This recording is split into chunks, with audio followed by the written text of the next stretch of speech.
Good afternoon and welcome to the Sunshine Ordinance Task Force regular meeting on September 27th, 2011. Mr. Rustum, will you call the roll? Yes, Madam Chair. Member Snyder? Snyder absent. Member Nee? Here. Nee present. Member Colton? Here. Colton present. Member Manny? Manny absent. Member Washburn? Here. Washburn present. Member Caneva? Caneva absent. Member Costa? Costa absent. Member Wolf? Wolf absent. Member Chan? Present. Chan present. Member Johnson? Here. Johnson present. Member West? Here. West present. Madam Chair, we have a quorum. Okay, we have one member, Member Costa, who is not going to be here this evening. He is attending a wedding. Do I have a motion to excuse member? Three. So move. Three members that won't be here? Excuse me, I'm sorry. To excuse all three members and record them present as they come. Do we need to excuse them if they're absent for being late? I would. My personal opinion is not. I would say if they haven't called in, they're absent. If Member Snyder doesn't show up, we'll go to it at a later time. Madam Chair, to excuse these three members. Well, we're trying to decide if we only need to excuse the one Member Costa, because the other two are just going to be late. But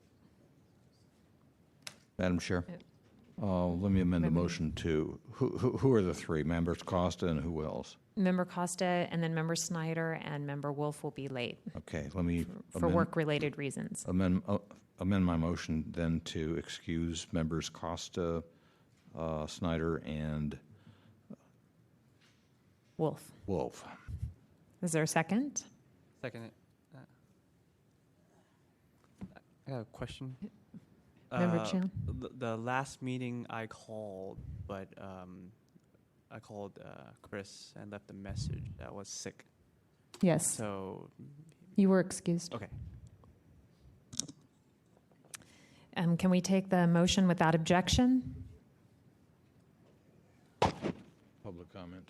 I'm sorry. Is there public comment on the motion to excuse the three members? Patrick Minich, I'm just wondering what that does to quorum requirements.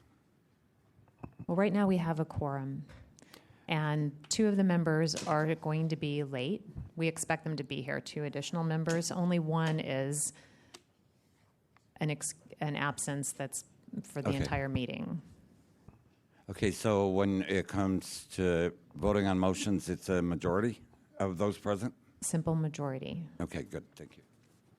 Is there any additional public comment on the motion to excuse the three members? Seeing none.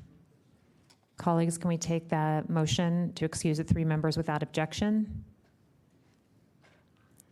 Okay, so moved.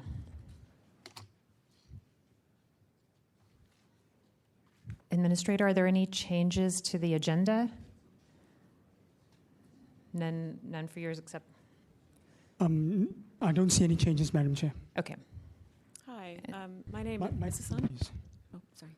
You got to kind of get right up close to it. Oh, Thanks. my name is Susanna Robbins. I'm the director of the Film Commission, and I'm asking that my part of this be moved to October 25th when you meet again, because where I'm scheduled falls so late that it interferes with my child care. I have a single mother and I have two kids at home, and my child care ends at 7, and I would have to leave the city by 6 to get there. So I'm wondering if I can be moved to the meeting on the 25th and be at the top of the agenda for the next meeting. Okay, let me ask the complainant, Mr. Pasquarello.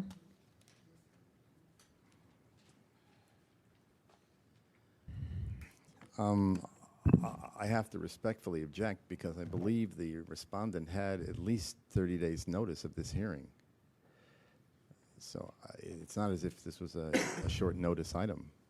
So just to, it would be difficult for us to move it tonight unless the members wanted to, but there are a number of things that have been carried over to move it earlier tonight. And it's my understanding from the respondent that she wouldn't be present. Like, that she needs to leave whether we continue it or not at 6:15. Is that correct? Can you just move it up the agenda? No, I cannot. Oh, you cannot? Unless the task force wants to, unless it's their wish, but it would be very inconvenient for a lot of other people who've had their hearings moved a number of times. Does the task force have a opinion, members? Member Nee? Madam Chair, my opinion is to move forward with the agenda as put down. That would be my preference. To move forward with the agenda as it is? Okay. As it appears. Member Washburn? I agree. We've had to continue a number of these items. Okay, so Mr. Pasquarello, I understand that you don't want to continue the item, but I just want to let you know that to have a complete hearing, we sometimes need to have the complainant and the respondent present, and I just want to make sure that we can move forward as it is, because the complainant is the one that needs to waive the 45-day rule, not the respondent. But I cannot guarantee to you that the respondent will be here when it comes up. I just want to make sure that we're all on the same page. And what happens if the respondent is not here when it comes up? Well, the task force would then have to decide at that time whether they want to hear it. Okay, thank you. Okay. So unfortunately, we cannot continue it. If you're not here when the time comes up, the task force will make the decision at that time whether they will go forward without you present, or they may end up deciding that we don't have enough information without you present and continuing it, which is what I was trying to explain to Mr. Pasquarello. But the 6721 requires us to hear it within 45 days. The complainant is the one that has the opportunity to waive that 45-day rule, and he's not willing to waive it. I understand. I understand. Is there any other comment from the task force? We lost a quorum. We're about to gain. We're about to gain a quorum again. No. Sorry. Jerry, did you get Jerry's email? Okay. We can't have election.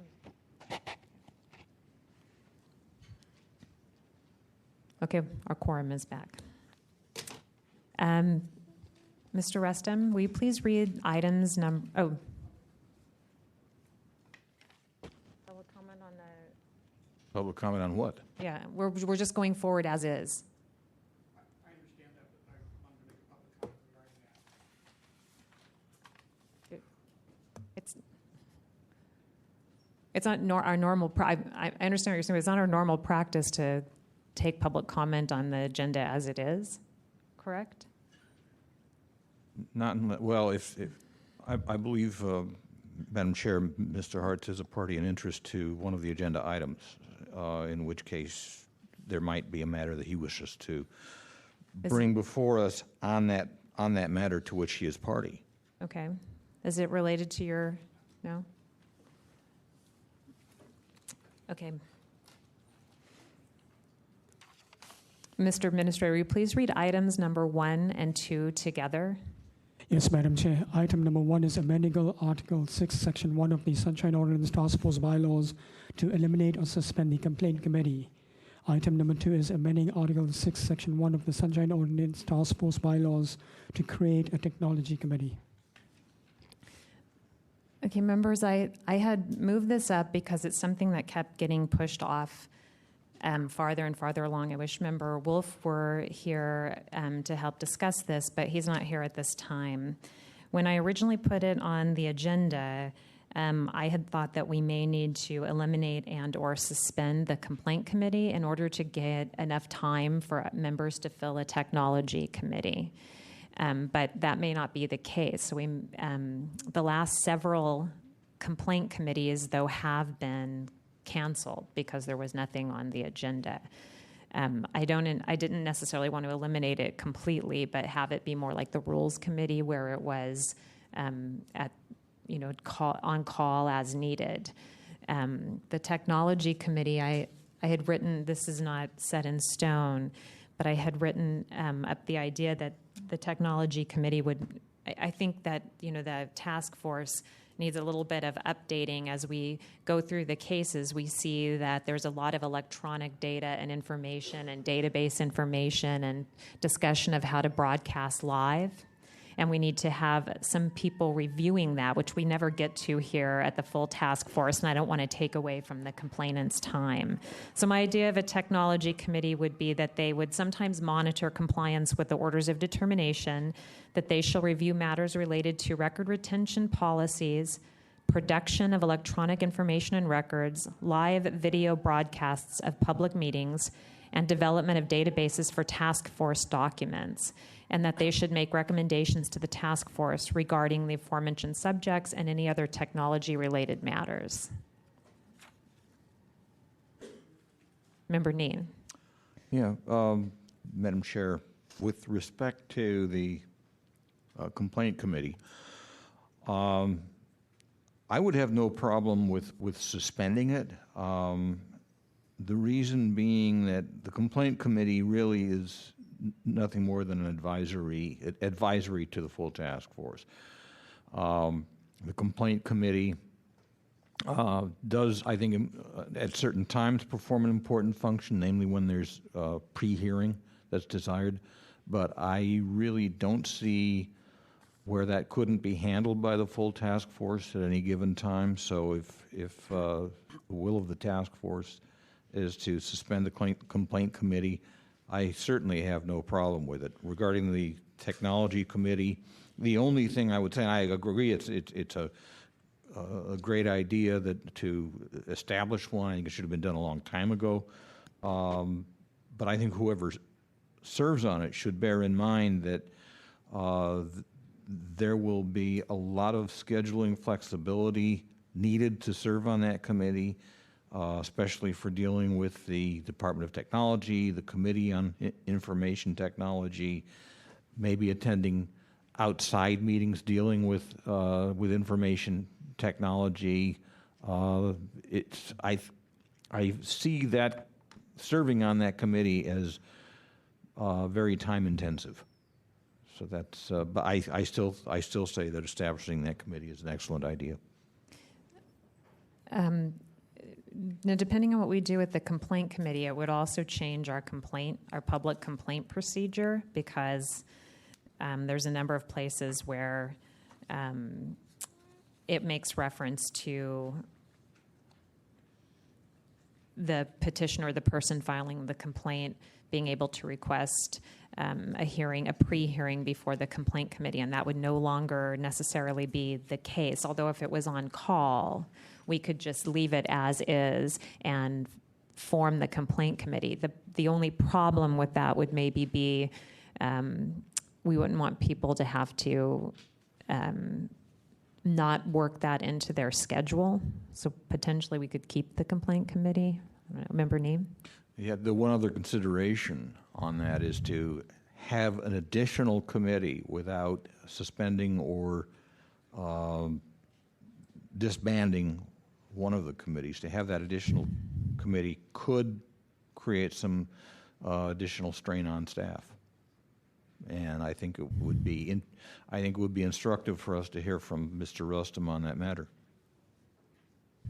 and perhaps Mr. Threet.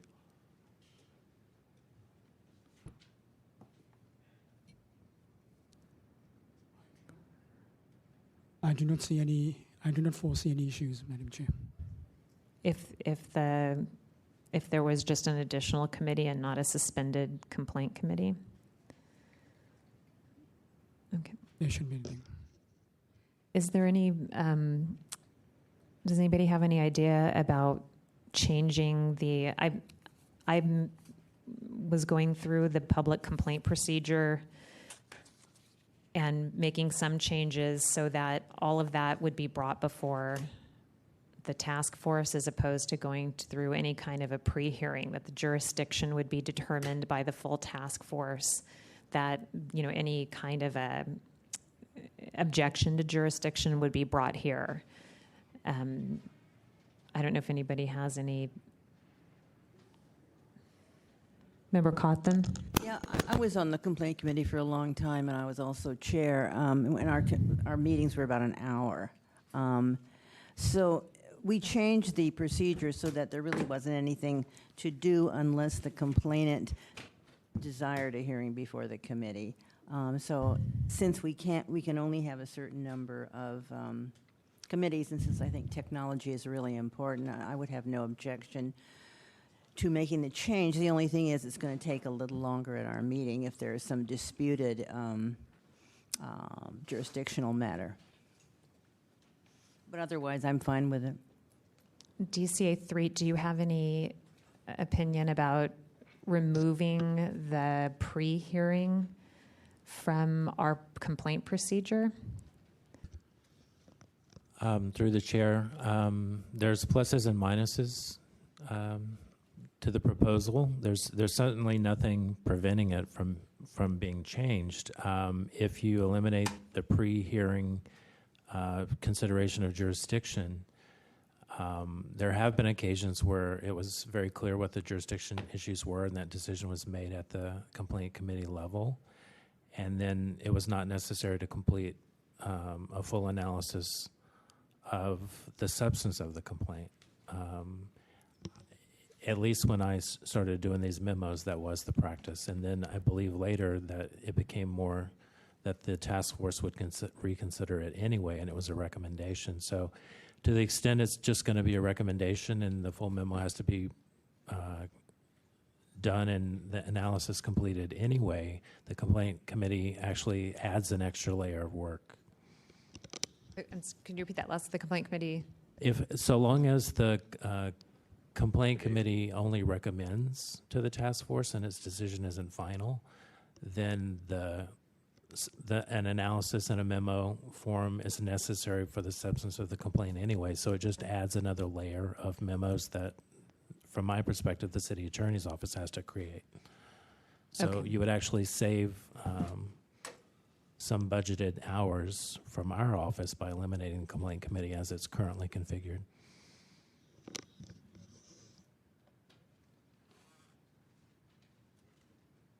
Okay, so my preference is maybe to suspend the complaint committee and remove the pre-hearing from the public complaint procedure.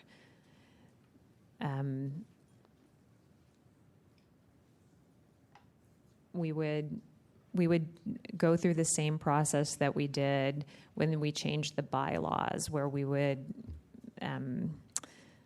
post the new version, and I think it's 10 days.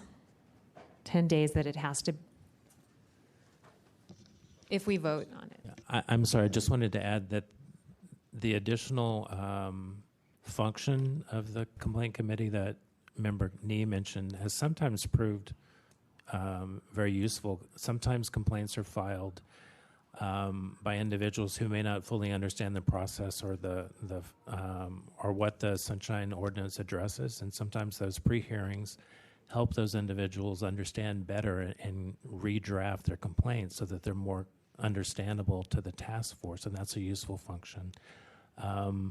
It might be that there's also a requirement that the administrator and the city attorney help some of those individuals understand that. So, we might be able to pick up some of the slack in those areas. Member Wolf, Vice Chair Wolf.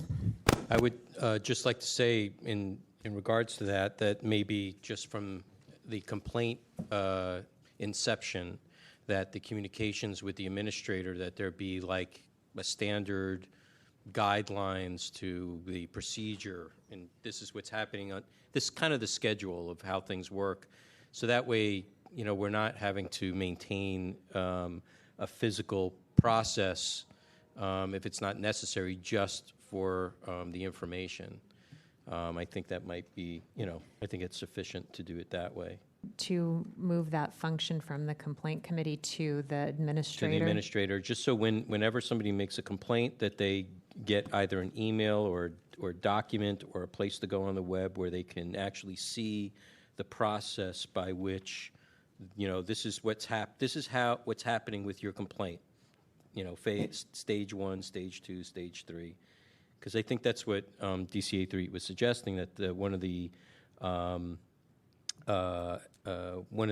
functions of the complaint committee was to help demystify our process to the complainant. So, not that it's mysterious at all, but it's just people may be new to it. So I think it's better that it comes from on the administration portion than it would be in committee. I think it's a not good use of our time. Okay.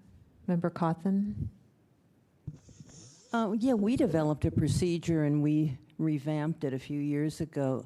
It seems to me that if someone files a complaint and they have any questions at all, or even if they don't, perhaps the administrator could simply direct them to this document. It explains it in beautiful and simple English, if I do say so myself.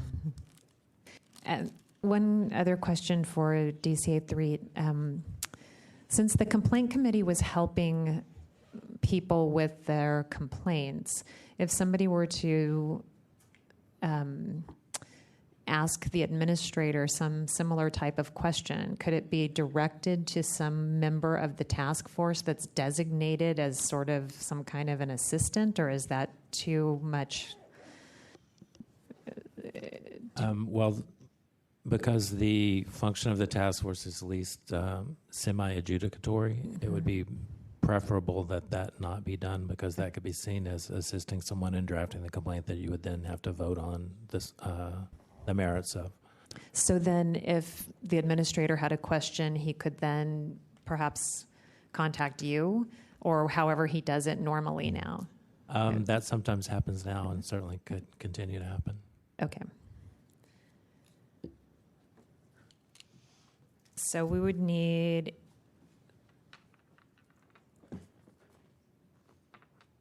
a motion to suspend the complaint committee and form a new standing committee, the technology committee? Point of order. Yeah. Was this already posted to the public for 10 days? No. Are we at the point of finalizing it, or? No. I just thought that we had to agree to it before we could even post it or anything like that. I thought that because it says we have to change it by a vote. So I move to suspend the complaint committee and to forward the posting so that it can be finalized at the next regular meeting. Revise them and to add a technology committee. Oh, is that, you want to do I both? did both of them at the same time. Sure. I don't know, can you do both at the same time? I guess so. Why not?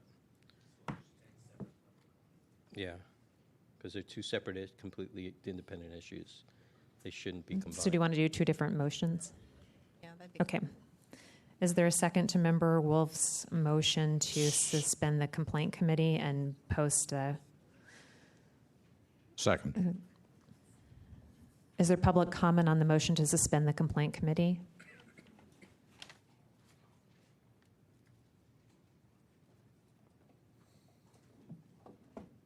Welcome. You have 3 minutes. All right. I think the thing is that I just have questions, because I would like for you to talk about several other things kind of regarding the technology, such as video. Like if I go to a nonprofit, or if I come to City Hall and there's videos all over, I mean, am I entitled to a copy of those things? And then I'm also thinking about blueprints. Like, I'm sorry. Blueprints, I mean, it's very different, but it's like, if I ask for a copy of blueprints to City Hall, are they entitled to give them to me? And if so, how much would they charge me? So I think those are some of the things that we should look at as well. Thank you. Is there additional public comment on the motion to suspend the complaint committee? Members of the task force, Ray Hartz, Director of San Francisco Open Government. Quite a while back, I referred to the task force at that time as a long form application for the right to speak and access to public documents.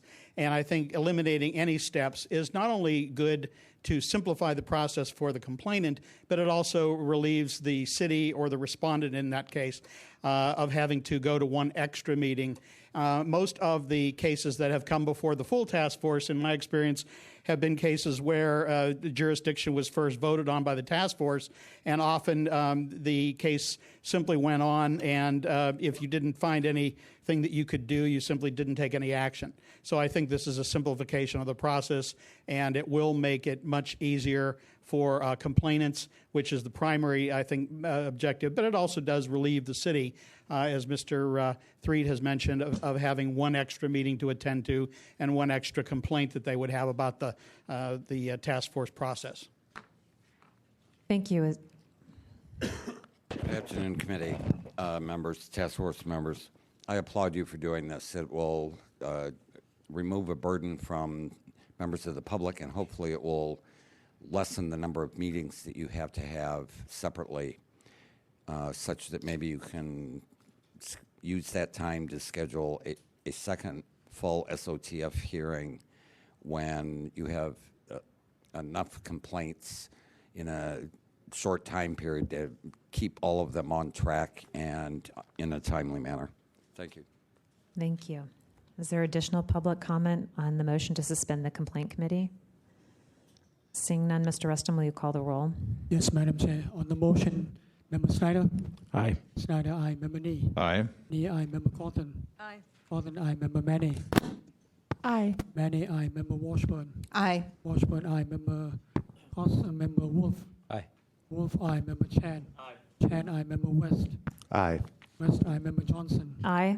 Johnson, aye. Madam Chair, we have 9 ayes. The motion passes.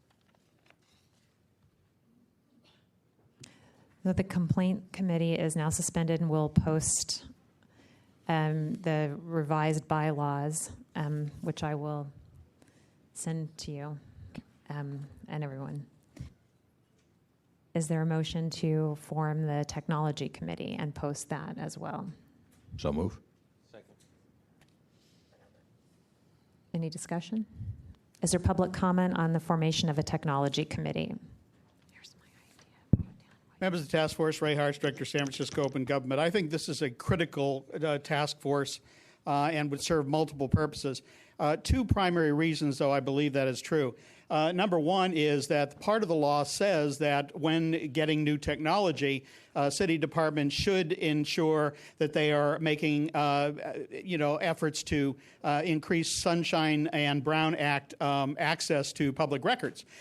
Phil Ting, the city assessor, recently was quoted in one of the local papers as saying that he thought that whenever a memo was originated, one memo from one person to another person, it should automatically become a public record and be available on the website, which is, I think, basically something that is totally capable of doing. And I have seen very little in certain departments, even over the last 10 or 12 years since the Sunshine Ordinance was originally passed, to really make public access available. And I think this would benefit the city in that if I could go on a website and find most of these documents, I could print them out myself, and I wouldn't even have to take up the time of the respective department, which is usually their biggest complaint about responding to Sunshine. It's simply, it just takes us all this time. Well, if I can go on there and find it and print it myself, that relieves them of any responsibility. The second reason is the fact that we now live in an age of searchable databases. And one of the issues that sometimes comes up is says, we have no document to produce. Well, the problem with that is that if a member of the department, say the department head or one of the section chiefs or whatever, wants a document such as that, they can go in and do a search of the database they have and say, I want to know how many people are this, this, and this. They can put in those parameters and come up with a report. So basically, it gives them an easy out saying, well, if we needed the document, we could produce it. But we haven't produced it, ergo there is no document, ergo there is nothing to give you. And it is a way for them to withhold public information and public records simply because we live in an age where nobody's doing things with typewriters anymore. If there's somebody still here in City Hall that's doing things with typewriters, we ought to search them out and get some pitchforks and torches and go after them. But the bottom line is we need to have technology included in the task force because it is a critical aspect in dealing with public records in this day and time. And much of what we could get from public records is available if someone is willing to take a few moments to simply type in those parameters, search through the database, and they could very easily produce such a report. Thank you. I'm speaking in favor of this subcommittee. As you know, the former Department of Technology and Information Services continues to be an unreliable resource for San Francisco citizens.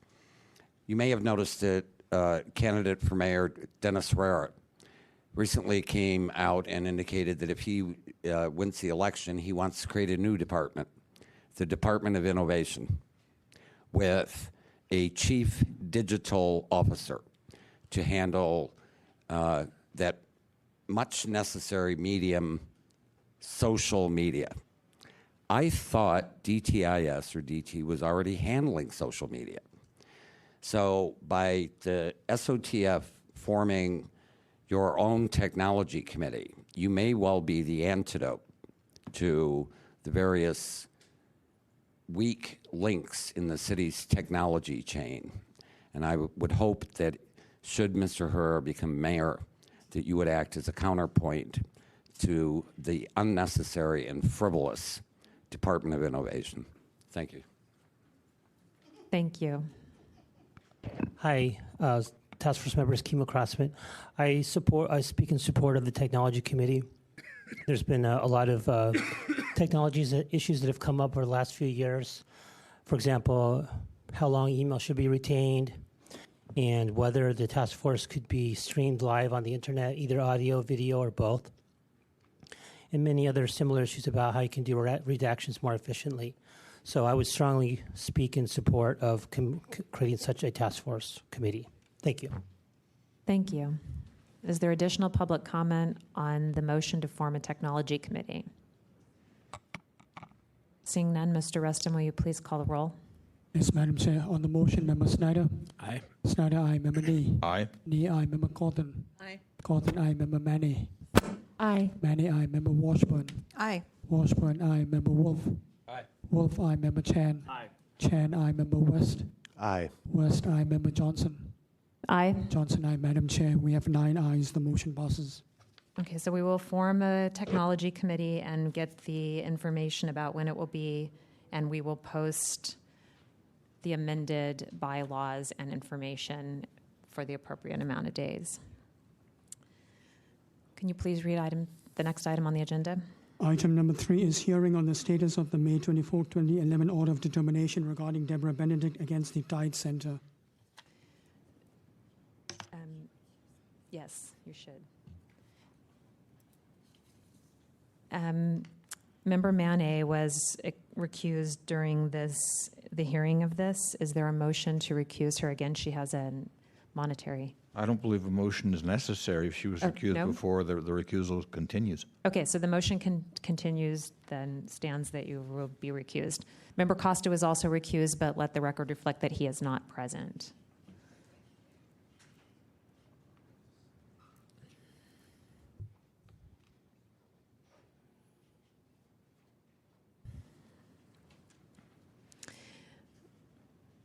So the reason this is on the agenda here at the full task force is because there's 3 members of the Education Outreach and Training Committee, and 2 of them were recused from hearing this matter.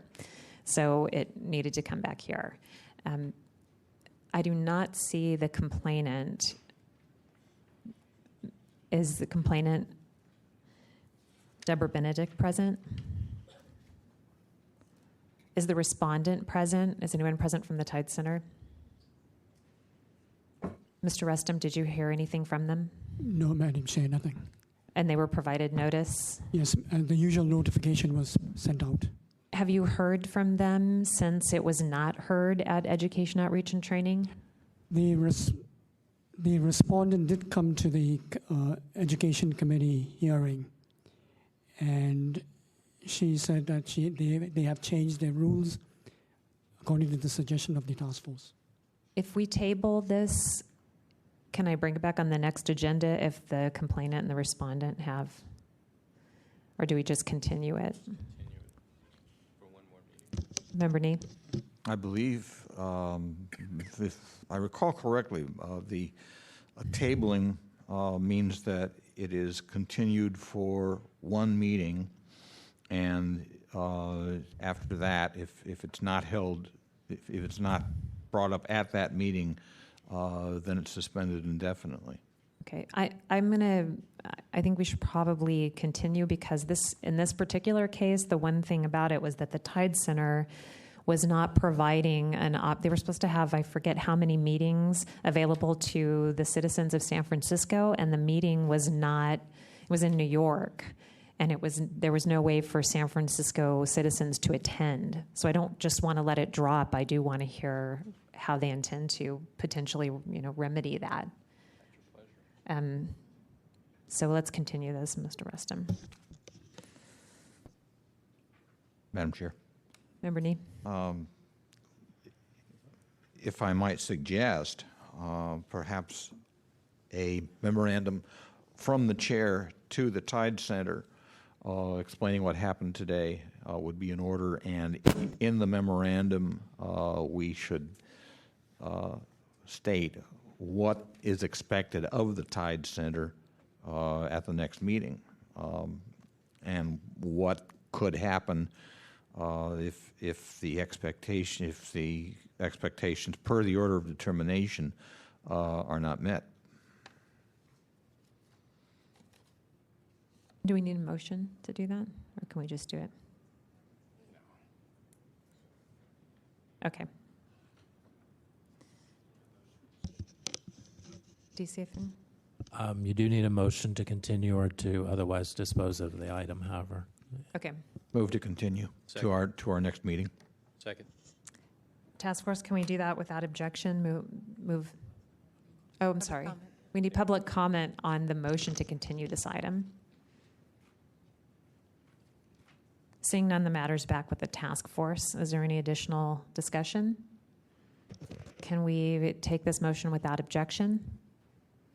Seeing no objection, is so moved, and this will be continued. Can you please read the next item on the agenda? The next item is item number 4. The Compliance and Amendments Committee has recommended to the full task force that file number 11054, Ray Hartz against Luis Herrera of the Public Library, be referred to the Ethics Commission and the District Attorney for failure to comply with the order of determination. A copy of the referral letter is also to be sent to the civil grand jury.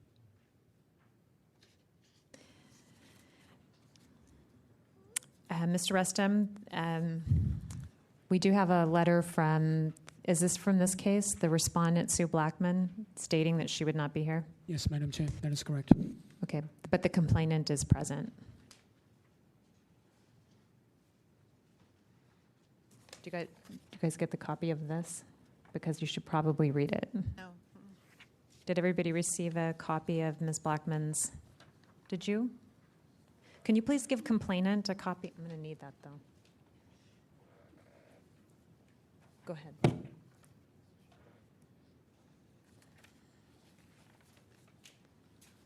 you get one?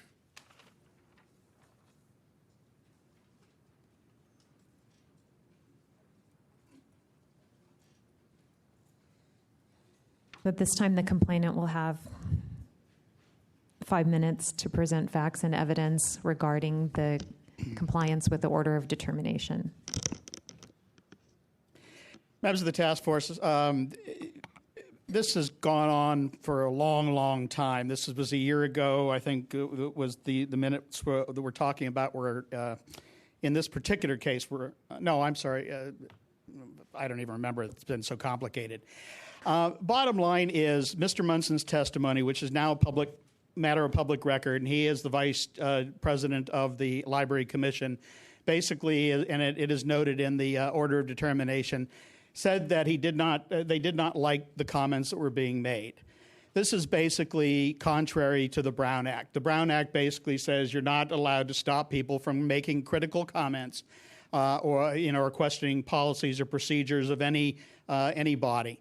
And basically, that is what they object to. Now, this memo, which you received from Ms. Blackman, is simply another nail in their coffin, as far as I can see, because the longer this drags on, the more they sort of prove my case for me in doing these actions. They had this item on the agenda at the last Library Commission meeting and didn't really have any discussion of it. Basically, what they did was had Ms. Blackman give a sort of abbreviated tale of how this thing had gone through the process to that point, leaving out some very critical facts. I got up and read a copy, read the conclusions, findings of fact and conclusions of law from a draft of the order of determination to them. I reminded them that Mr. Munson had testified before the full task force that they didn't like the comments that were being made and didn't want them in the minutes for that reason, and that was a violation of the Brown Act. And their basic discussion was one of the members, Mr. Kane, asking the deputy city attorney who was present whether or not the city attorney still was giving the advice that an addendum was just the same thing. And as an aside, I think that's just sort of an idiotic statement to make for the fact that if it was the same thing, then it shouldn't matter to them one way or the other whether it's in the minutes or appended to the minutes, because they're saying it's the same thing. And I'm saying it's not the same thing, and it does make a difference because basically what they're trying to do is keep myself and other members of the public from using what the Sunshine Ordinance offers them, which is an opportunity to have their own words summarize their own verbal speech before the respective body. And what I have found is that when you give them a summary which actually reflects what you say, they do not like those comments, and they will tone them down. They will leave out critical comments and sometimes just put in things that you say which are positive. So basically what they're doing is they are stifling free speech. And, the simple fact that Mr. Munson came before the task force and said, we just don't like the comments, is basically an admission that that's exactly what they're doing. One of the things I've always said about public comment when I was on public bodies at other times was the fact that if you have someone who comes before you and you feel that what they're saying doesn't make a lot of sense, let them say it, and everybody can read what they say and hear what they say, and they'll go, well, it doesn't make any sense to me either, and it makes more sense than arguing with them. But what happens is occasionally you get someone who comes before a body and does make sense and does raise questions as to how they're doing things, which is the real intention of the Brown Act. It is to enable members of the public who are concerned about what a body is doing or failing to do to come forward before that body and publicly state that. It is the First Amendment, petition for redress of grievances. And it is something that every citizen of this city should be allowed to have, and that's why I feel this is important. I still really feel that this should be also a referral for a violation of the Brown Act, because basically they have admitted as much that they are trying to keep critical comments out. And the ruling on the Brown Act basically says, the Attorney General's opinion on the Brown Act says that keeping critical comment is designed to maintain the status quo. And that is anathema to open public meetings and open government. And so I think this is very critical. And this going to the library, to the Ethics Commission, is very important for one additional reason. One of the reasons that they have always given for not taking actions was the fact that members of the Library Commission are not appointed or elected officials. They're not elected officials, and they're not supervisory officials. In this particular case, Luis Herrera is a supervisory official, and ergo that will be one less thing for the Ethics Commission to have as an excuse to throw it out. Thank you. Is there anybody present to present facts and evidence in support of the complainant? Seeing none, I will just ask one last time if the respondent is present. Is there anyone in the audience to present facts and evidence in support of the respondent? Seeing none, the matter is back with the task force. You know what? Member Cawthon? I have a question. It was said that at some meeting that we said it was all right to put the minutes at the end as long as they were referred to in the body of the, to put those comments at the end as long as they were referred to in the body of the minutes. I don't know that I'd agree with that, but I wonder if that indeed did happen. I believe that Mr. Nee had made reference to it. Does anybody else? It's item number 7 on our agenda. Huh? 6? No, it's 7. Oh, yeah, 6. I'm sorry. Yeah. It's item number 6 on our agenda, and it did not happen. Sorry? So that's item number 6 on our agenda. We're going to be discussing removing that statement from the order of determination. For the members of the public who are wondering why we're having this discussion, the respondent sent an email that they were not going to be appearing because the Ethics Commission had already stated that they are following the advice of the city attorney and that they don't have to, that it's okay to attach the minutes at the end, although the Sunshine Ordinance Task Force has determined that they should be within the body of the minutes as it states. Member Snyder? I would move to refer this to the Ethics Commission and to the DA.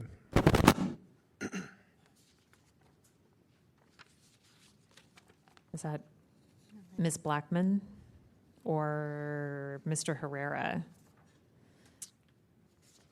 Luis Herrera, I guess, is the person named in the complaint.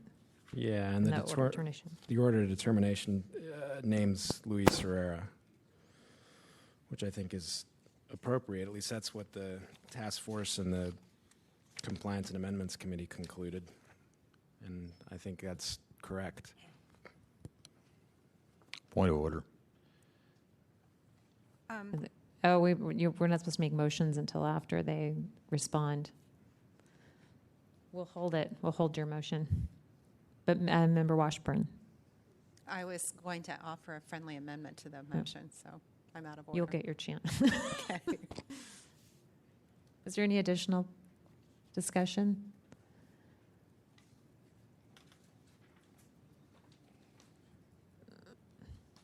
Okay, seeing none, the respondent and then the complainant will each have 3 minutes to offer rebuttal. Is the respondent present?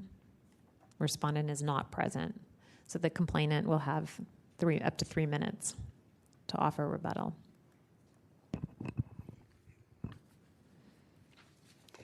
Members of the task force, Ray Hartz, Director, San Francisco Open Government. As I've mentioned earlier, this has gone on for quite a long time, and it is really based on the fact that the Library Commission does not want to be questioned. They do not want members of the public to be able to get their actual thoughts and politically protected free speech, protected political free speech into the body of the minutes where it can be seen in context and therefore understood by members of the public who would read these documents, which these documents I feel are really for. And so they really have gone to a great length. Now, Ms. Blackman has quoted the fact that this complaint has been dismissed by the Ethics Commission. I, however, have had a quite lengthy conversation with Mr. St. Croix, the Executive Director of the Ethics Commission, and we discussed this, and he has basically told me that he is going to reconsider taking this before the Ethics Commission. And the reason was the fact that Mr. Munson had come forward during his testimony and said that the reason they wanted to keep the comments out was because they didn't like them. And I said, you know, how much more clear can you get that this is a violation not only of the Sunshine Ordinance but of the Brown Act? And we went around and around, and he did this little dance about how, well, the law doesn't clearly say, you know, what the minutes are supposed to contain or not supposed to contain, yada, yada, yada. And I said, look at this particular case. In this particular case, look at what they summarized, which was the introduction to my statement was put into the minutes in place of my statement, where it said, Mr. Hartz requested that in accordance with the Sunshine Ordinance, his comments be included in the minutes. And then my comments were actually appended to the minutes. And I said, now, try to tell me in any way, shape, manner, or form that what is in the minutes reflects what I said.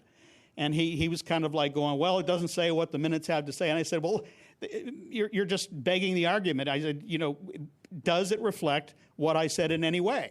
And he said, no. So they are going to reconsider this, and I think it is very appropriate. I believe that, through whatever process it went, whoever put this into the Sunshine Ordinance did the public a great service.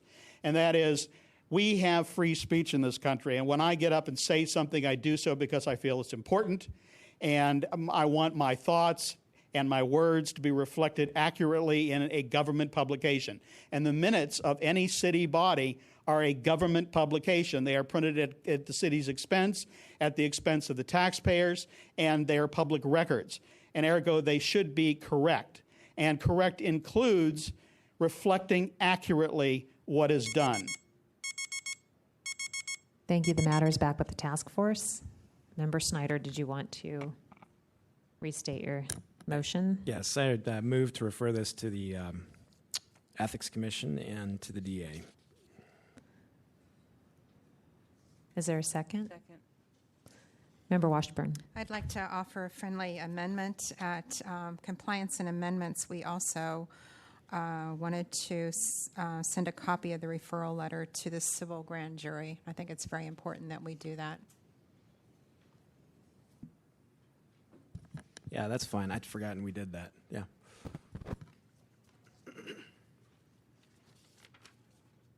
Are you, in your referral to the Ethics Commission, are you referring it as a willful violation under 6734? Yeah, that would be my motion. Was that the second's understanding? Second. I have a friendly amendment. I would like to also add a copy of the referral to Supervisor Campos as chair of the Government Audits and Oversight Committee. They just had a hearing, which is an item on our agenda. I don't know if we'll get to it or not, but he had some concerns about the Ethics Commission's enforcement procedures as far as Sunshine Ordinance, and he had discussed the possibility of having a joint meeting with the Government Audits and Oversight Committee between the Sunshine Ordinance Task Force and the Ethics Commission. So I would like for him to see this. Fine. Does the second accept? Yeah, fine. I accept.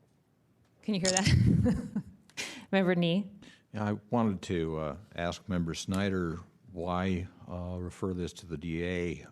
Is there criminal activity involved here?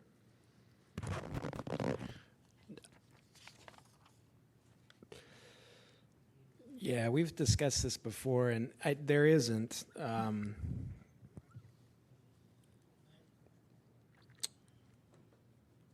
I mean, I would not oppose the motion as it is, but I would just question it.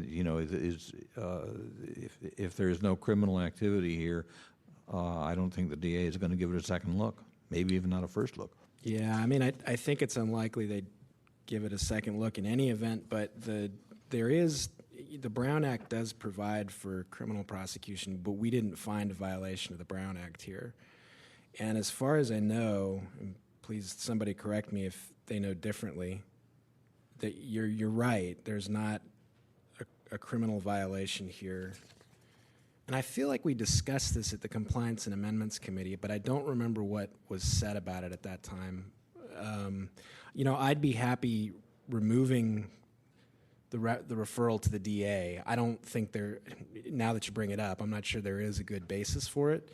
But if somebody knows differently, I'd love to hear from them. Vice Chair Wolf?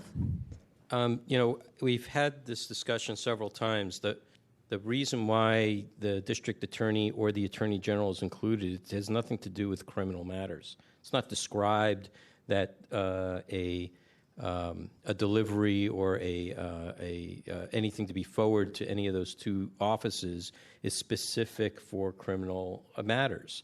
It's there in case that happens, but we're looking to get some action to get compliance.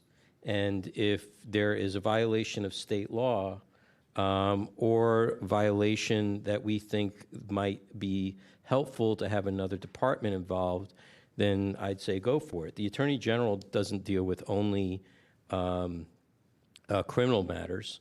It deals with other matters with regards to noncompliance of government codes. And the district attorney is a branch, it's an arm of the Attorney General.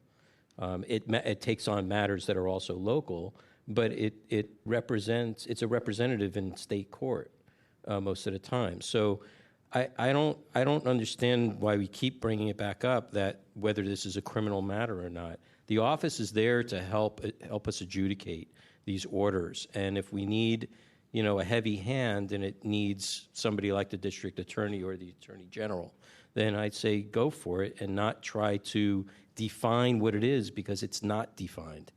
Let it be as it is and use the office for the power that it has. It's given. It's an authority. It's given to us to use. Let's use it. DCA 3.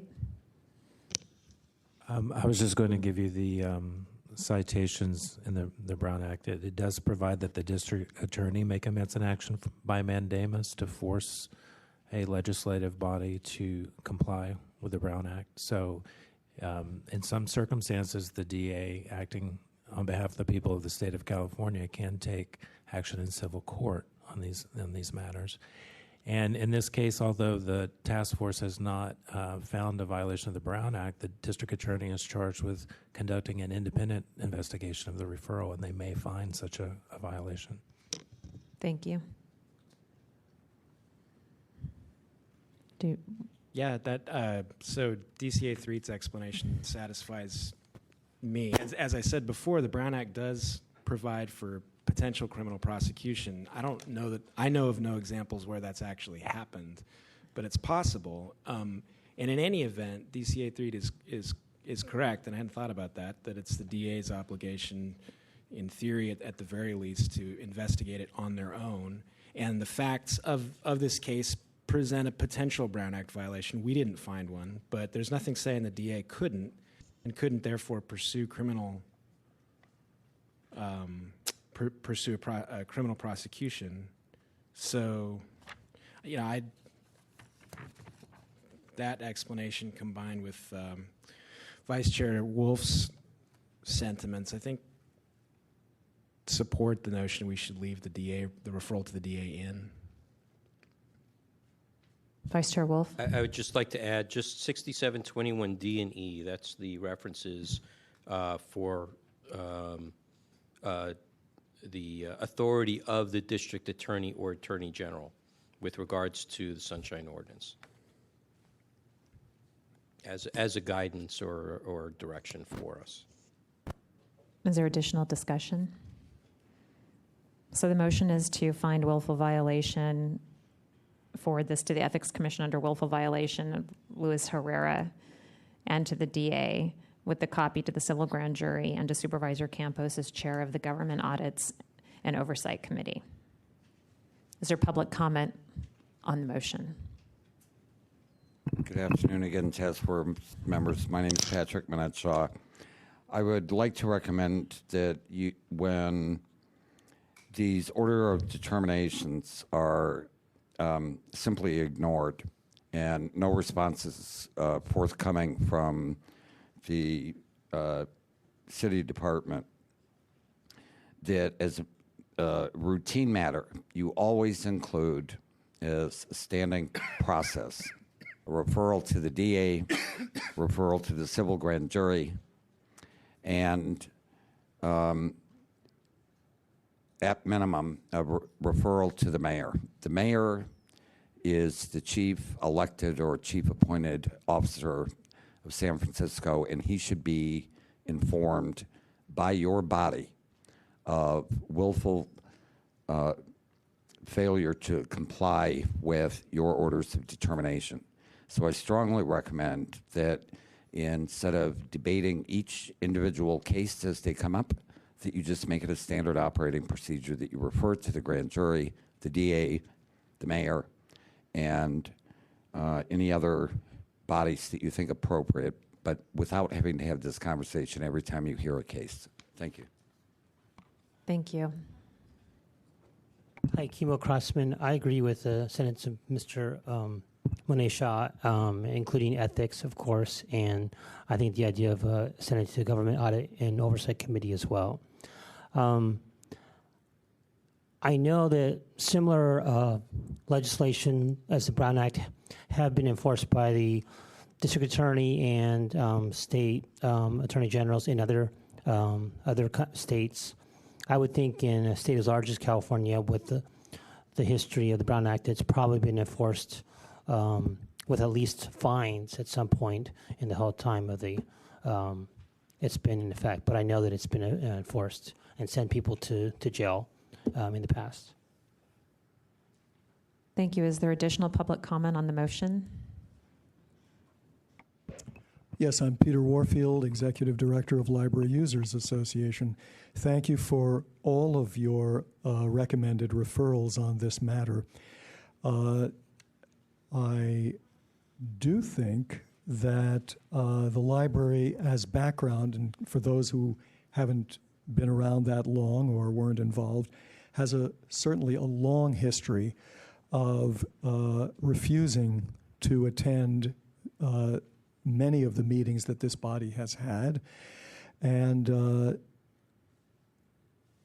so let me just say I agree with your proposed actions and with those that the previous two speakers have proposed as well. As a matter of fact, the Ethics Commission sent the one item that you sent to them and that they heard to the mayor because they said they didn't have authority over the Library Commission president. But they did send a letter to the mayor, and I think that would be appropriate for you to do. With respect to the non-attendance, the library has a very long history of non-attendance and basically flouting the law in a variety of ways. And it's something that I would recommend for you to do, to look over your own record of library non-attendance, library non-compliance, library not following orders of determination.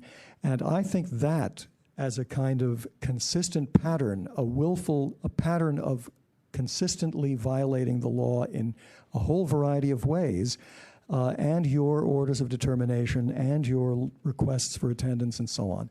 Now, of course, the reason is because they don't want you to find out anything. They don't want you to learn anything. They don't want you to have access to getting a chance to question them, to ask them what the justifications might be or the explanations or even the mechanisms. They are throwing a kind of blanket of obscuration over the whole operation to the maximum degree possible. And I think that is something that you should take note of. And maybe it's a thing that you might want to take up separately, but I think if you put together any time frame of the library's actions, again, with respect to attendance and compliance, you'll find an absolutely consistent pattern of willful violation over and over and over again. And I do not think that you should just sit here and every time let them slap you in the face and say, oh, well, and slap you in the face again and oh, well. And of course, they're slapping not just you, but the public. So I hope that you will take action on their non-attendance and their accumulated violations, including non-attendance. I hope you will take a particular note of that and particular action with respect to it. Thank you. Thank you. Is there additional public comment?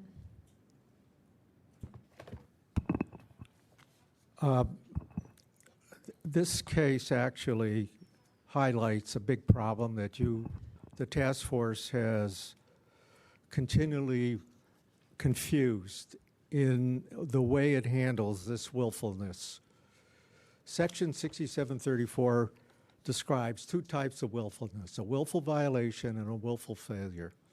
What you keep talking about are willful violations. Under 6734, you should not even be hearing them. They go to the Ethics Commission. That's where they go. That's what that says. What happens is when you send a willful violation case to the Ethics Commission, Mr. St. Croix rubs his hands and says, this is an original complaint with us. So we reinvestigate, We can look at all the facts. We can look at the fact that they got advice from the city attorney, and bingo, there's no violation. If it was a violation, it wasn't willful. However, if you call it a willful failure and find official misconduct because it violates a provision in 6734, the first sentence, he is not in a position to reinvestigate it. He's not in a position to use the city attorney's advice. He is stuck with a finding which, under the city charter, must be heard by the Ethics Commission, period, full stop. So what I would suggest, if you want to make this willful, make it a willful failure and call it what it is, official misconduct. The other thing that I think is important is that the issue of whether they send somebody or not is no longer before you. You have an order of determination. It was not complied with. You move on that and not get caught up in this other stuff. Thank you. Is there additional public comment on the motion? Seeing none, the matter is back with the task force.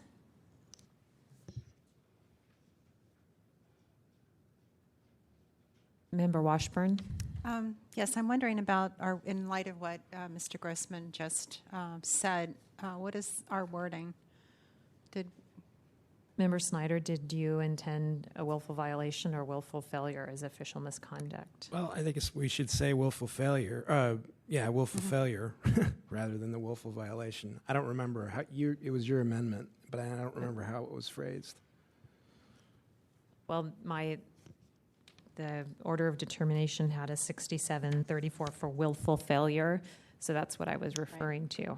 If I may have said violation, but I was reading from here, so I don't know. But I'm not the maker of the motion, so.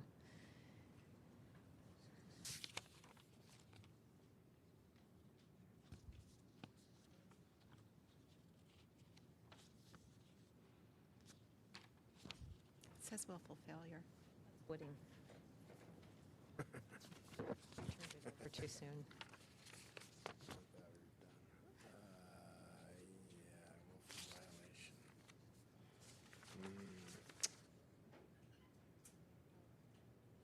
We actually have both. I know. Whoops. Well, it's it's your motion. Yeah, and I think at this point the order of determination, I think it speaks for itself. I don't.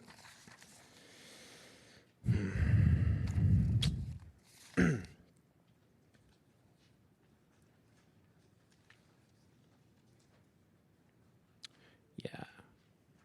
Well, so the order of determination cites to 6734 for willful failure. So it also uses the words willful violation, but I think it's clear from that the willful 6734 willful failure is the sort of animating section of the Sunshine Ordinance for our order of determination. So I think it's appropriate to say, in referring this, we're referring to the Ethics Commission and the DA based on a willful failure and official misconduct. Does the second agree? Can you say it into the mic for Chris? Yeah. Thank you. Do we need public comment on it, or are we changing it? I don't think so. I think we're just clarifying what how the willful failure was phrased. Okay. Is there additional discussion? Will you please call the roll, Mr. Rustum? Yes, Madam Chair. On the motion, Member Snyder. Aye. Snyder, aye. Member Nee. Aye. Nee, aye. Member Cotton. Aye. Cotton, aye. Member Manny. Aye. Manny, aye. Member Washburn. Aye. Washburn, aye. Member Wolf. Aye. Wolf, aye. Member Chan. Aye. Chan, aye. Member West. Aye. West, aye. Member Johnson. Aye. Johnson, aye. Madam Chair, we have 9 ayes. The motion passes. The motion passes at this time. As is our standard practice, it's 5:15. We take public comment on matters not on the agenda as close to 5 p.m. as possible. So this will be public comment on matters not on tonight's agenda. You'll have 3 minutes. Members of the task force, Ray Hartz, Director, San Francisco Open Government, and I will comment at this time on what happened earlier when discussing the agenda. It is not uncommon from my experience. In fact, with Ms. Blackman, it was almost a pro forma situation where she would show up and say, I can't stay, so move my stuff up in front of everybody else or whatever.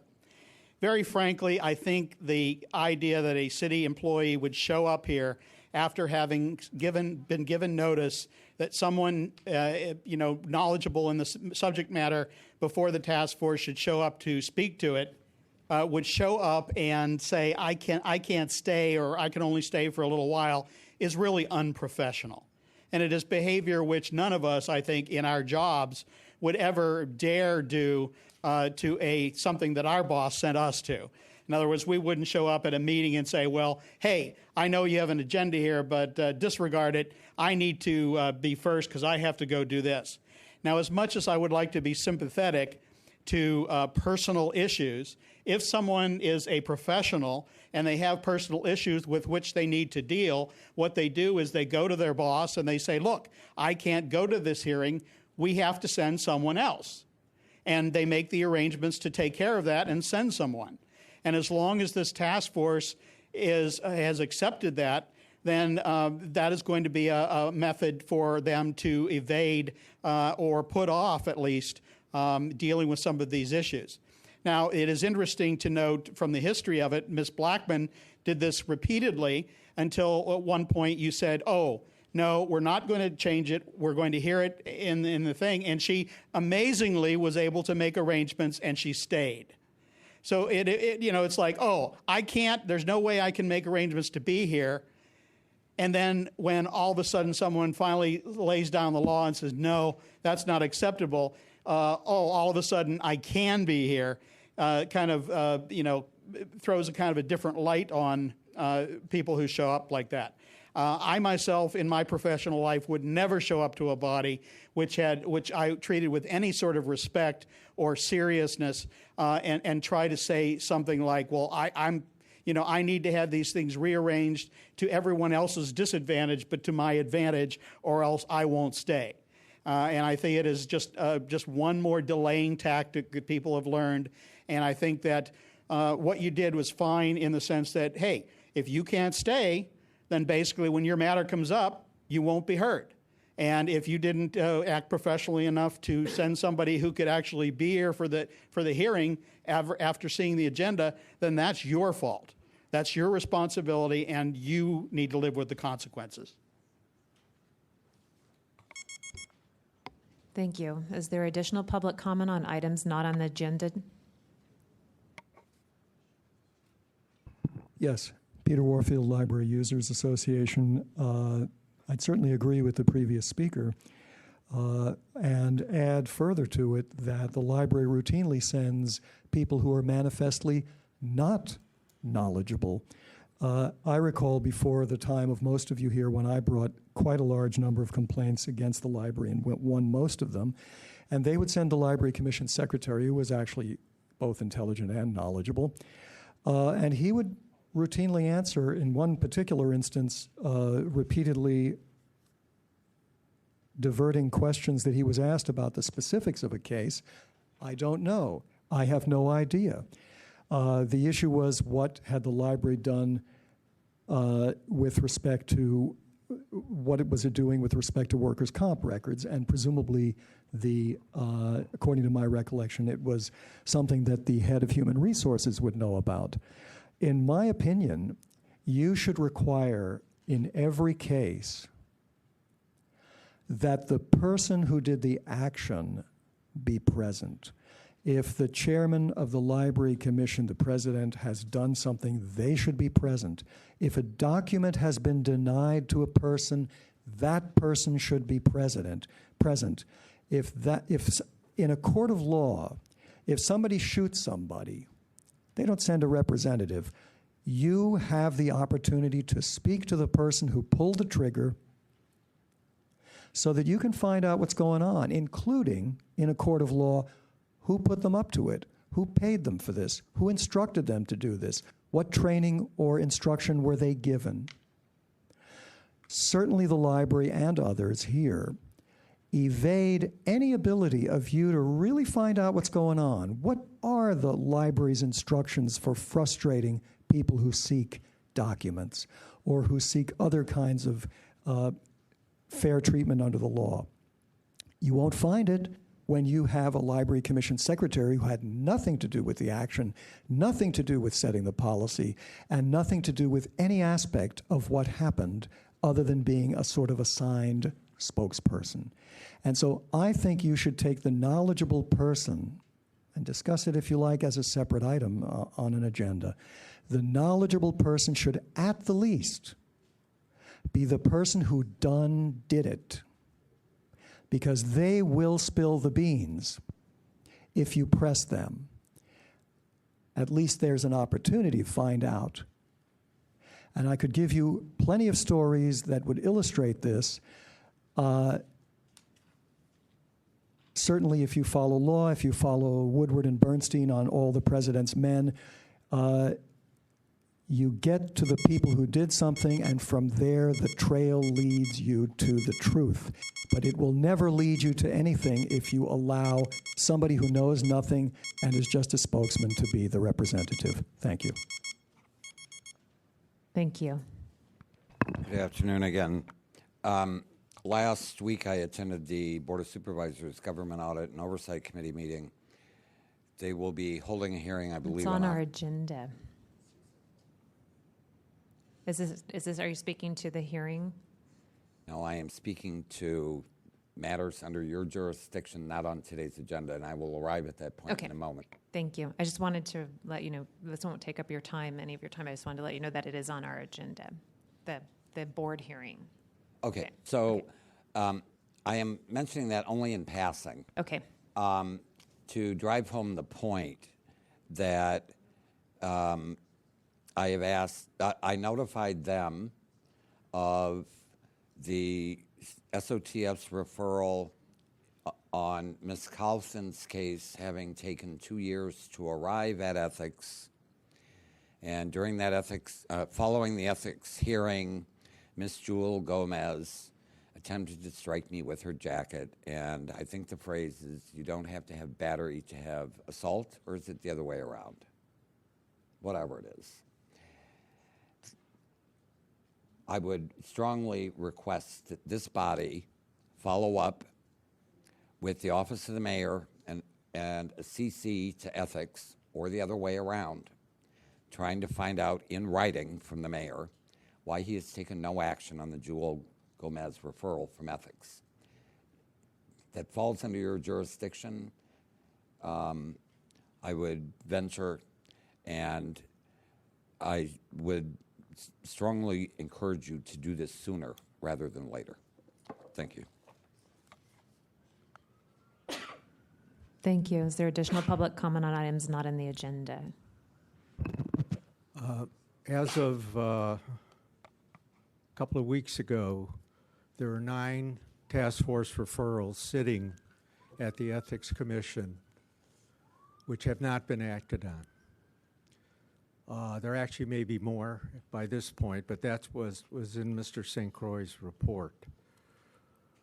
And the problem is that the fire underneath Mr. St. Croix hasn't been stoked up enough, because he's sitting on the drafts that were sent over by the task force on August 1st, this being September 27. That's almost 2 months. The matter was not taken up or even agendized by the Ethics Commission at the meeting, and there was no reference actually to almost any part of the need for those regulations to be reviewed and adopted in some form. The next ethics meeting is the 17th, I believe, of this month, of October, because they can't meet on the 1st Monday.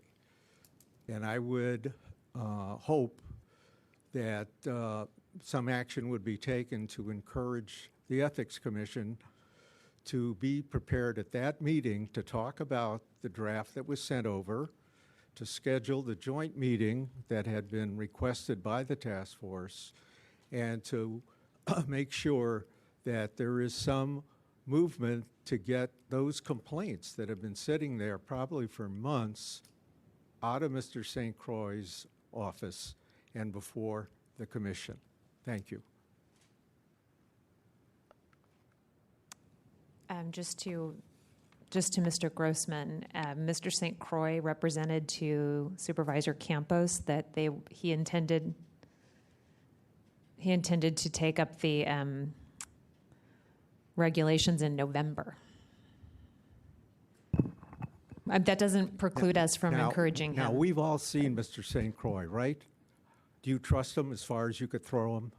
I don't, frankly. I mean, November is another month from their October meeting, which puts them into the first week of November, and even if they come back with comments, you won't be able to deal with them until their December meeting, at which at maybe their January meeting they will consider some movement, and then even if they adopt the regulations in January, they're not effective for another 2 months because the board has to see them and consider them for a 60-day period. So you're talking sometime into next year.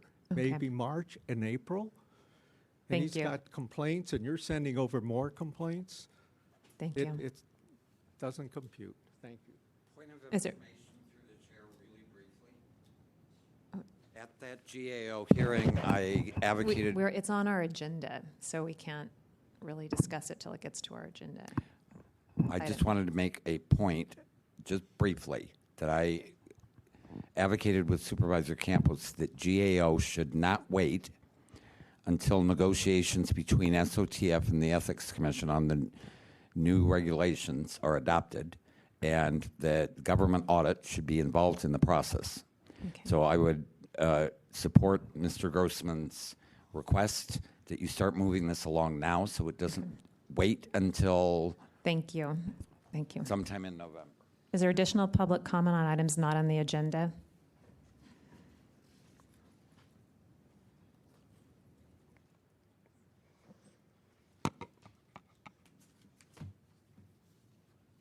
My name is Decha Bowler.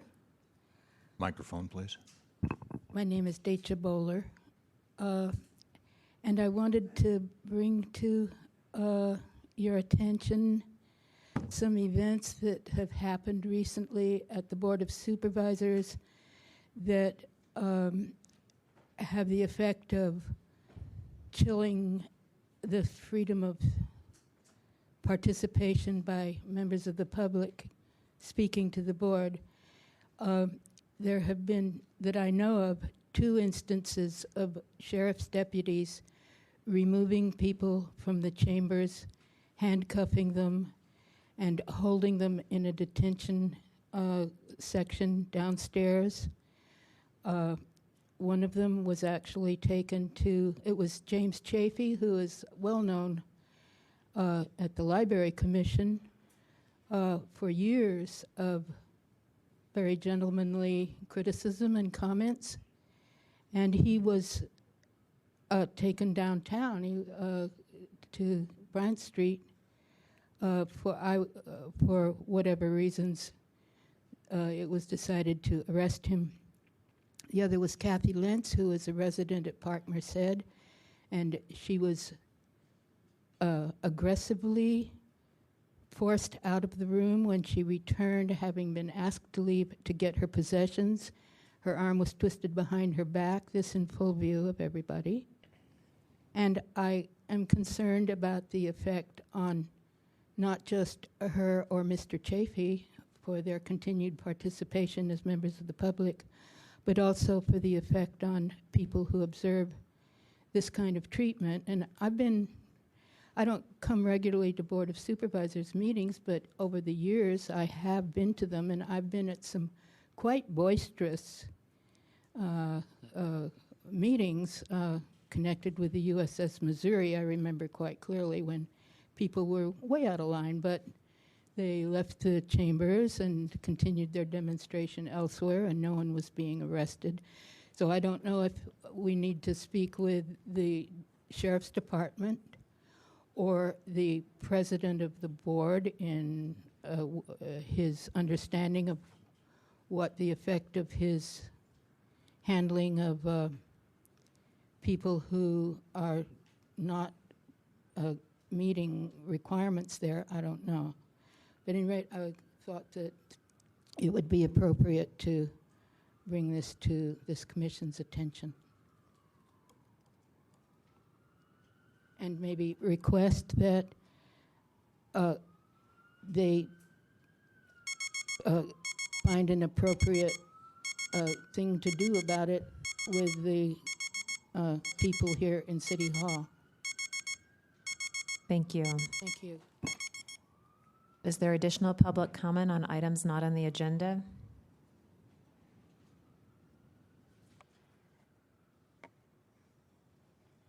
Yeah, I would like y'all to consider some type of way where somebody could ask a opinion of this body without having to suck up as much time and without having to suck up so much time and then bringing all these other parties into it. Because like think about my issue with the blueprints. Could I, somebody wouldn't give me a copy of blueprints for 10 cents. So I could, instead of like dragging them here saying, how come you didn't give me these blueprints for 10 cents? I could at least ask this body about some type of issue and then get like an opinion without having to go through the whole process.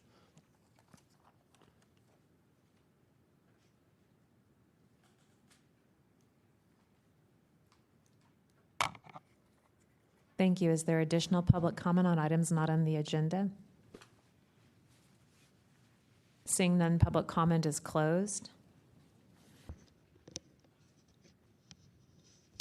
Mr. Rustam, could you please read the next item on the agenda? Item number 5 is hearing on the status of the July 26, 2011 order of determination of George Wooding against the Recreation and Parks Department.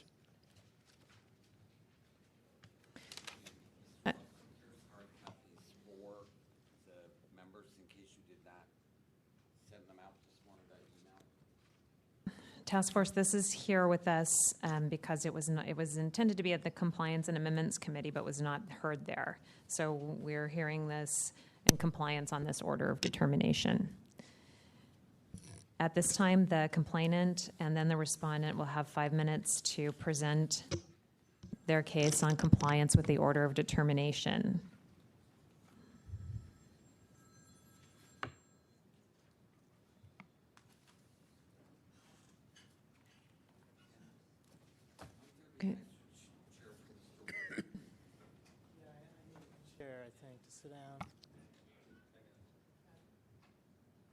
You want to use the little microphone? Is that, Yeah. I mean, can we turn that on? Chris, can you turn on this lower microphone, please? Your phone's ringing.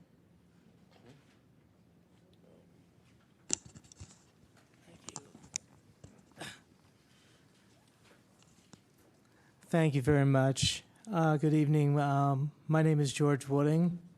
I want to thank the Sunshine Ordinance Task Force for your ruling on August 8th against the Recreation and Park Department pertaining to sections 67.25, 67.26, 67.27, and 6.21C. To date, I have received no communications from Olive Gong from the RPD since July 26th or when the order of determination was issued on August 8th.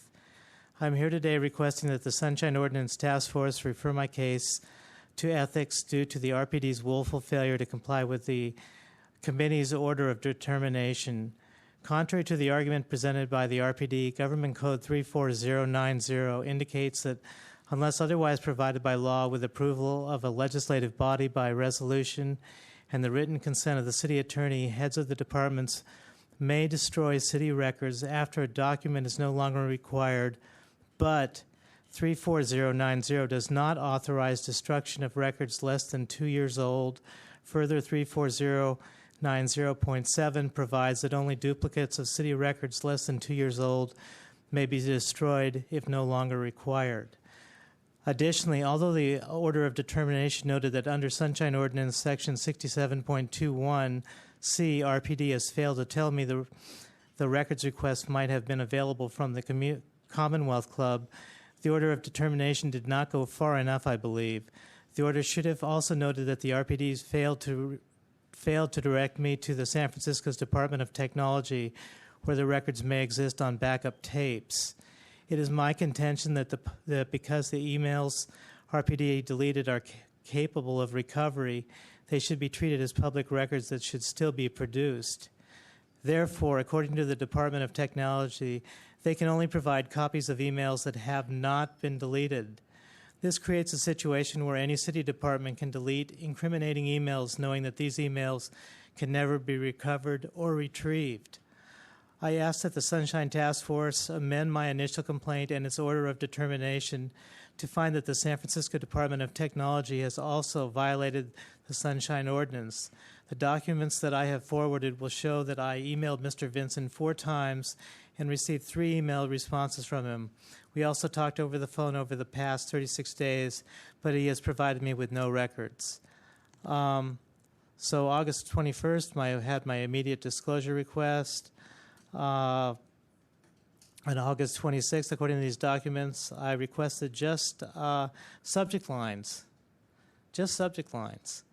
And because the city attorney has to also go through and review if there's anything damaging, and I felt that subject lines couldn't be too damaging.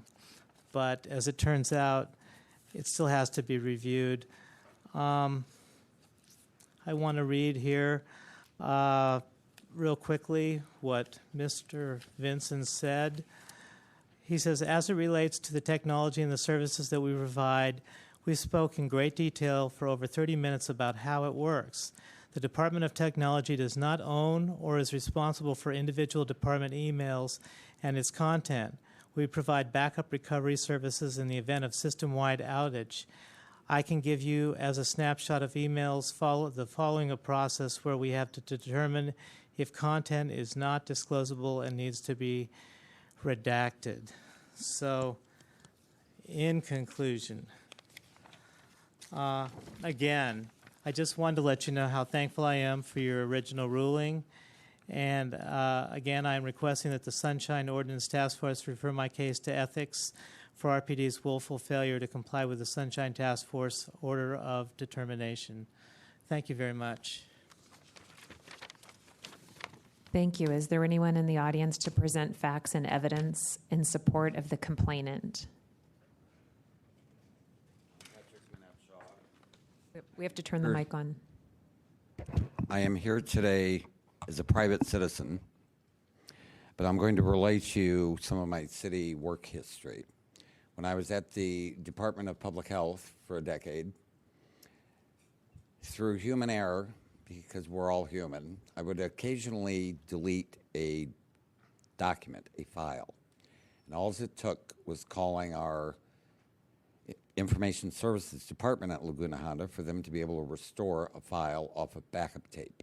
It was never a problem in over a decade. Similarly, when I was an employee at the Rec and Park Department, their information technology staff at 30 Van Ness, not at their headquarters in Golden Gate Park, but the IS staff at 30 Van Ness on multiple occasions restored emails from Miss Rhoda Parham's computer system that she had inadvertently deleted. It's eminently doable. They do it all the time. Similarly, Mr. Wooding's request for subject line indexes that was submitted with a limited scope, limited time frame, limited to a small number of RPD employees would not have been a voluminous request.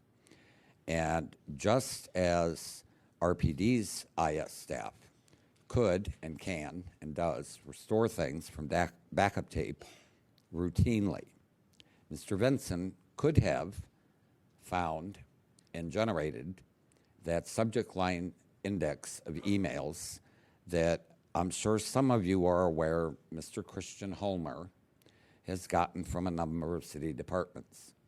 If other city departments are capable of generating a subject line index snapshot, surely Mr. Vinson should have the technology or the managerial staff to have accomplished that for Mr. Wooding within the last 36 days. I've advised my friend George on this topic. I encouraged him to go after that subject line index, and it's really appalling that with the amount of money the city throws at information system architecture and equipment, that they have been wholly unable to generate even a simple subject line index within a 36-day period. It is doable, and I would only add strongly that based on your earlier conversation today, that you find willful failure for official misconduct, refer it to ethics, the grand jury because of their interest, the DA, and again the mayor.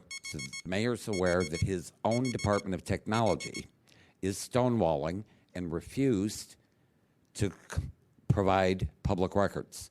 So I believe Mr. Wooding's case should be amended tonight to include a finding that the Department of Technology and Mr. Vinson, in addition to Mr. Buell, Mr. Ginsburg, Sarah Ballard, and the Recreation and Park Department and Recreation and Park Commission have all collectively engaged in willful failure and official misconduct for, in part, violating your order of determination. Thank you. Is there anyone else to present facts and evidence in support of complainant? Hi, Kimo Crossman. DTIS is in charge of creating a system that can be restored when there's an earthquake here, which means having working IT systems. So they certainly have to have disaster recovery. And let me also point out that if there was ever a legal request for emails, they would pull them off a backup tape to get them. So why, if there's a discovery request for emails, I don't understand why they can't, and they can pull it for that. Why can't they pull it for a private citizen under the Sunshine Ordinance? Again, as Mr. Muneshaw, obviously they can pull accidentally delete emails for staff when they request them. But I have to say, I've looked at the agenda item. DTIS isn't listed on the agenda item. You can't find him in violation without notification. I think you should continue this item and not waste public's time on this matter at the time being. Thank you. Is there any additional people in the audience to present facts and evidence in support of complainant? Yes, my name is Nancy Werfel. I'm here to support Mr. Wooding's search for the truth.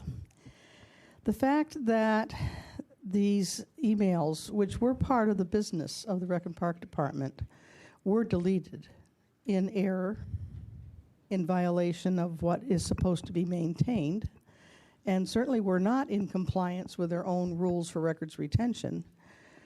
I want to discuss what's happening right now in terms of the backup. And I am very delighted to hear that this body will have a technology committee, because this is going to be the alpha case you're going to want to study.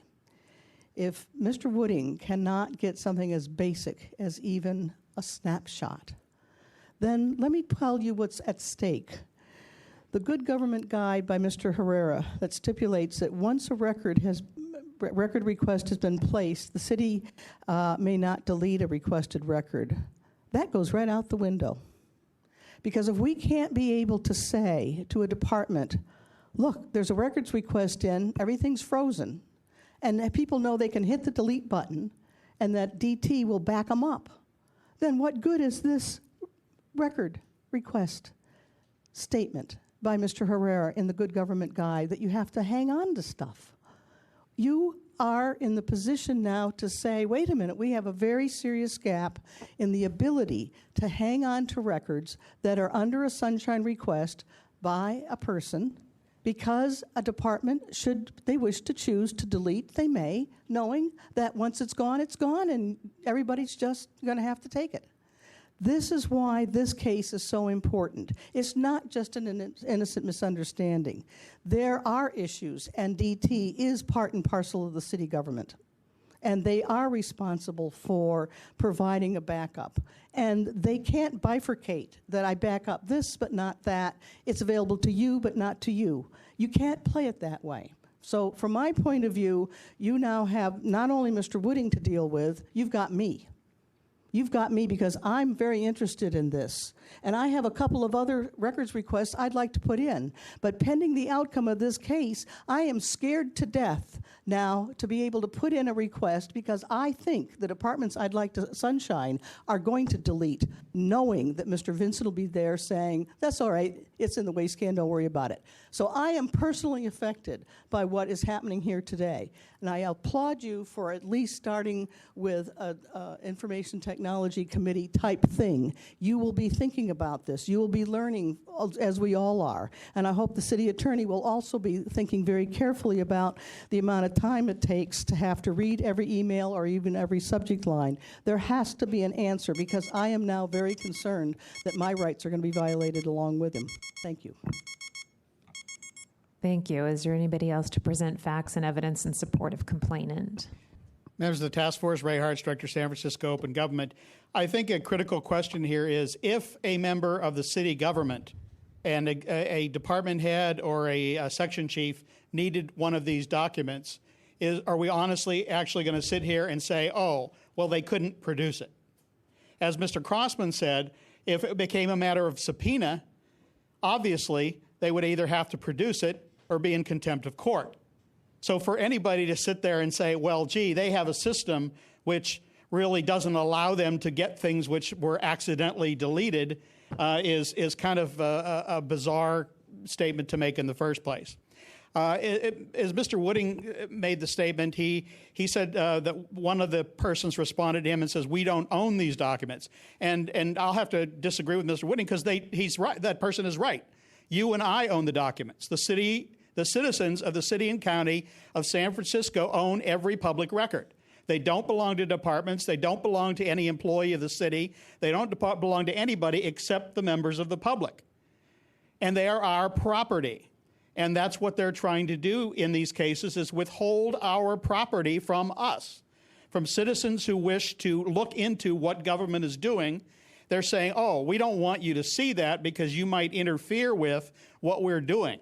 You might stop us from doing something. You might involve yourself in it, and we don't want you to be able to do that. Well, the bottom line there, it also goes back to free speech.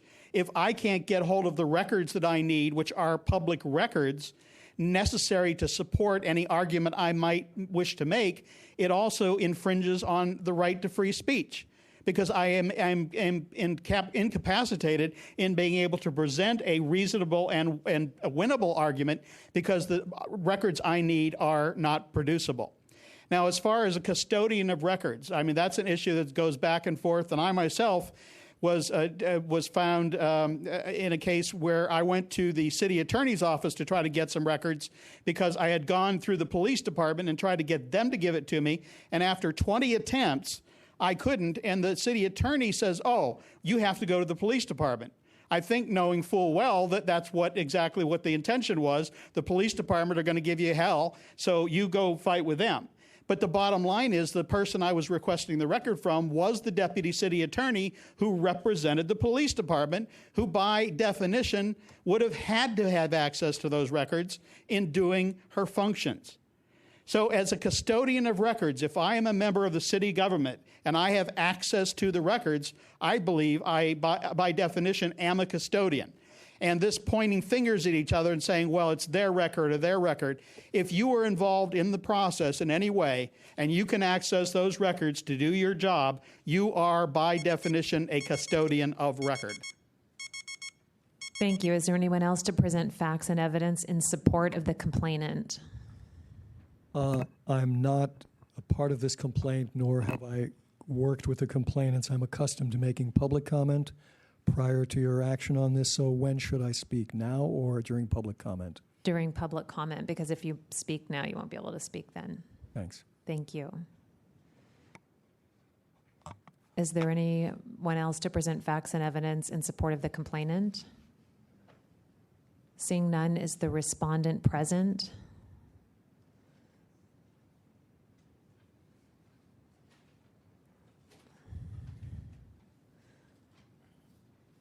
Thank you for coming. You have 5 minutes to discuss compliance with the order of determination. Good afternoon. My name is Olive Gong, and I'm the custodian of records representing the Recreation Park Department. Microphone, please. You can be closer. Microphone. Okay, great. Let's see.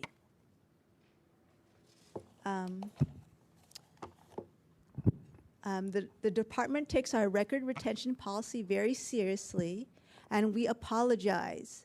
We did not meet the threshold in this instance, but we will make every effort to be more diligent in the future.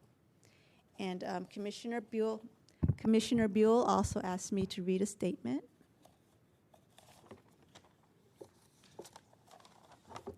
Commissioner Buell has asked that I let you know he does understand how important this is and that he's reinforcing the importance to the commissioners. In addition, he has requested the commission secretary contact each commissioner to have them refresh themselves on the requirements of the Sunshine Ordinance.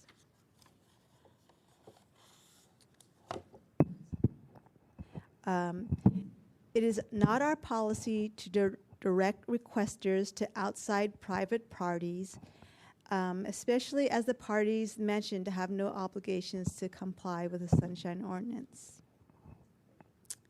And the committee and Mr. Wooding already has the records requested, which he received from his own group, as he was himself a panelist in this group, and we do not have any records.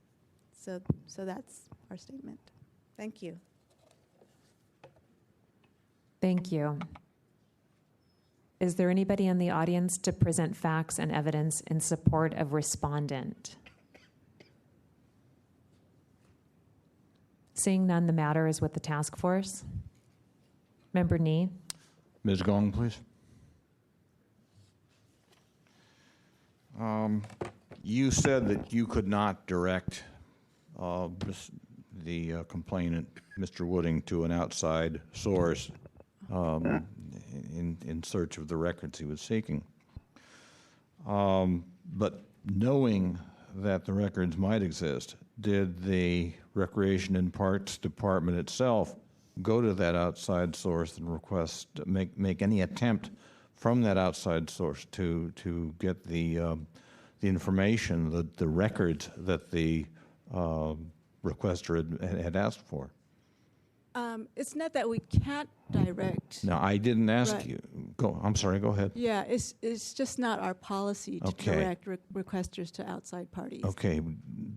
Did the department, number one, even though it's not your policy, did you direct Mr. Wooding to an outside party, or did the department itself attempt to get records requested from the outside party? No, we didn't. Okay. Did the department go to the Department of Technology and request assistance in getting records through the backup system? No. Thank you. Vice Chair Wolf. Thank you, Ms. Gong. I don't need to ask you any questions. You may sit down. Oh, thank you. First, I want to say that a member of the public, Crossman, had said it correctly that the Department of Technology is not part and parcel to this particular complaint. The extension of the Department of Technology is with the responsibility of the respondent in question.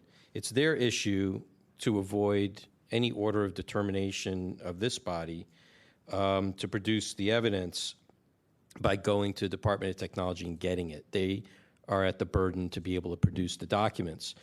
Now, the reality is many of these departments don't even know how the information is even managed or handled in their department.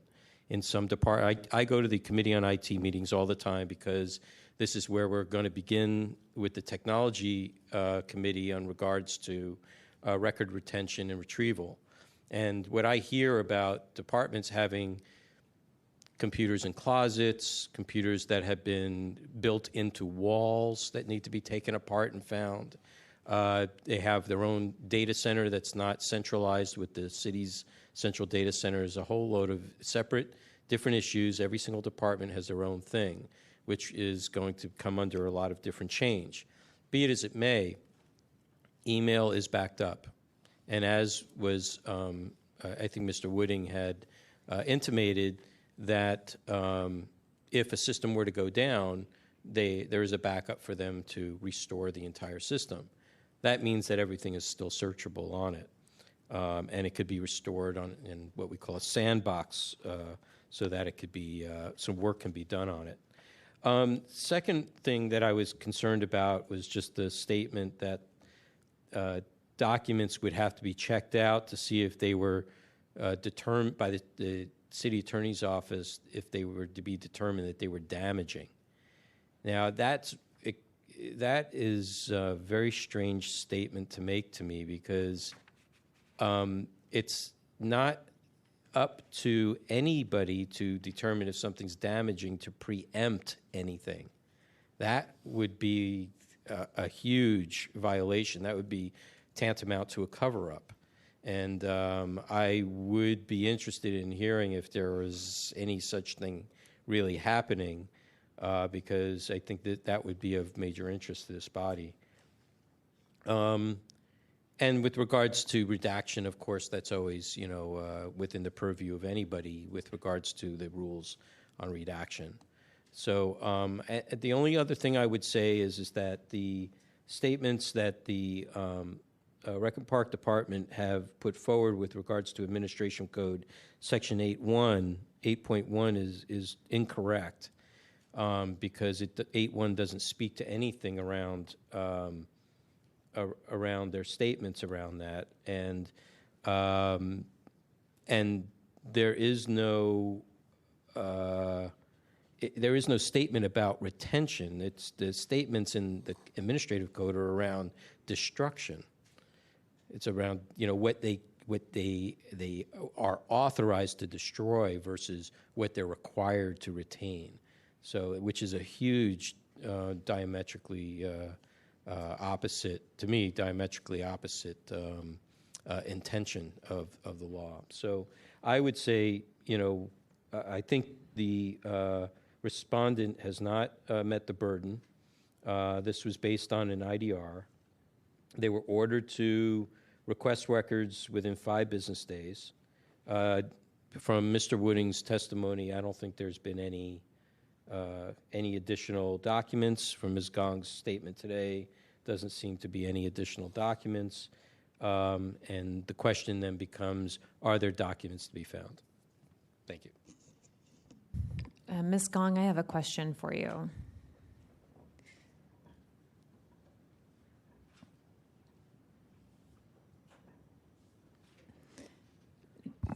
Do you understand what Mr. Wooding is asking about the backup from the Department of Technology?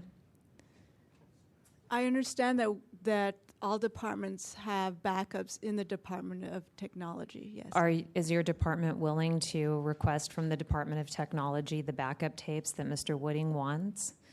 I could certainly ask.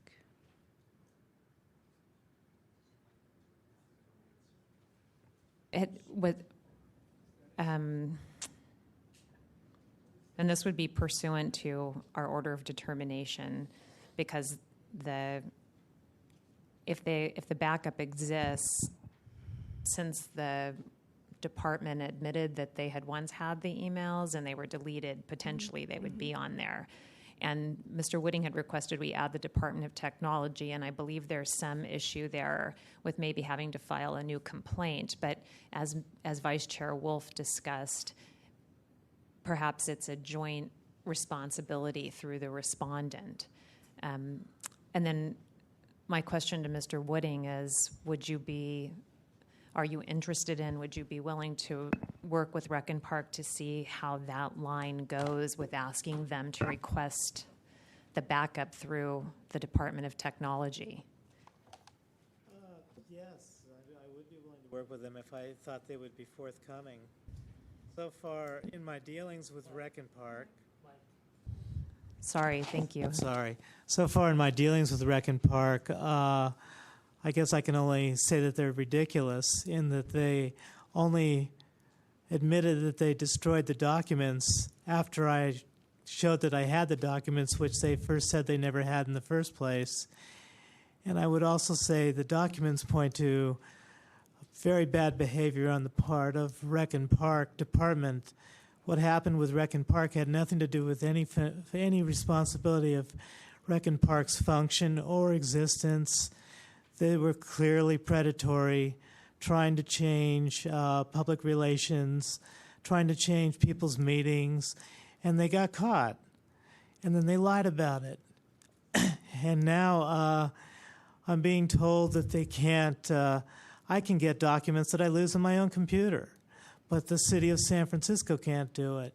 So I would be willing to work with Rec and Park because that's my nature, but I just feel my dealings with Rec and Park have been very bad in the fact that they have not been forthcoming on any level at any point in time with me personally. So I really have a lack of trust in that they will do anything other than just waste my time and drag this out till it's a forgotten item. And that's my answer. Okay. What? Okay. Rec and Park should have gone to the Department of Technology once they had the order of determination. I mean, it's clear that that's the job of the Department of Technology, and it's clear that that's the responsibility of Olive Gong and the RPD to try to find documents, not to destroy them deliberately and then go and tell people, we don't have these documents. I look at a greater problem with this case in that I have no prior dealings with Sunshine. I'm still learning this process. But I cannot believe, as a citizen, the behavior of Rec and Park, how disgraceful this has become. And their whole function was basically to obfuscate, to stop people from getting information. There's no transparency here. There never was an attempt at transparency. So, but if Ms. Gong and Rec and Park are absolutely promising that they would work with me and the Department of Technology, I would be willing to probably stupidly give them one more chance to waste my time. So thank you. Thank you, Mr. Whitting. The reason I bring this up is that this is a hearing on compliance, and I know that potentially they could have asked about the backup tapes, but now that we're directly asking them for that, it might be worthwhile to see if we get a response so that we can see the documents, so that we can start getting documents as opposed to just this circular thing that goes through the Ethics Commission. Because I think that would be a much better process to work with the department if they were willing to work with me than to go to it's crazy to have to go to different departments. In fact, what I'd really like to see is the Department of Technology and Ron Vincent should be added as violating the Sunshine Task Force during compliance period within the order of determination. I really don't want... I'm sorry to have to cut you off, but you'll have an opportunity to okay. respond. I just wanted to get back if there's discussion among the task force. Vice Chair Wolf. I would just say, there's no way at this point, because the way this complaint was presented, that any other party can be adjoined to the complaint. A separate complaint would have to be filed with regards to whether Department of Technology is complying or not. I see. The question is if you begin this work with Rec and Park and then Department of Technology resists to do any of the work, Right. then you have a different. It's a I different matter. agree with you. I never thought that this would. It just keeps going, you know. I understand. So my suggestion is. I would like to work with them if I could. Okay, my suggestion is to since both parties seem amenable to try to give it a go, let's give it a go.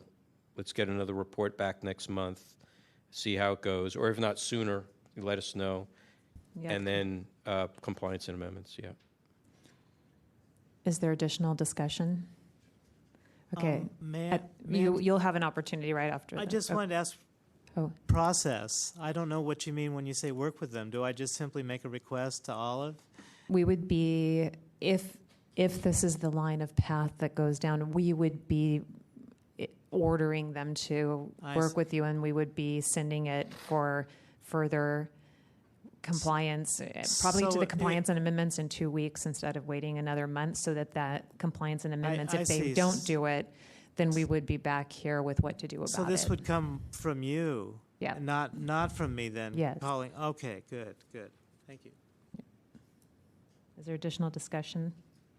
Okay, so at this time, the respondent and then the complainant will have 3 minutes to issue any rebuttal remarks. I guess the only thing I can say is that I did ask staff for the emails, and they said that Mr. Wooding has the records. He has the records that he asked for, from the other group that he asked for them from, and so I don't know what other records he's seeking at this point. But certainly, I mean, if you want us to ask the Department of Technology for backups, we can do that. But just wanted to let you know, staff has always said, that we don't have any, records other than what Mr. Wooding already has. He has the records that he's requesting. Are you saying you don't have any? I'm not I mean to interrupt you, but you said kind of two things. You're saying you don't have any other records except those, or you're saying you don't have any records? We don't have records. Okay. We have deleted the records, but staff has indicated to me that Mr. Wooding has the records that he has sought and is seeking. That the records that he's seeking, he has already. Anyway, that's just additional information. But certainly, I mean, if you want us to, ask the Department of Technology, we can do that. Okay. Are you finished with your 3 minutes? Okay.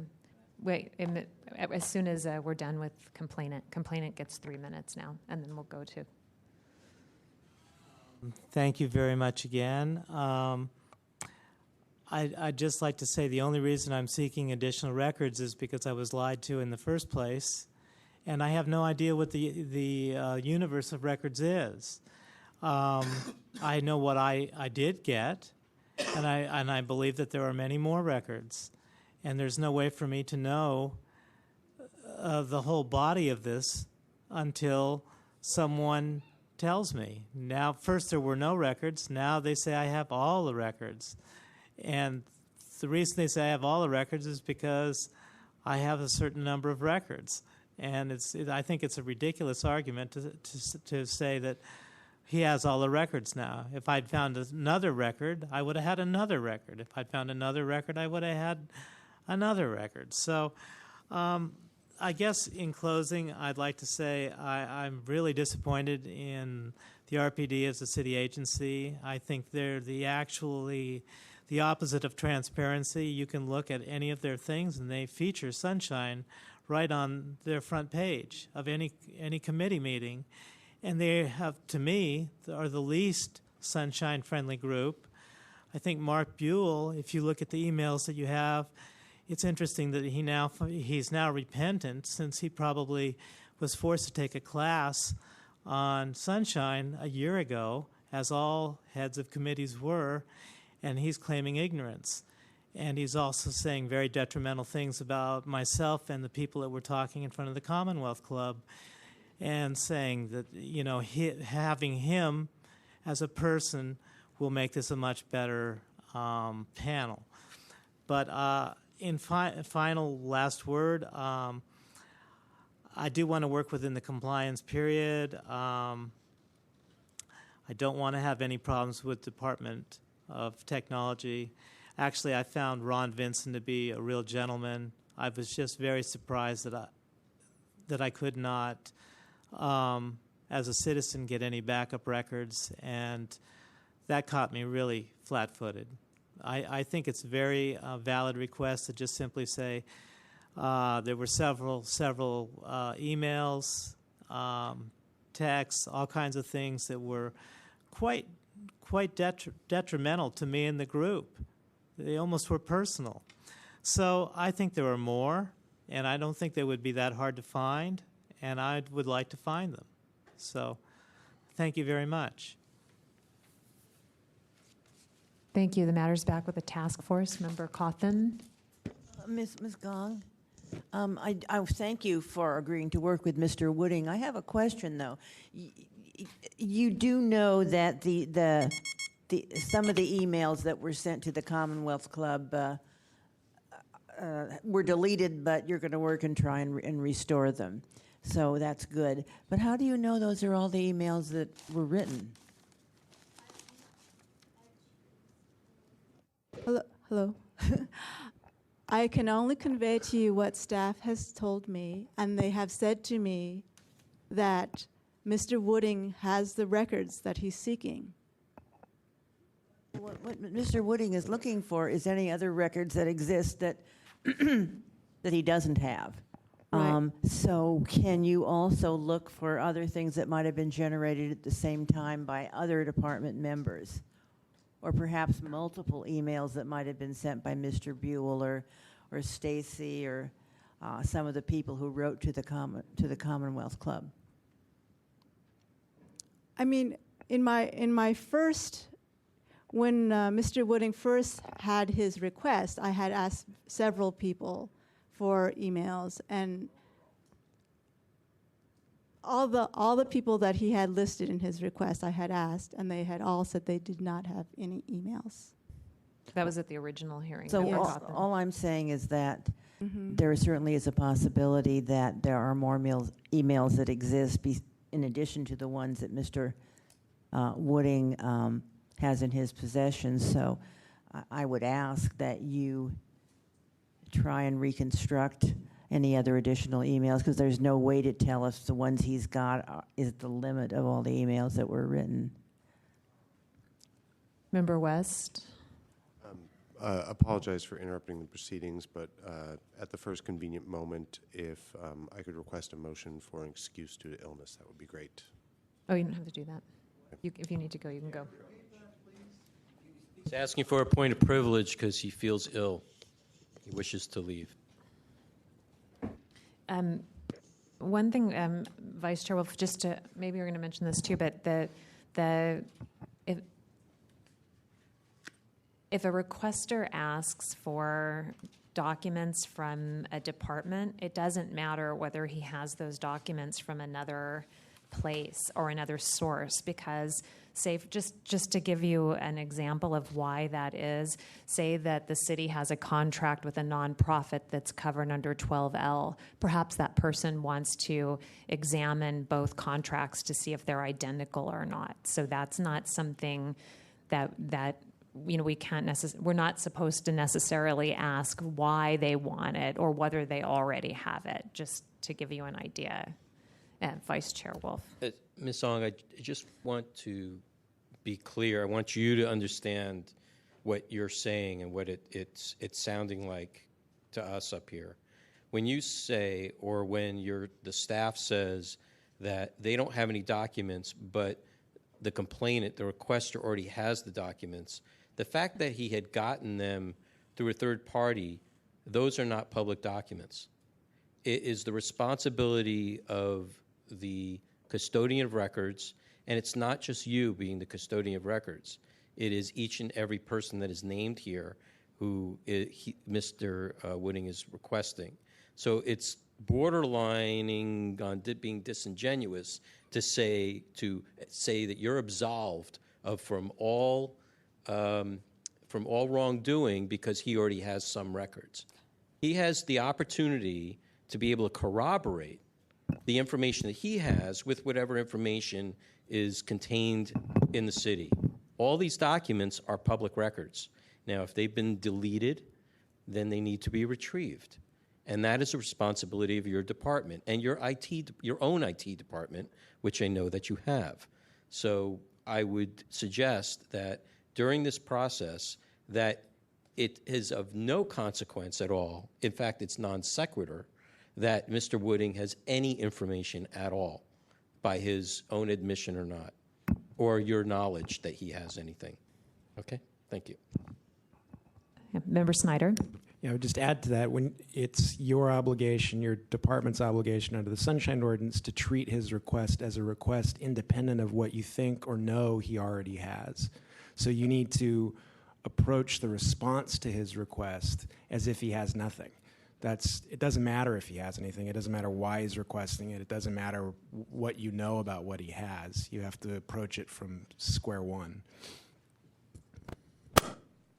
May I respond?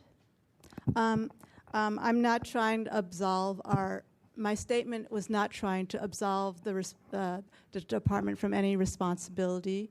I was only trying to relay information that my staff had given me, which is to say that they don't have any. The statement that I had given you was the statement that the staff had given me. And it is not my intention to absolve the department of any responsibility. Thank you. Is there any additional comment? Is there a motion? Member Nee?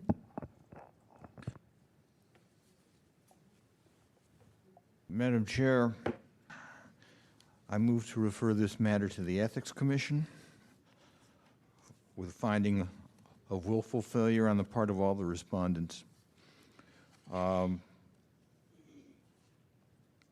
Yes, we can and should continue to pursue this matter. We can and should continue to make sure that Mr. Wooding gets the information that he is seeking. But I think that the order of determination stems from action taken July 26th, 9 weeks ago. That is plenty of time for the respondents to have complied with this order of determination. Furthermore, you heard Ms. Gong say the department had not gone to any outside party to seek the information that was requested. They had not gone to the Department of Technology to seek retrieval of the deleted information. They've had plenty of time to do that. And yes, they still should, but the fact that they have not done when they've had all this time to do so, I think that merits a referral to ethics. Is there a second? I second the motion.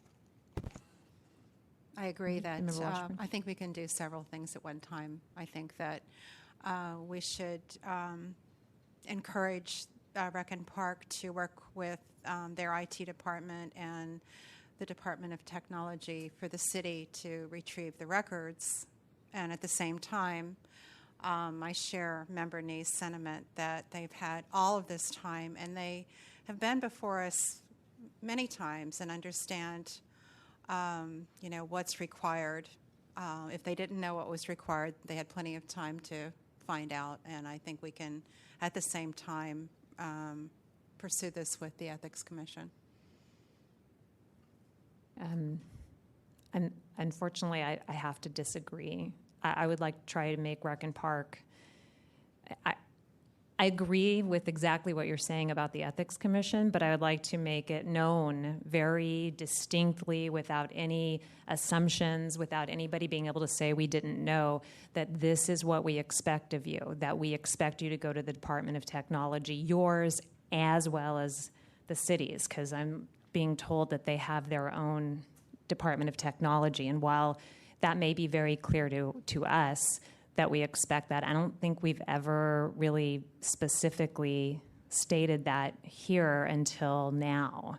I mean, Mr. Wooding had made some representation about it to them, but as the task force, we did not. And if once it goes to the Ethics Commission, we have it's the end for us. We're not monitoring it anymore. So that's one of my concerns, that we wouldn't ever know if they, if you send it to compliance and amendments instead of directly to the Ethics Commission, they would have to come before us and give us an answer of whether they actually did those things. Member Nee, and then Member Snyder. Again, you heard Mr. Wooding say, yes, he's willing to go back to work with the department to try to retrieve those records, but the atmosphere of distrust has already been established, and he's really not sure that it will do him any good. Second, in the penultimate paragraph of the order of determination, it says, the agency shall release the records requested within 5 business days of the issuance of this order. The order was issued August 8th. That means they had until August 13th. Still no record, still no compliance. I say I believe it should go to ethics. And Member Snyder? Well, I understand and respect Member Nee's position on this. I agree with the chair. I think that ultimately our goal is to get records in the hands of the people who request them. And I think there's a good chance here that Mr. Wooding will get records, and if he doesn't, then we find a willful failure to comply with our order and we send it to ethics. I agree the delay is unacceptable here, but I also think we have an unusual opportunity to maybe get him what he's looking for, and I think our leverage to push for that diminishes if we send it to ethics now. And we can send it to ethics later. I understand and would like to emphasize that expediency is important. However, there are circumstances, and this is one, where it isn't precisely clear where records are, what's being sought, and I think providing the opportunity for the department to give Mr. Wooding the records he's seeking is something that we should seize here, because it doesn't happen all the time that it looks like it's possible. Yeah, I would just say that it would make it perfectly clear that that's what we expect of not just Rec and Park, but the other departments as well. And I do think that it is. I do think that it is unfortunate. That's a terrible way to say it. It's terrible that Mr. Wooding had to wait this long, and I apologize to him for that. But the balance between waiting a little bit longer and having a really specifically distinct thing to say, that they were searching and this is what we expected. Going forward, we wouldn't need to do it again because we would be very clear of what was expected. Because the department, I think their response is going to be, we looked for everything and that was everything that we knew. And I think that our order to send it to ethics would come across as you should have known something else, and perhaps they should have, but I don't think that that's as strong an argument as making the statement do it and then them saying that they cannot then come back and say they didn't know. And if we send it to compliance and amendments, the way it would then be less than if it would be similar if we send it to the full task force. But again, you also don't have the power to monitor it once it goes to the Ethics Commission. It's gone.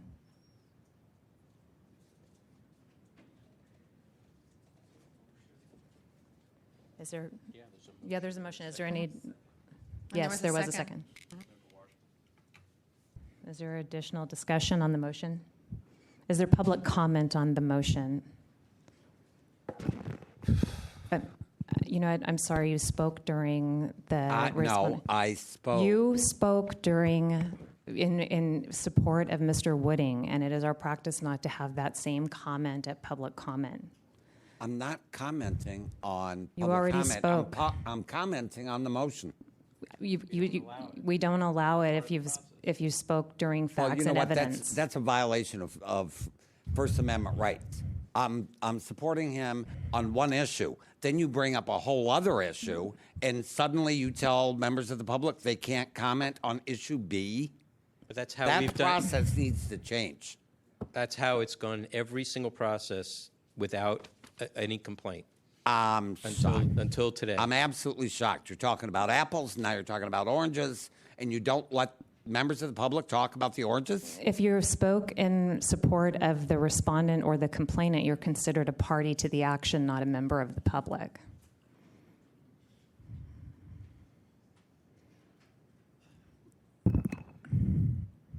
I would support the motion. The suggestion that you have to retain jurisdiction over this matter in order to make sure that they understood something that they should have understood months ago is primarily because you don't think ethics is going to do anything about it, right? No. Yeah, because of ethics, they have to appear before ethics, and ethics is going to say you either comply or you don't, and if you don't, this is what's going to happen. So it suggests to me that you can't have it both ways. If you don't think ethics is going to do anything about it, then you're abdicating what is the responsibility of the task force to decide how to get its orders enforced. The Park and Rec knew, I'm sure they knew, what they had to do. You didn't have to tell them. You don't have to, be the teacher to a group that purposely avoids its responsibilities under the Sunshine Ordinance and the Public Records Act. And the only way to get this thing going is to get it over to ethics and don't make an official misconduct out of it, just make a simple enforcement. This is the order. They didn't comply. Enforce it. And that will speed it up because Mr. St. Croix won't be able to get his hands on it. He won't be able to say, well, we don't know what to do with official misconduct rules and so forth and so on. That's my suggestion to you. And I think after having heard this matter for well over almost an hour, maybe longer, you should resolve it and do it quickly. Thank you.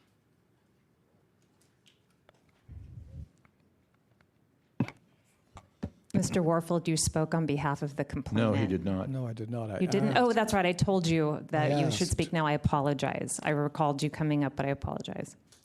Thanks. That's why I asked. Yes. For this very reason. But I would say that in respect to Mr. Monet Shaw's point, I think the procedures would do well to define explicitly what this practice, as you call it, is. I was aware of it, and that's why I asked. I wanted to speak as late as possible because things do happen, and then you're talking about apples, and then you're talking about sliced apples and so on, oranges.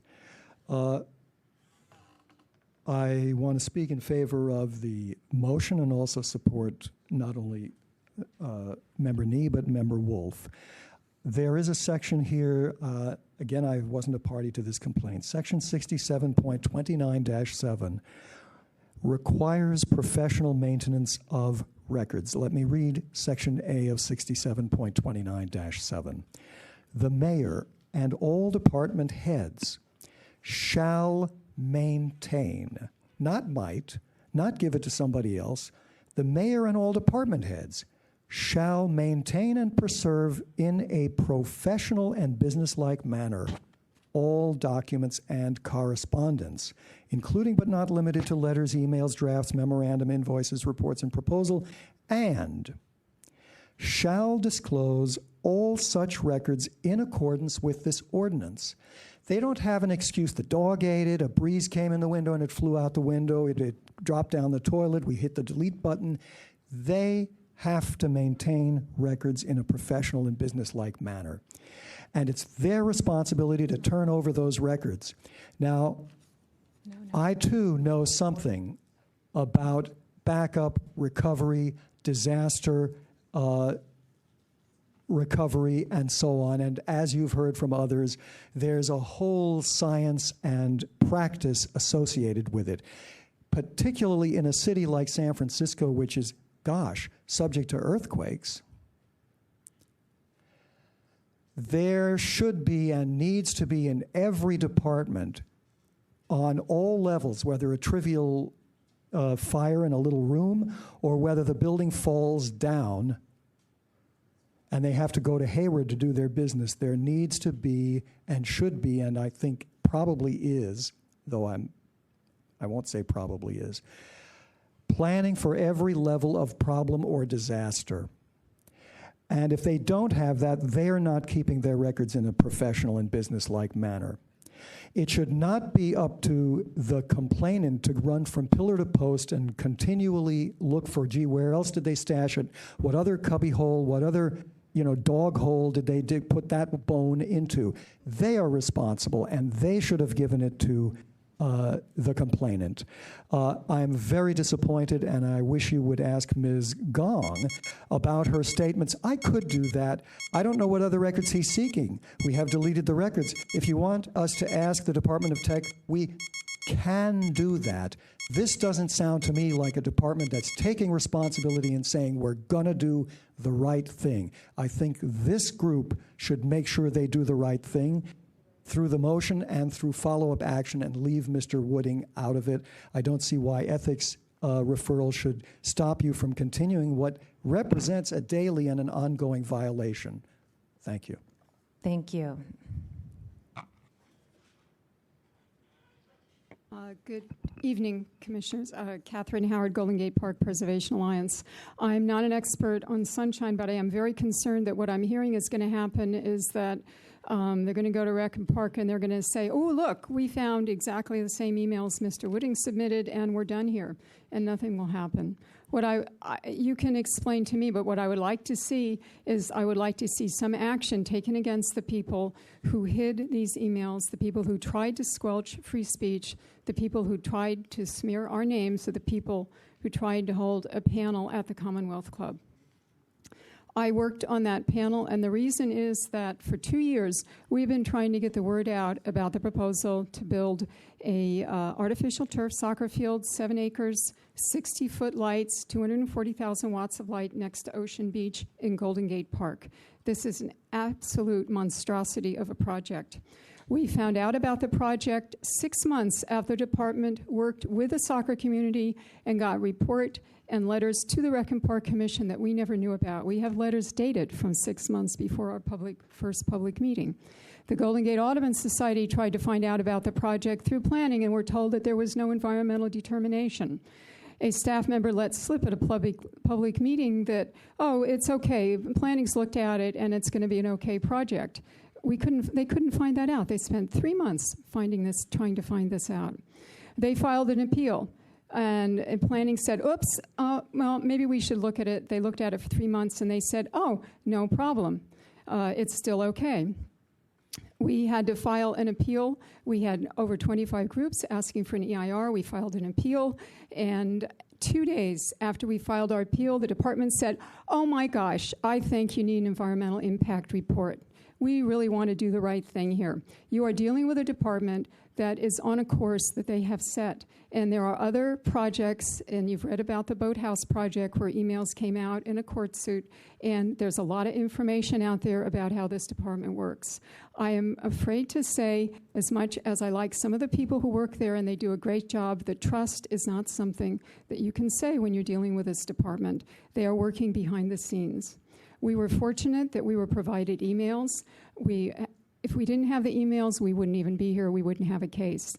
I'm really worried that in 2 weeks, Rec and Park is going to come back and say, ooh, look, we found the emails. That's it. Goodbye.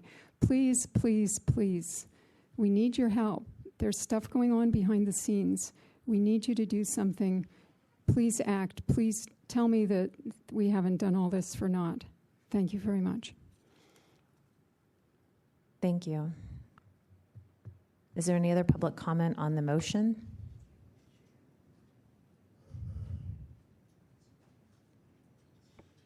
Well, I see this case and I see the parallels to my case. You talk to 3 different people, you'll get 3 different responses. I think the other thing too is it just seems like the lady didn't even try to get this person his documents. They just waited until they came to the Sunshine Ordinance Task Force. You know, it's just, I guess I'm just still bothered by that. You'll wait 2 weeks for them to pontificate that they're going to get him the documents, but at the end, I just believe from my experience, my 3 years experience, the 2 weeks will come, he won't get his information, and it'll somehow get dropped. And thank you.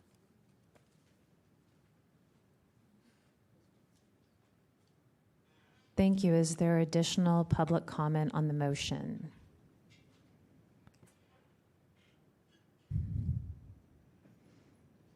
Seeing none, public comment is closed and the matter is back with the task force. Just to respond, my concern is that when the Ethics Commission receives it, how will we impart to them this idea of the backup tapes, the idea that they should have known the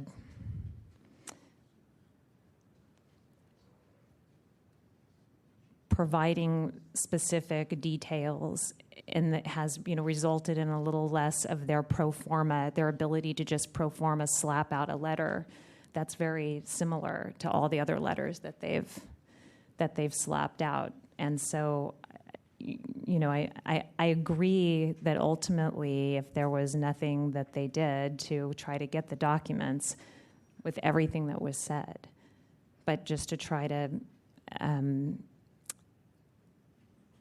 be very detailed in our approach.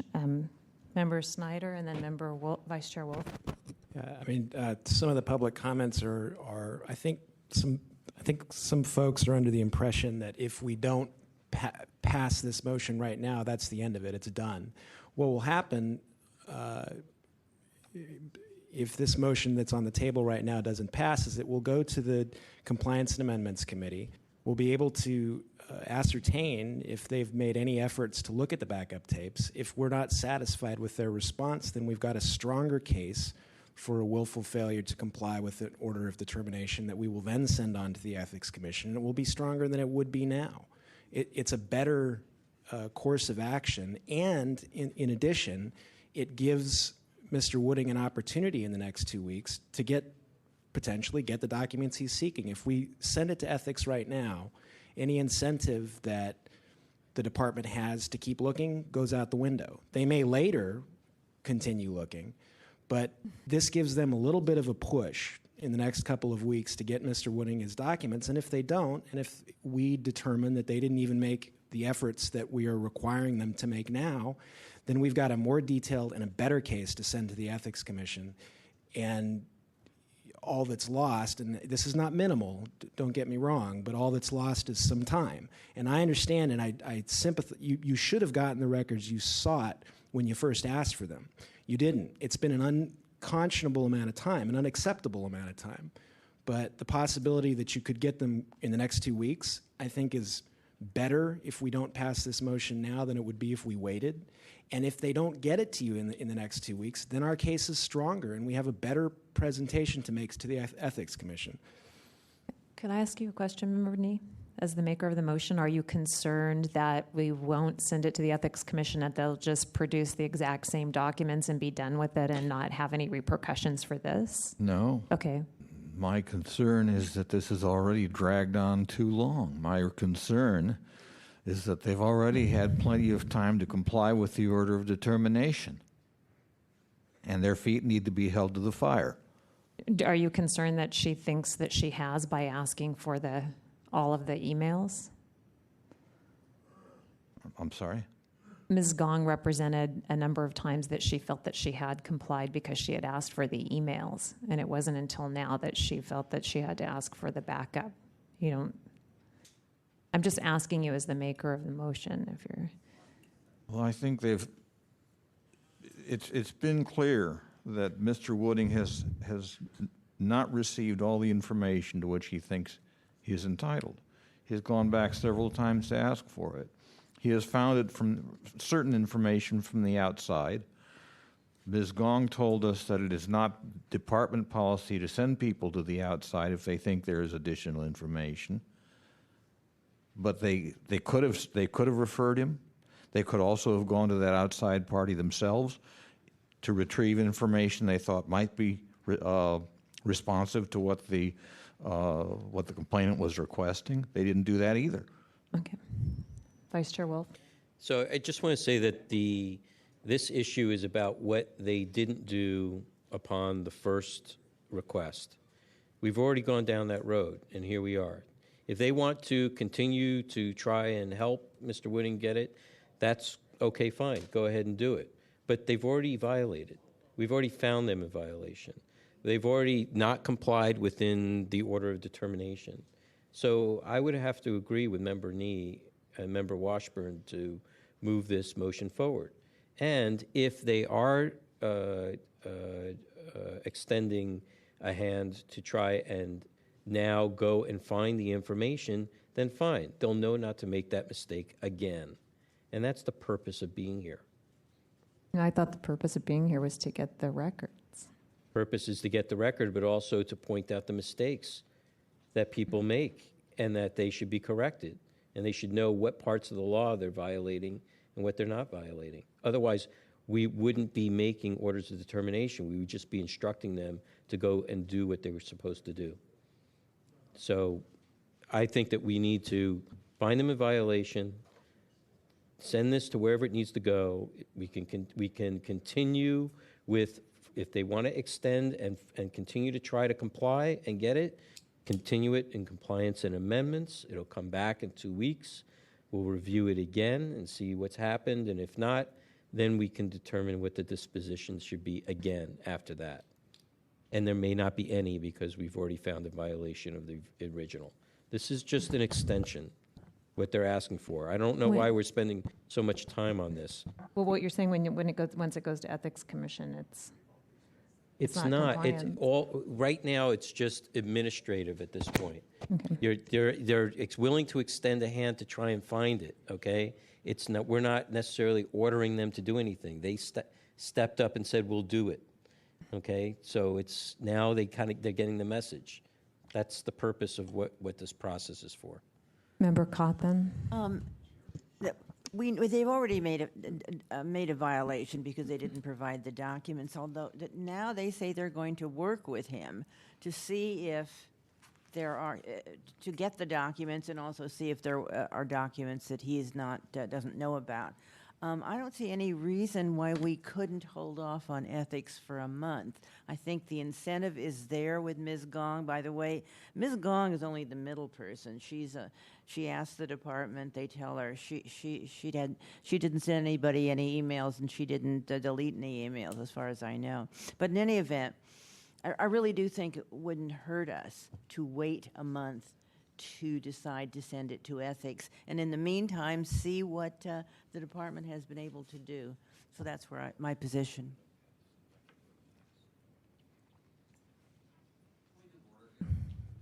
May I just briefly say? No, I'm sorry. Point of order. What?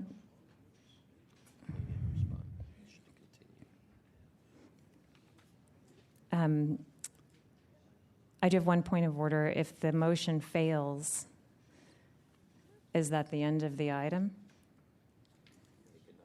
No. You can make another motion. We can certainly make them. If the motion fails, then a motion could be made to continue this item and refer it to the Compliance and Amendments Committee. All right, is there any further discussion on the motion? Can we read the motion? Excuse me. She wants to read the... Excuse me, Member Washburn's hand was up. I'm sorry. I apologize. I didn't see it. I just like to say, if we think about this for a minute, ordinarily this would have gone to compliance and amendments, and we would have heard this very same discussion at a compliance amendments, and we would have decided probably to refer it back to the full task force to then be referred to ethics. Unless we did a different motion. Well, if we had heard what we heard today, I dare say that compliance and amendments, we're all sitting here, we would have probably voted to send it back to the full task force with the recommendation that it go to ethics. And so by, if we don't vote on, or if we don't approve this motion, then we will just have protracted the whole thing by a month. And I do think that, by sending this to ethics is the right thing to do, and that does not preclude Rec and Park from getting the records that they should have gotten over a month ago. And now I'd like to call the question. Mr. Rustin, I'm sorry, Member Cawthon, do you need the motion read again? Yes, please. Through the chair, the motion is to refer the matter to the Ethics Commission for willful failure and to urge the Rec and Park, the IT department, to continue working with the complainant. And in that you would be naming the people that Member Nee named and the order of determination? Is that? I believe the motion, I don't recall the second part of that motion. Somebody may have suggested a friendly amendment, which I accepted. I don't recall. But the original motion was to refer the matter to ethics, naming all of the respondents for willful violation, for willful failure to comply with the order of determination. Thank you. Does that clarify for you, Member Cawthon? Yes? Yes. Okay. Mr. Rustin, will you please call the roll on the motion? On the motion, Member Snyder? No. Snyder, no. Member Nee? Aye. Nee, aye. Member Cawthon? No. Cawthon, no. Member Manny? No. Manny, no. Member Washburn? Aye. Washburn, aye. Member Wolf? Aye. Wolf, aye. Member Johnson? No. Johnson, no. Madam Chair, there are 4 noes and 3 ayes. Motion fails. So the motion to refer it directly to ethics fails. Is there another motion? Member Neem? Move to continue this till our next regular meeting with a referral in the meantime to the Compliance and Amendments Committee. Is that with an order to review the backup tapes? With an order to the Recreation Parks Department to review Yes. the backup tapes? Both their backup tapes and the Department of Technology. Yes. Is there a second? Second. Is there discussion? Is there public comment on the motion? Seeing none, Mr. Rustin, will you please call a roll? Yes, Madam Chair. On the motion, Member Snyder? Yes. Snyder, aye. Member Nee? Aye. Nee, aye. Member Cawthon? Aye. Cawthon, aye. Member Manny? Aye. Manny, aye. Member Washburn? Aye. Washburn, aye. Member Wolf? Aye. Wolf, aye. Member Johnson? Aye. Johnson. Madam Chair, we have 7 ayes. The motion passes. Thank you. Ms. Gong, do you understand that we're asking you to return to the Compliance and Amendments Committee and that we want you to go deeper into your search than just asking the staff, that we want you to ask the Department of Technology and your own IT department, which I understand Rec and Park has? Yes. Thank you. Member Nee? Yes, Madam Chair, before we go any further, I think it would be in order to move to excuse Member West, who had to depart due to illness. Yes. That excusal, for lack of a better word, would be retroactive to item number 5 and forward. Is that a motion? And forward to the rest of the meeting. Yes, that is a motion. Is there public Second. comment on the motion to excuse Member West for illness? Seeing none, public comment is closed. Members, can we take the motion without objection? Seeing no objection, the motion passes. Madam Chair, could I request a 5-minute recess?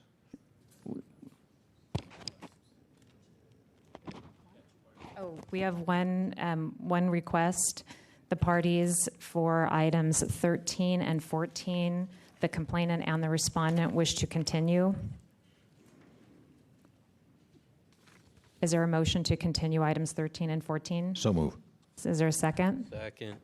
Is there public comment on the motion to continue items 13 and 14? Yes, Peter Warfield, I'd like to ask whether you might take it first for reasons that I think the complainant could bring. I think he has sat through a very long time with just one item, and I think it would be appropriate to see whether this item could be taken up next, if you so wish, and if he would wish to do it. Unfortunately, could not move it in front of Pastor Gavin's. The third item, not the first one item. Is there any additional public comment on the motion to continue items 13 and 14? Seeing none, Member Rustum, can you please call the roll? On the motion, Member Snyder? Yes. Snyder, aye. Member Nee? Aye. Nee, aye. Member Cawthon? Aye. Cawthon, aye. Member Manny? Aye. Manny, aye. Member Washburn? Member Washburn, absent. Member Wolf? Aye. Wolf, aye. Member West, Member Johnson? Aye. 6. Member Washburn? I'm sorry, I didn't hear the motion. I was not here. Motion is to continue items number 13 and 14. Aye. Madam Chair, we have a quorum. We have a The motion passes. motion passes. So items 13 and 14 will be continued to the next full task force meeting in October. And at this time, the chair will declare a 5-minute recess.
Is it on? Okay. The task force is coming back into session.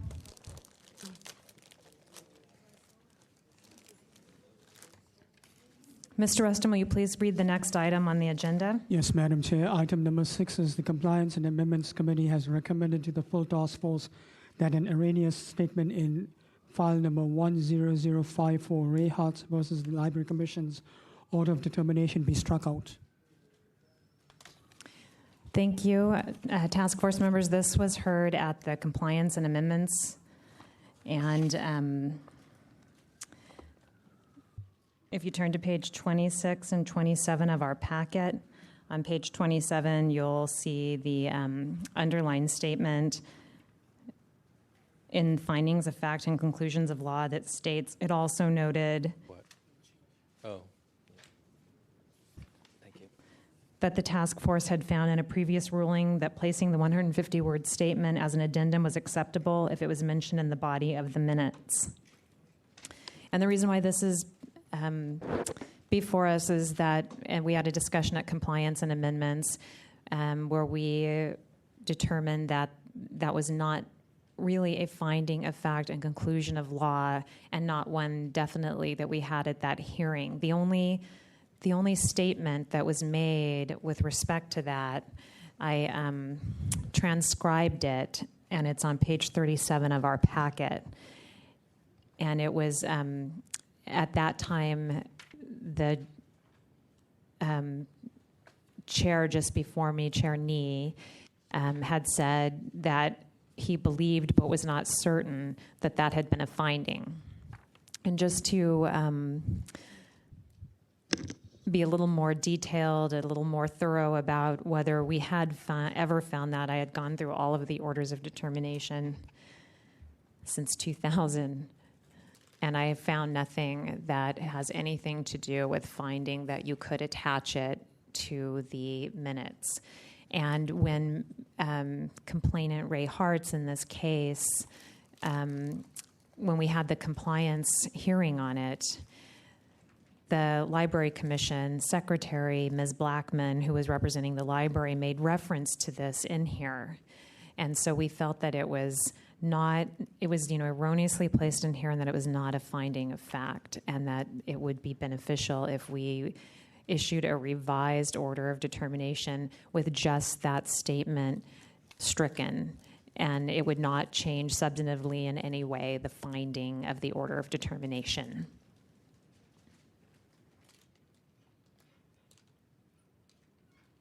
Is there any discussion, Member Nee? I so move. Second. Is there any discussion on the motion? Yeah. Is there any public comment on the motion?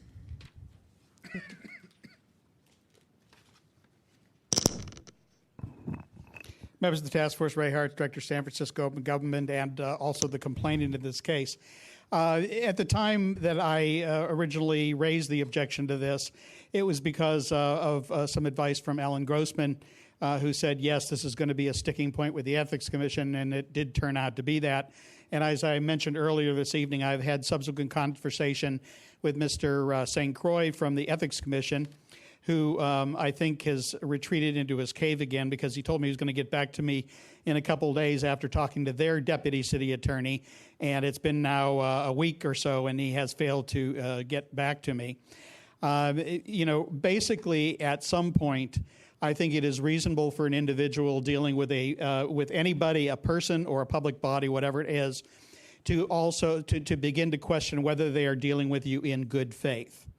And unfortunately, due to my dealings with the Library Commission, I have come to the conclusion that they deal with members of the public, including myself, in many cases, in totally bad faith. This memo that Ms. Blackman sent tonight regarding the earlier case, saying that the case had been dismissed by the Ethics Commission, was basically kind of a denial of the fact that she was here during the last hearing, 11054, and heard this body just come clearly out, unanimously say, in the body of the minutes means in the body of the minutes. and for her to be disingenuous by that in going before the Library Commission and leaving that out, and then coming back with this kind of a comment and saying, oh, well, this case that was dismissed by the Ethics Commission is a good reason for me not to come, is basically just being dishonest on its face. She knows that you've made the decision. She knows that you have determined that in the minutes means in the body of the minutes, and just chooses to disregard that fact. I think, unfortunately for them, it is actually beneficial to me for them to have done all these things, because otherwise we wouldn't have had the actual testimony of Mr. Munson, who's the vice president of the Library Commission. As been pointed out earlier, some of the folks that come here representing bodies are kind of caught in the middle. They're told to go and present a case, but they really have no control over the policy or the decisions of the body which they're representing. In 11054, Mr. Munson, who is a vice president and obviously has thorough knowledge of what the Library Commission is doing, got up and said, we don't like the statements they're making, and that's why we want to keep them out of the minutes. And so they just keep dragging this on, and the longer they drag them on, the only thing I can think of that works is the old expression, give them enough rope, and they'll hang themselves. Thank you. Is there additional public comment on the motion?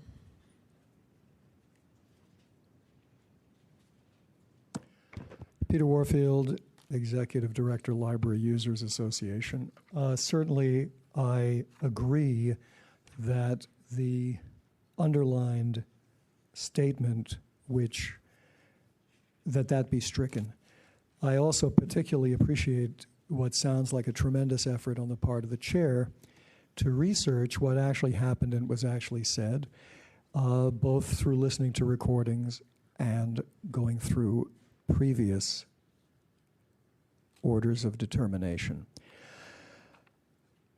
I do think that it would be fair to the public to find out how this made its way in and why, because it sounds as though the author of this, or one of the authors, had some hesitation himself with respect to the facts, and yet stated unequivocally a fact here that you're now going to excise, which was just wrong.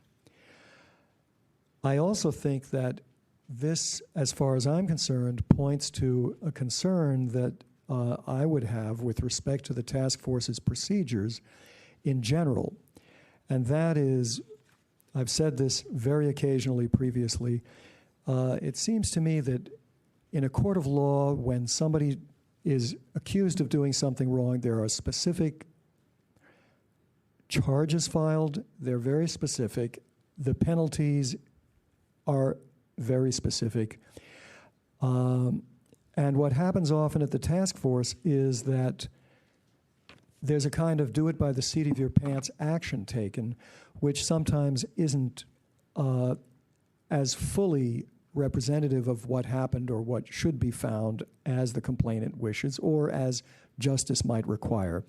In olden times, you had a city attorney who would phrase his letter of advice telling you that if what the complainant says is true, then it would violate this section or this section and so on, and would help provide some guidance about what you would need to do in terms of fact-finding or interpretation of law to get to particular conclusions.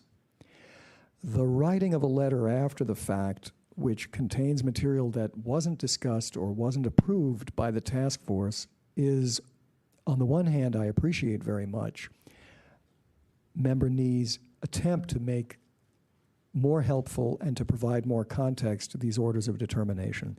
But it does lead to the question and the issue of stuff coming in that wasn't intended or, in fact, was incorrect. So I think this certainly should be done as you are doing, and I appreciate that you're taking that out. It has caused difficulty. It has been quoted in the wrong places. It has undermined your own order. But I do hope that you will take up your own procedures so that this sort of thing is less likely and other problems, procedural, are also less likely. Thank you. Thank you. Is there additional public comment on the motion? Seeing none, public comment is closed. Point of order, Mr. Restum, if this motion passes, will you be providing the revised order of determination to all of the people who received the original one? Yes, Madam Chair. Okay. Thank you. Can you please call the roll? Is there any further discussion? Member Nee. Yeah, I think the motion probably should be more specific, so I'm prepared to do that. Okay. This will be a substitute motion that in the order of determination issued in complaint number 10054, the following statement be stricken. Quote, it also noted that the task force had found in a previous ruling that placing the 150-word statement as an addendum was acceptable if it was mentioned in the body of the minutes, close quote. Does the second accept? The, Who seconded? I think Bruce did. Did I? Okay. Second accept? Member Cawthon. Oh, it was Member Cawthon. Member Cawthon, do you accept the revised motion? She acknowledges. Yes. Okay, so it's essentially the same motion but restated more specifically. Correct. Okay. Mr. Reston, will you please call the roll? On the motion, Member Snyder? Yes. Snyder, aye. Member Nee? Aye. Nee, aye. Member Cawthon? Aye. Cawthon, aye. Member Manny? Aye. Manny, aye. Member Washburn? Aye. Washburn, aye. Member Wolf? Aye. Wolf, aye. Member Johnson? Aye. Johnson, aye. Madam Chair, we have 7 ayes. The motion passes. Thank you. Will you please read the next item on the agenda? The next item is item number 7. It's a reconsideration of a complaint filed by Frank McDowell against the San Francisco Municipal Transportation Agency for allegedly not providing documents associated with the CAM drive. Thank you. Just before we begin, I would like to direct the members to the instructional memo by DCA 3 that we will be here. This is reconsideration, but we're not making a decision now. What we're deciding on is whether or not we should schedule it for a hearing, to reconsider it for a hearing based on the new evidence, not necessarily what we would actually decide based on that evidence. And at this time, the complainant, I have a point of order. Do we take facts and evidence in support, or do we just take his new evidence? I think it would be fair at this point. This is strictly, since this is strictly a question of reconsideration, I think we should hear from the complainant, if he is here, as to what specific new evidence he has to introduce that would merit our bringing this back for reconsideration. That's my read on how we should go. Somebody else may have other opinions. Do we have to take DC 3 in? Madam Chair, there's not a specific hearing procedure provision for the motion to reconsider. So there's not a specific procedure in place to guide this, but given the nature of the question before the task force, it makes sense for both the complainant and the respondent to have an opportunity to address the new evidence and whether that justifies a reconsideration. Okay. Is the complainant present?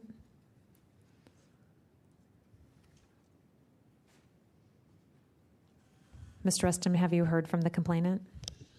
Madam Chair, the complainant does not have electronic mail, so I mailed him a letter last week informing him of the hearing. Of the hearing today? Yes. Do you, is the respondent present?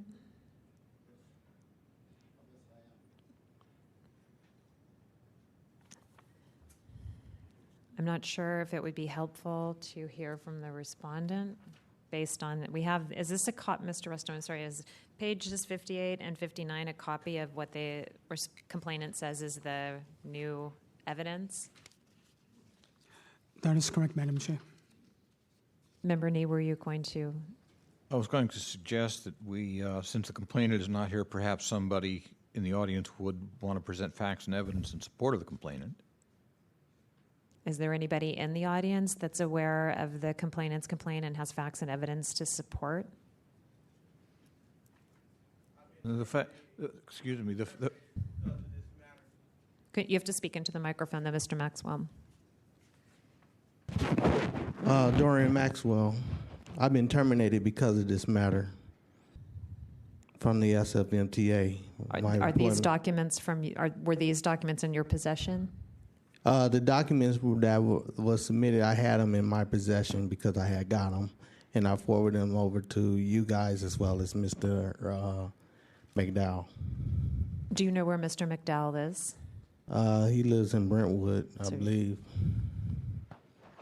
I mean, you don't know where he is tonight or whether he intended to come to the hearing? Not that I know of. Well, my employment has been terminated under his direction to Ms. Chambers to terminate my employment at the SFMTA because of this matter.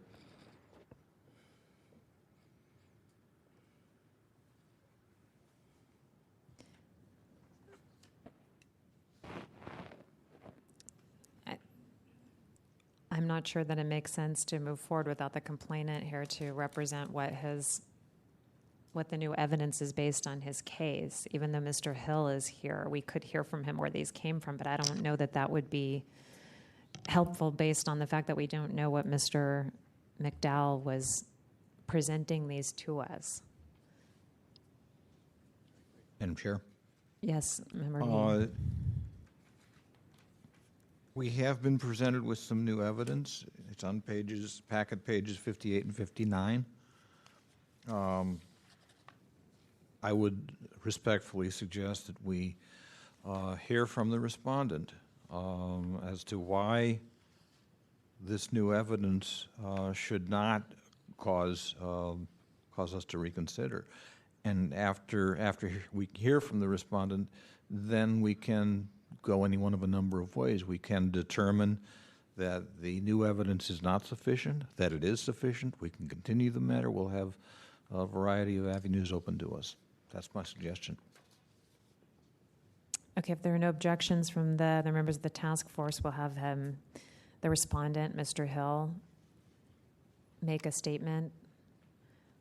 Mr. Hill, could I ask you one question before you begin? Are you aware of what documents we're discussing? Yes, I am. Okay, thank you. You have 5 minutes. Thank you. My name is David Hill. Recently, I received some documents that was forwarded to me from the Sunshine Task Force regarding some, quote, new evidence supposedly to support Mr. McDowell's accusations that he did not receive all of the documents that was due him. If you remember, and I've also brought copies of it, to refresh your memories, that Mr. McDowell was very, very clear, very specific in what he requested. What he requested was a matrix of all drive cam discipline.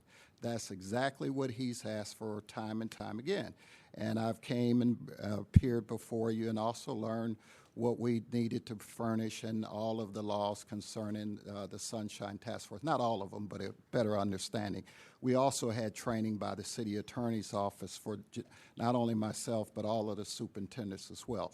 So what Mr. McDowell requested, we gave him, and we gave it to him more than once because I appeared before a committee and they told me no matter how many times he asks for it, then we give it to him. So we gave him the information he requested. Now, the information he requested was for a number of dates, but all we had was the matrix itself that actually showed from a given time. That's something that HR did basically to compare a particular time frame on drive cam instances. And also, just to pass it out to refresh your memory, if you would, these documents from Mr. McDowell, also some more documents, again, his specific request on DriveCam and also the matrix that we gave him on more than one occasion. Now, let's go to the quote unquote new supposedly evidence that was furnished by Mr. Maxwell. Mr. Maxwell's request was totally different from the request that was made by Mr. McDowell. Mr. McDowell asked, these are some more for the task, Chris, there's some more here. And also, while we're here, might as well pass these out as well. So Mr. McDowell asked for one thing, which is a set of matrix acid underneath the guise of DriveCam. That's what he asked for. That's what we gave him. We also asked him for clarification. Do you need anything else? If so, we'll give it to you. Now, when Mr. Maxwell requested, and I haven't passed out, notice what he asked for. He asked for just offenses, an amount of time served, or termination dates for all 9163 operators from the period June 10th to March 18th. So I did a little research to find out where these documents came from, because that's not a standard document. What I found out is that the original request went to someone in labor relations who had a staff person work for 7 days. And what you'll notice on this right here, his request has all type of discipline. For example, AWOL or different things that are on here, schedule adherence, accidents, that type of thing. This is not a matrix for DriveCam. Now, if Mr. McDowell had asked for this, we would have given him, what it is that we had. So there isn't any new evidence, and most certainly this doesn't validate anything that Mr. Maxwell said. I also didn't appreciate, just for the record, that Mr. McDowell, Mr. Maxwell sent in this letter basically to you saying that David Hill lied to the task force, that the attached documents didn't exist. There are two separate requests that were made, and you can see by the documentation there are two sets of documents that are there. So, and just while my time is running out, so you can understand what DriveCam is. DriveCam is a camera that records 8 seconds before an event to 4 seconds after. Now, it's always running, but if you have an accident or you slam on the brakes or something out of the ordinary happens, then that part of the tape is what tapes, 8 seconds before that instance and 4 seconds after. So Mr. McDowell asked over and over again, he wanted a matrix of everything. We gave him the matrix that we had, and that was limited because of the fact that they only did it as a comparison from the discipline with DriveCam compared to non-DriveCam instances. So we gave it to him over and over again. What Mr. Maxwell asked for is something totally different. So it isn't the same thing that he asked for, and most certainly we would, my time's up. Thank you. All right, thank you. Is there anybody in the audience to present facts and evidence in support of the respondent? Seeing none, the matter is with the task force. Member Nee. Mr. Hill? I assume you've seen the matrix that is part of pages 58 and 59 of our packet? Right, but that's not a matrix. What that is someone put together an Excel spreadsheet. The matrix is actually the information that we gave to Mr. McDowell that shows the charts, which he actually referred to and requested. Well, the original request was for a matrix on all discipline resulting from the DriveCam, no date specified. You said no such matrix existed, and you're saying that what we see on pages 58 and 59 is not a matrix? No, that is an Excel spreadsheet that someone did of all discipline. The request was for a matrix, unless you're saying that the Excel spreadsheet is a matrix of just DriveCam. Remember that he's asking just DriveCam. That's Mr. McDowell's words itself. Is the Excel spreadsheet more than the drive cam? The Excel spreadsheet is of all types of discipline that whether you didn't come to work today, you were running ahead of schedule that has nothing to do with drive cam, or you were observed, a picture was taken of you from running a red light by the cameras that are up there on the streets. So what this is, someone went and put together that of all type of discipline, no matter what it is, discourtesy to a passenger, any of those, any type of thing that you did, AWOL, you didn't show up for work. But does it contain the specific information that was sought by the complainant? I went through the whole list, and the only instance that I actually could identify, and there possibly could be more, was the instance that said it was someone was tampering with the drive cam device. But I tried to get a report on it, couldn't get a report. It was like non-available. So that was the only instance. Now, it's possible that on this report, some of the other infractions could have been from drive cam. But the report didn't say that. But I could assume there possibly could be.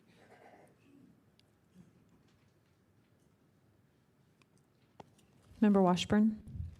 Mr. Hill, I'm looking at the material you gave us dated July 20th. This was after the meeting before the Education Outreach and Training Committee on July 14th. And there are some tables and graphs attached. Are these the matrix you're referring to? That is correct. That is a matrix. That is a comparison. You are correct. Okay, this is what he was asking for, and this is what you provided. That is correct. You say on numerous occasions. I think he was asking for this. Thank you. Mm-hmm. He's not here to answer that question. And they have a specific terminology for the word matrix. So it makes it a little hard to figure out. Again, I think it's difficult to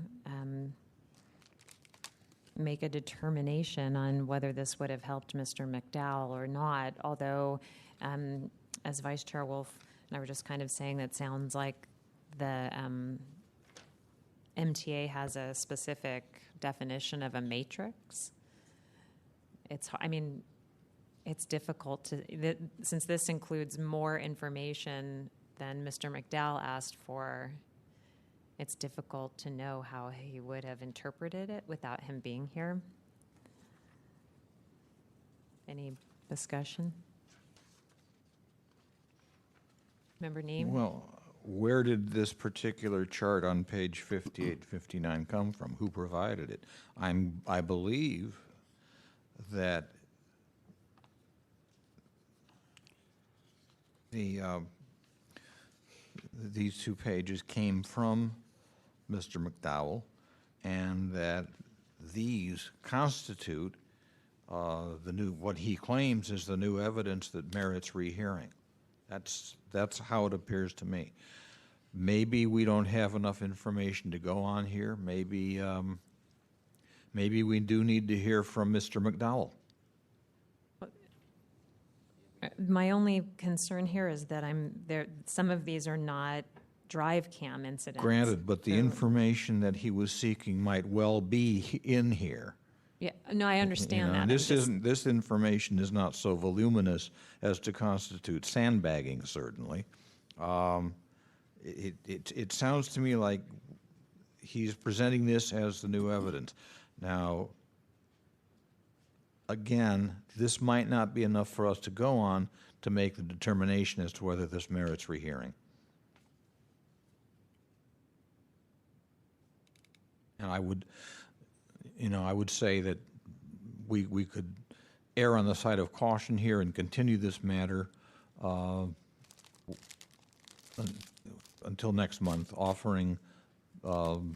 McDowell and again Mr. Hill the opportunities to explain to us why we should or should not rehear this matter. Vice Chair Wolf? Just a question in general. Is there enough evidence to show a timeline based upon the complaint that Mr. McDowell has brought forward and based upon the evidence that's been presented, that there is a violation. Maybe we don't need to hear from Mr. McDowell. We have an original complaint, original request made March 16th. Okay, I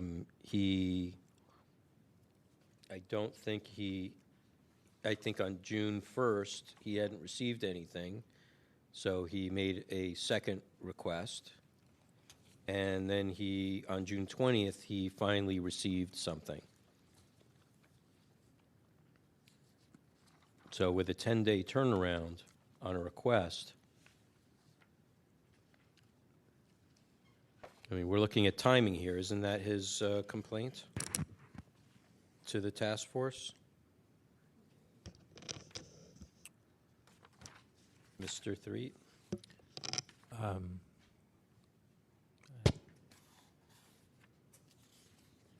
Where are you getting those numbers?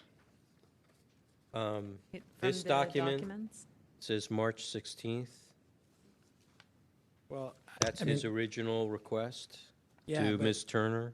Yeah, I think we've heard all that. I think we've, if you look at the summary that DCA3 prepared on page 50 of the packet, Mm-hmm. I think we've dealt with all those issues already. The only issue that we're deciding here is whether the new evidence warrants kind of reopening our prior decision. I see. Okay. My mistake. Correct? Then. Am I correct? Yeah. Okay. Does I need to be recognized. I'm sorry, DCA 3.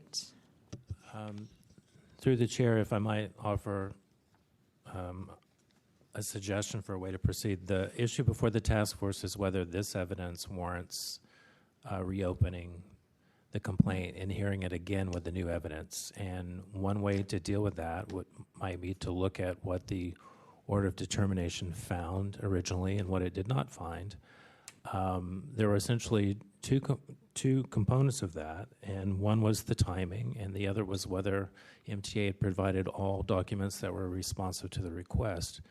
Mr. McDowell alleged that there were still documents that he had not received, and there was no motion on that particular aspect of the complaint, I assume because the task force did not see enough evidence to justify that.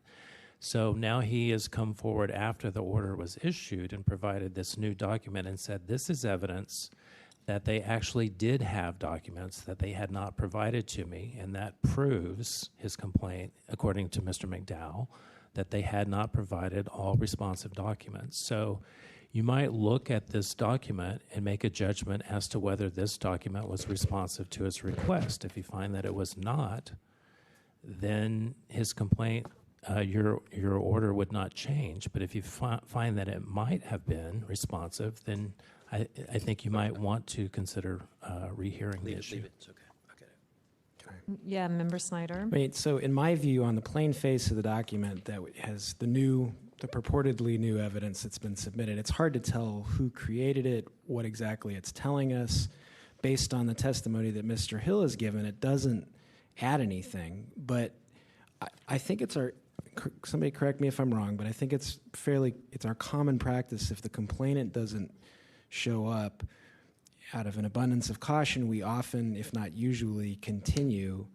I would suggest that here, if I had to make a decision right now, I would say this evidence doesn't do it, that it doesn't warrant reopening this. However, there could be some explanation that the complainant could give us that would explain how this evidence is pertinent and why it would justify opening the complaint. So I think the prudent course would be to continue this as we often do when the complainant doesn't appear, to give him one more chance to appear and explain why this warrants reopening the matter. Because it's not apparent to me from the testimony and from the document itself that it does do that.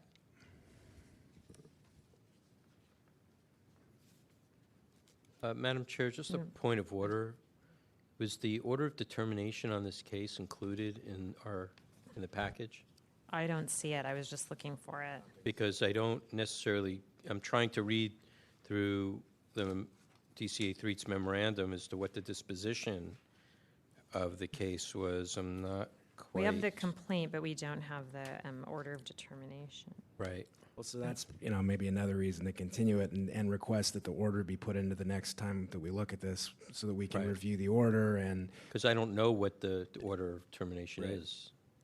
I can't figure it out. I think it's summarized in This DCA's... is during while I was away, so it was made it equally difficult for me to No, follow this is before then. This is not from August. It wasn't? No, this is not from August. Oh, okay. Oh, this is May. I'm sorry.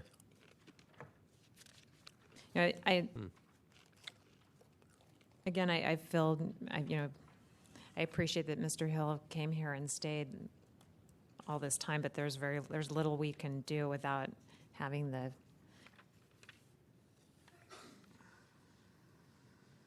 I guess it's a little bit of how did the town. We've heard from Member Snyder that he doesn't feel that it justifies reopening the case if it was just now on the face of it. Is there anybody else who has a strong leaning one way or the other? Are you uncertain because there's no explanation? Member Washburn? I tend to agree with Member Snyder that we need some explanation from the complainant about this new evidence and why he thinks it warrants reconsideration. And we need to hear from him. I tend to agree that we should continue this. Let's say continue it. At this time, the complainant is not present, but the respondent, if you would like to offer a rebuttal or any closing remarks, you have 3 minutes. Thank you. Two things. One is that obviously it's not the same. It's what Mr. McDowell asked is one thing, what Mr. Maxwell asked us another thing. Hate that I came down here and he's not here. But tell you, I'm willing to come back and get this resolved. So that everyone, if that makes the task force feel better, I'll spend the time. I don't mind. I'll come down. I'll bring any other information you need. Or I might suggest maybe we could meet with a committee to keep from taking up so much time, and then we could come and explain. And if the committee thinks it needs to be forwarded, then do that. But I'm willing to work with it, the Sunshine Task Force. Whichever way you want to go is okay with me. Thank you. Thank you. The matter is back with the task force. Move to continue. Second. Is there any discussion on the motion to continue? I would just say that at some point, if Mr. McDowell doesn't show up the next time, there's a limit to how far we can push it down the road. Just, I'd like to put that on the record, but hopefully he'll show up next time and offer some testimony as to what that document means. Mr. Rustem, do you have other contact information for Mr. McDowell besides his address, like a telephone number or some way that we could verify that he's in receipt of the notices? Madam Chair, before I mailed him the notification, I spoke to him on the phone. He called me, and I told him, yes, definitely, we are meeting on the 27th, and he should be here. So I will do the same. Yeah. Is there public comment on the motion to continue? Michael Lyon, Gray Panthers. We're dealing with an extremely intrusive camera system on what is a very high pressure kind of job. It's very technical. What Mr. Maxwell has provided doesn't necessarily have to be material which should have been given to Mr. McDowell. All the question is does this additional material indicate that there might be more that should have been given to Mr. McDowell? It's not. The question isn't whether the new thing was under the original request. So I think this is an indication. Yes, it should be continued and taken seriously. Thank you. Is there additional public comment on the motion to continue? Well, I would just like to mention about the Excel spreadsheet that Mr. Hill mentioned. That was put together so Mr. Maxwell wouldn't come. And things about accidents are drive cam related. And I also want to mention the drive cam was never invented to discipline operators. Muni management even told us it wouldn't be used for that, but they're doing it anyway, so they lied. Thank you. Is there additional public comment on the motion to continue?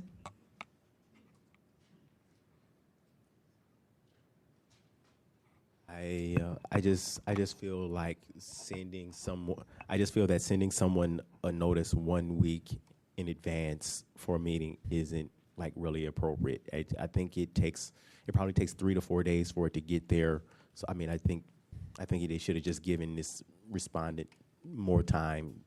You know, just maybe a week or two or something. You can't give them the agenda, but you could at least like just say you have a meeting coming up. You know, a week or two in advance, so that at least he would know he would have to show up, or at least to start to pay attention, you know, that this meeting would be coming. Thank you. Is there additional public comment on the motion? Seeing none, the matter's back with the task force. Is there any further discussion on the motion to continue? Seeing none, Mr. Rustin, will you please call the roll? On the motion, Member Snyder? Yes. Snyder, aye. Member Nee? Aye. Nee, aye. Member Cawthon? Aye. Cawthon, aye. Member Manny? Aye. Manny, aye. Member Washburn? Aye. Washburn, aye. Member Wolf? Aye. Wolf, aye. Member Chan? Aye. Chan, aye. Member Johnson? Aye. Johnson, aye. Madam Chair, we have 8 ayes. The motion passes. Mr. Rustam, would you be certain to send out a notice, since we know it's continued to the next agenda a little bit earlier than a week's notice? I know that's difficult, but Madam Chair, or at least you could do certified mail or some way that we could. I spoke to him and confirmed that the meeting was taking place well before I sent out the mail. Will you please read the next item on the agenda? The next item is continued hearing on complaint filed by Pastor Gavin and others against Supervisor Chu, Supervisor Wiener, and Supervisor Cohen for allegedly violating Sunshine Ordinance requirements for public notices and agendas. This jurisdiction. No, we heard this last week. It was only against.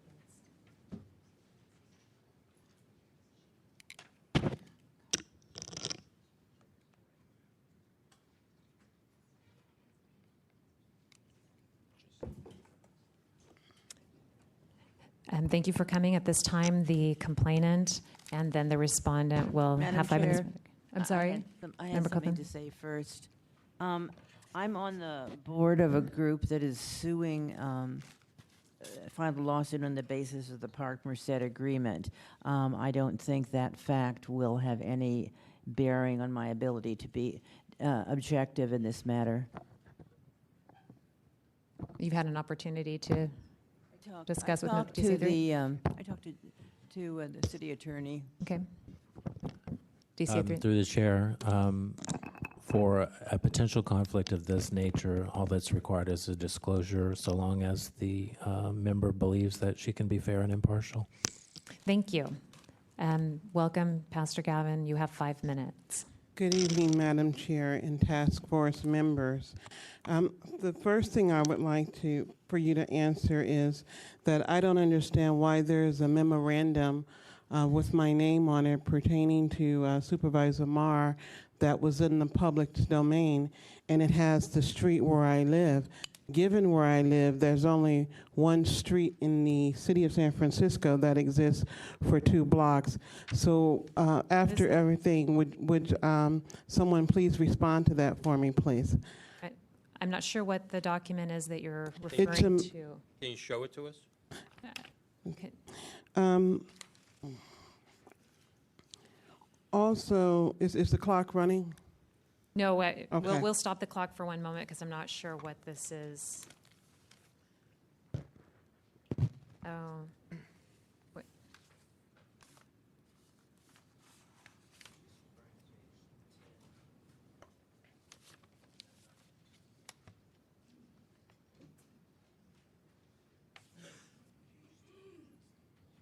Oh.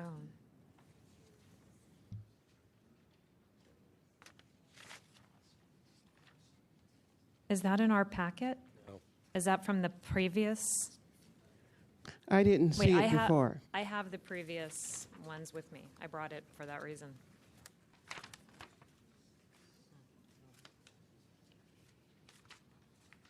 Because I requested confidentiality.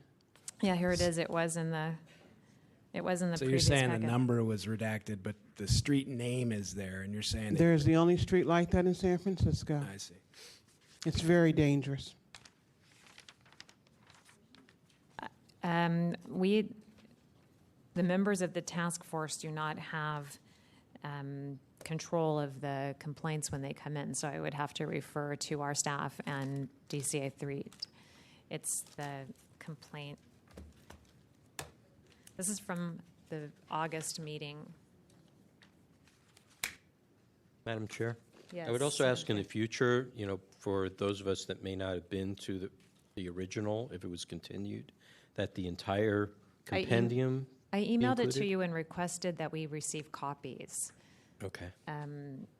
So I apologize if we did not receive copies, although I do have mine here Thank you. somewhere. Do you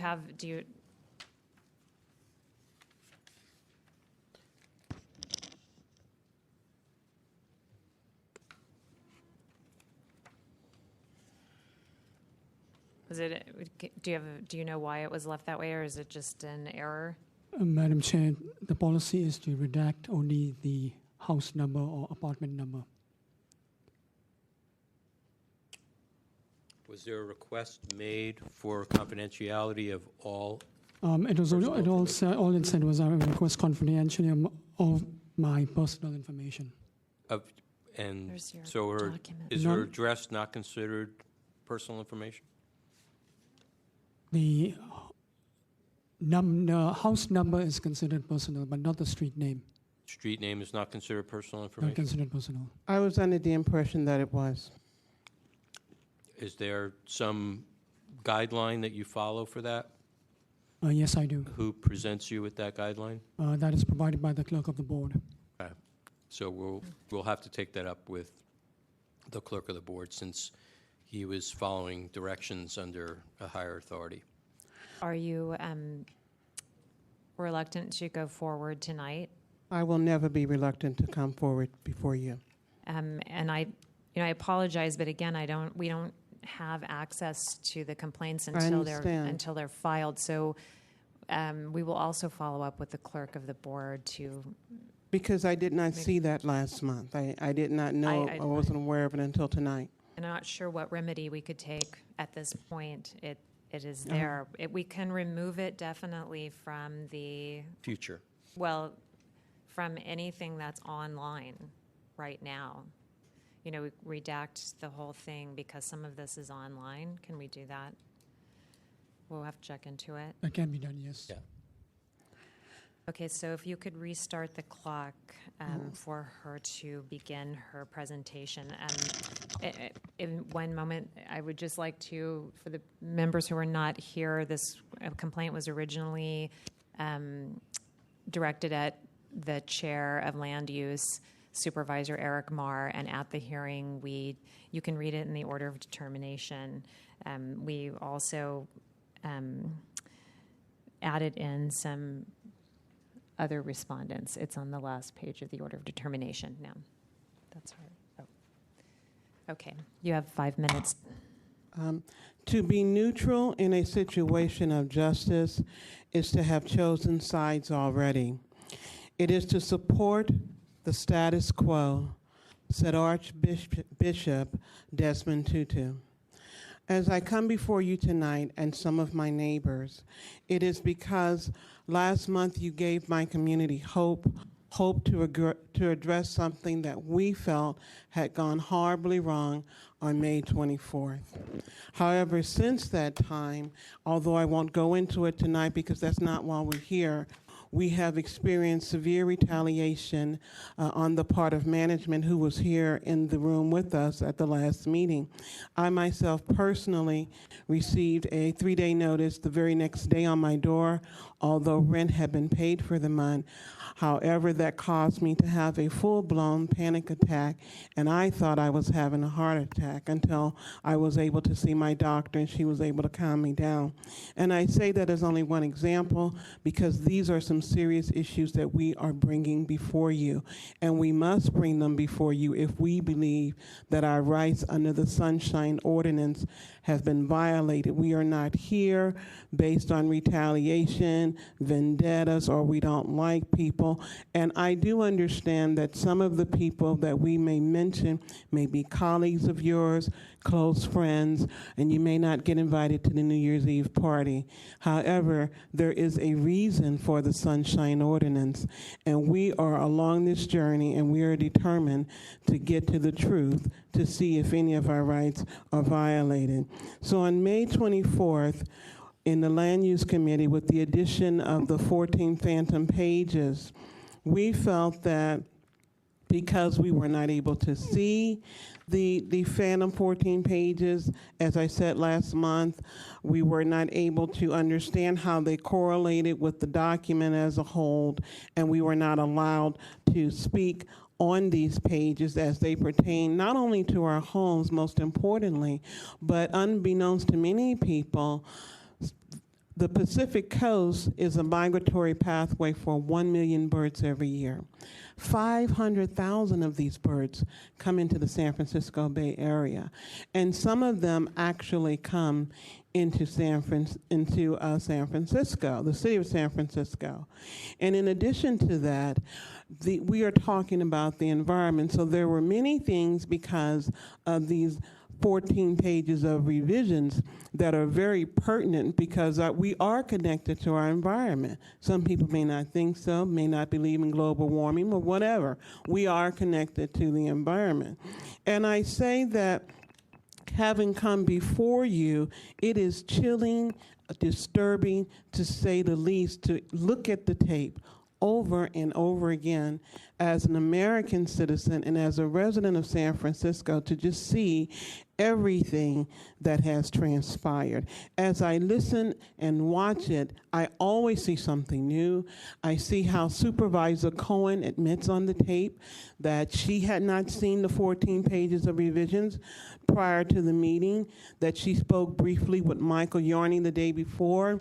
None of the supervisors that sat on the diocese had seen the 14 pages, with the exception of the board president, David Chu, and the author of the revisions, Charles Sullivan, deputy attorney.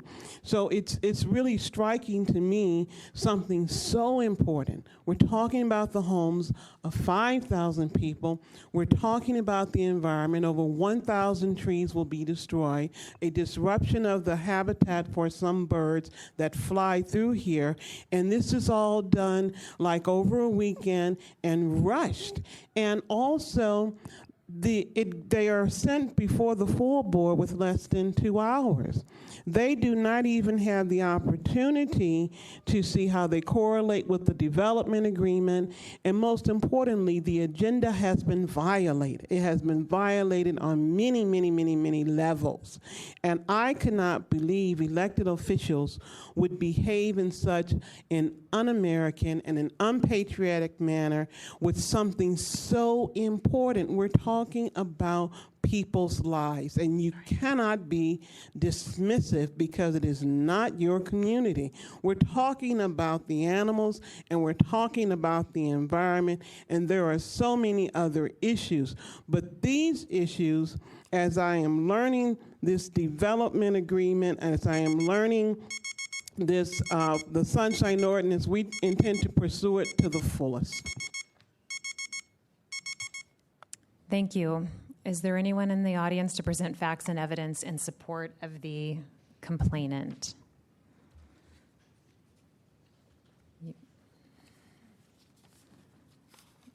Madam Chair. Member Nee? I think, yeah, in light of what happened during a previous item, I think it's important to just reiterate that those who offer facts and evidence in support of either side, you are becoming a party in interest, and therefore, during public comment on the item, you will not be considered a member of the public allowed to comment. You have 3 minutes. I have findings and purpose. Section 67.1. D, the right of the people to know what their government and those acting on behalf of their government are doing is fundamental to democracy. And with a very few exceptions, that right supersedes any policy interest government officials may use to prevent public access to information. Only in rare and unusual circumstances does the public benefit from allowing the government, the business of government, to be conducted in secret. And those circumstances should be carefully and narrowly defined to prevent public officials from abusing their authority. E, public officials who attempt to conduct the public's business in secret should be held accountable for their actions. Only a strong open government and sunshine ordinance enforced by a strong sunshine ordinance task force can protect the public's interests in open government.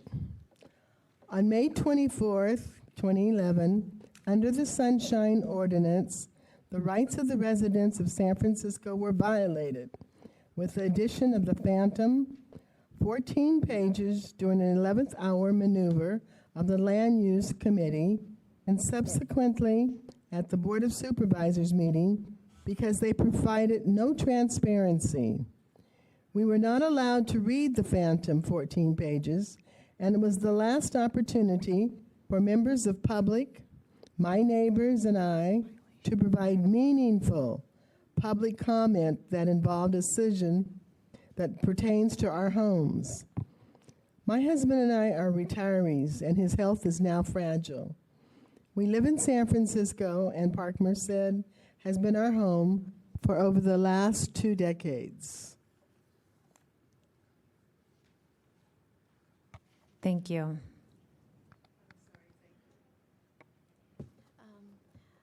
Good evening, Sunshine Task Force. Section 67.15, Public Testimony. A, every agenda for regular meetings shall provide an opportunity for members of the public to directly address a policy body on items of interest to the public that are within policy body's subject matter jurisdiction, provided that no action shall be taken on any item not appearing on the agenda unless the action is otherwise authorized by Section 67.7E. This article a threat to public safety. Section 67.7E refers to natural disasters or threat to public safety. It provides the board with provisions to act in an emergency.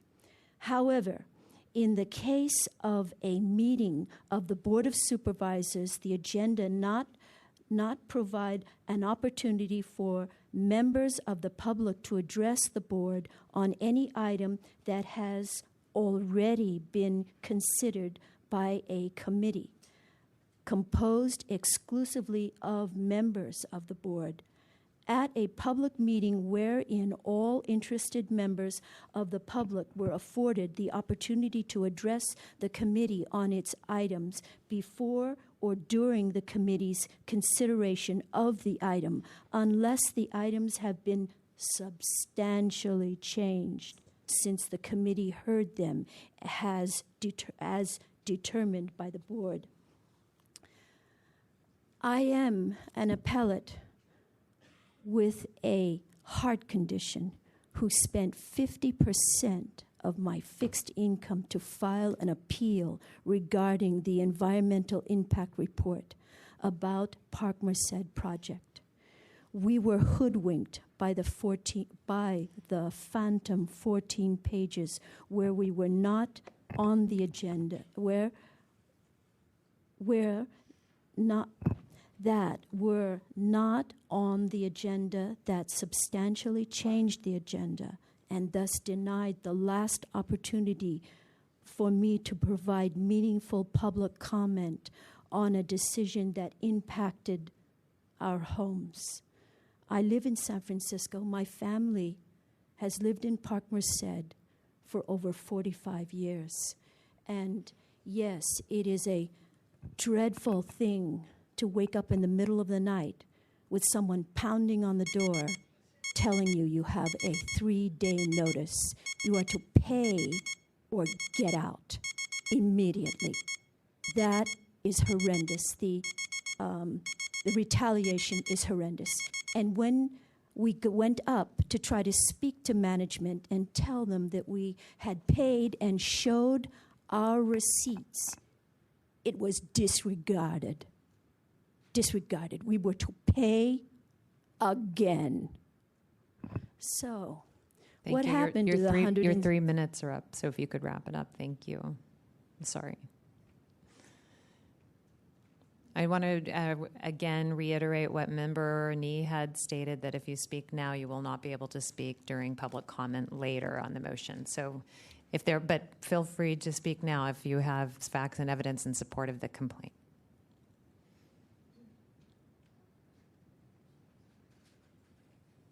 Good evening. Could you pull the microphone a little more directly? Thank you. Thank you. Good evening. Section 67.9, Agendas and Related Materials, Public Records.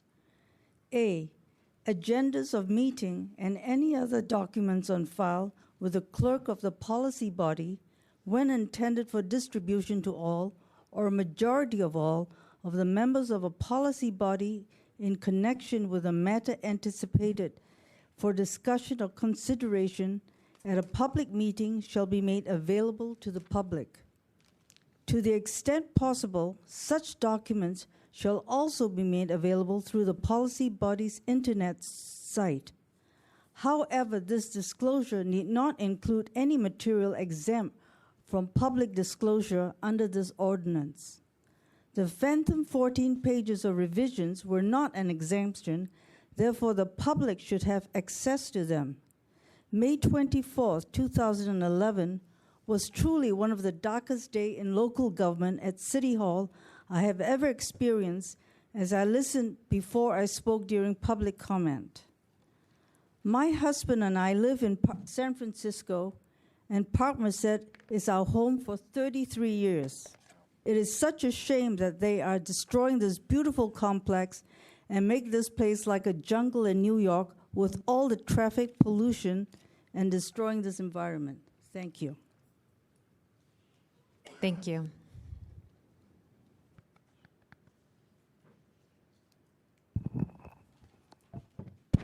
Hello? Thank you.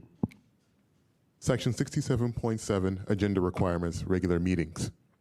A description is meaningful if it is sufficiently clear and specific to alert a person of average intelligence and education whose interests are affected by the item that he or she may have reason to attend the meeting or seek more information on the item. The description should be brief, concise, and written in plain, easily understood English. It shall refer to any explanatory documents that have been provided to the policy body in connection with the agenda item, such as correspondence or reports, and such documents shall be posted adjacent to the agenda, or such documents are of more than 1 page in length, made available for public inspection and copying at a location indicated on the agenda during normal office hours. Bamboozled. This kind of trickery is not only in violation of the Sunshine Ordinance, but it is insulting to all of us here in the room tonight. Only the writer of the revisions can understand a 2-page summary that correlates to 14 pages that are part of a document over 200 pages long. On May 24, 2011, San Franciscans and I were denied the last opportunity to provide meaningful public comment to a decision that impacts my home.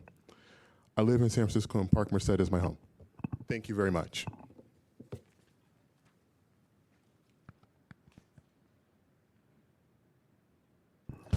I'm Michael Lyon from the I'm co-convener of the San Francisco Gray Panthers.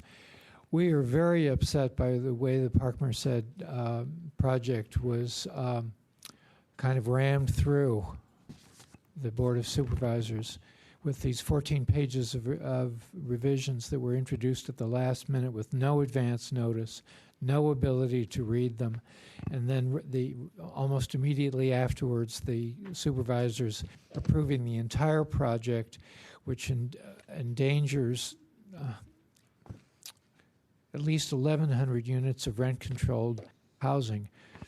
In addition, it also endangers rent control itself, because if rent control can be turned over so easily and so untransparently, then it's not going to, rent control's future is not secure. Where is this going now? Now Park Merced has issued 300 three-day quit notices for Section 8 residents, most of whom are on fixed income or who are behind on their utility bills. The dangers that people were referring to are not only retaliation in these three-day notices, but also dangers like vandalism to cars, harassment as people are walking in their neighborhoods. The supervisor's actions have let loose these strong-arm tactics against seniors. The supervisors must not get away with this. Violating this disclosure requirements is the least of their misdeeds, or maybe their crimes.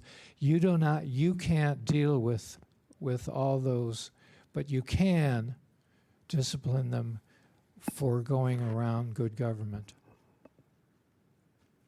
Thank you. My name is Aaron Goodman. I was a former tenant in Park Merced, and I have fought the Park Merced project for over 5 years. I've attended numerous hearings where public speaking time was limited intentionally by the head of the commission or by any other person who was in charge of the meeting. I watched this hearing where Michael Yarner, the Mayor's Office Economic Workforce Development, came forward and handed out quickly whatever documents he had, whatever copies he had at the hearing. Usually land use meetings are on a Monday. This stuff was noticed on a Friday. The time period that the people out there in Park Merced were asked to respond to this document that was submitted as amendments is insane. Most of the tenants' organizations that were in attendance spoke very clearly, and if you watch the video, you'll see Mr. Mitchell Omenberg, one of the housing rights groups, and other people that have attended numerous hearings. This document cannot be understood by lay people. It is a highly complex document. Attorneys that have spoken about this issue have spoken about declaratory relief because it's too complex an issue for ordinary people to understand and be able to decipher. It's going to have to go through the courts to the fullest height, to the Supreme Court, to be able to determine whether renters' rights in this case would be protected. Therefore, anything that the Mayor's Office of Economic Workforce and Development or the Attorney's Office here, San Francisco City Attorney, might propose as being the reasons why it should be allowed are negligible, because until it is fully gone through the courts, they have no right to state anything in regards to it. The fact that none of those other supervisors, I went to the Board of Supervisors hearing earlier today, I asked them to stand here and speak to you tonight about this. Not one of them is here in attendance. Not one. Once again, this goes back to the issue of public government, public rights, and what's going on with this project. And it's deeply concerning that the Planning Commission all of a sudden has come back with a response letter where they soften their statement. They softened their statement about what they had felt, even though it was a 4-3 decision and somebody was appointed last minute to the commission so that they could get that fourth vote. Otherwise, they wouldn't have had approval. Same thing with the Board of Supervisors. President David Chu, last minute, proposes these amendments. Therefore, the project is approved. I think it's very highly questionable what occurred. Everybody in government should be made aware of this problem and what occurred here, and something should be done to hold those accountable, be they supervisors, president of the Board of Supervisors, any other organization that's here tonight to speak in regards to this. They should all be held accountable. This project should be sent back in one way or another. Thank you for your time. Thank you. My name is Tom Agee, and I'm affiliated. Can you pull the microphone a little closer? Yes. We can't hear Hi. you. My name is Tom Agee. I'm affiliated with Park Merced, and friends of mine I know live there and stuff, and I've lived there. And in the beginning, I was for Park Merced because of jobs and everything like that. But and I'm speaking on this latest thing as far as the 14 pages missing. It just seems to me that it's just another big snafu, and there's been so many snafus all the way along the line, and I basically changed my mind. I don't personally believe in global warming, but to cut down 1,000 trees and to basically kind of really ruin the property, the place is very vacant as it is right now. It's going to be paid by borrowed money. It's not like Warren Buffett is coming in there with a check and doing it all. It's coming out of, and if this thing collapses, the taxpayers and all, and FDIC are all going to be holding the bank. It's going to be like another Solyndra or something. And we just can't, there's too many people. That 19 Avenue, there's just too many cars as it is, and to be building it up, they could maybe put a little bit of apartments where the shopping center is for low-income housing to do our part so we're not in our backyard.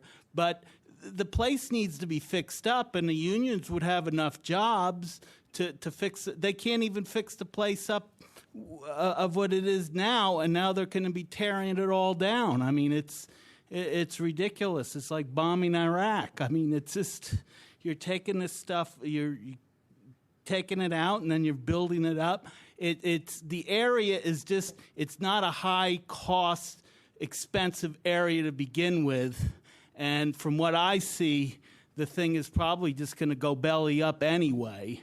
And now with this latest thing of just doing all this behind the table and 14 pages and stuff, that's a sign of itself that we got to just start from scratch. Just like Aaron Goodman said, the whole thing has to be start from scratch, because a 30-year project, this is very important. This is a large portion of San Francisco, and to be doing all this kind of shady stuff on something so important like this is really criminal. That's how I believe. And I really almost, if we need to have a judge or something that's outside of San Francisco to listen to this, that isn't getting any contributions, campaign contributions from Park Merced. I heard some of the supervisors got some campaign contributions. We can't have this kind of corruption. Thank you. Is there anybody else to present facts and evidence in support of complainant? Seeing none, are the respondents present?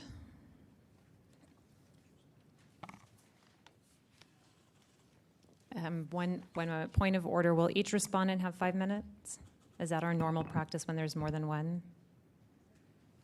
I'm really not. Mr. Threet, do you have a read on that? Through the chair, I'm not aware of what your normal practice is with multiple respondents, but I think it's advisable to give each respondent, since they're individually responsible for whatever determination is made, to give them the same amount of time you'd give any individual respondent. It is a bit unusual because we pulled in the respondents here, so we were not named as a group originally. So you will each have 5 minutes if that's something that you need. If you could state who you're representing, that would be great. Thank you very much. Good evening, Chair Johnson, members of the task force. My name is Judson True, and I'm a legislative aide to Board of Supervisors President David Chu. Let me start off by just saying very briefly that I really do understand and want to recognize the passion and the strong feelings from Park Merced residents and also other advocates and stakeholders who have been involved in the project.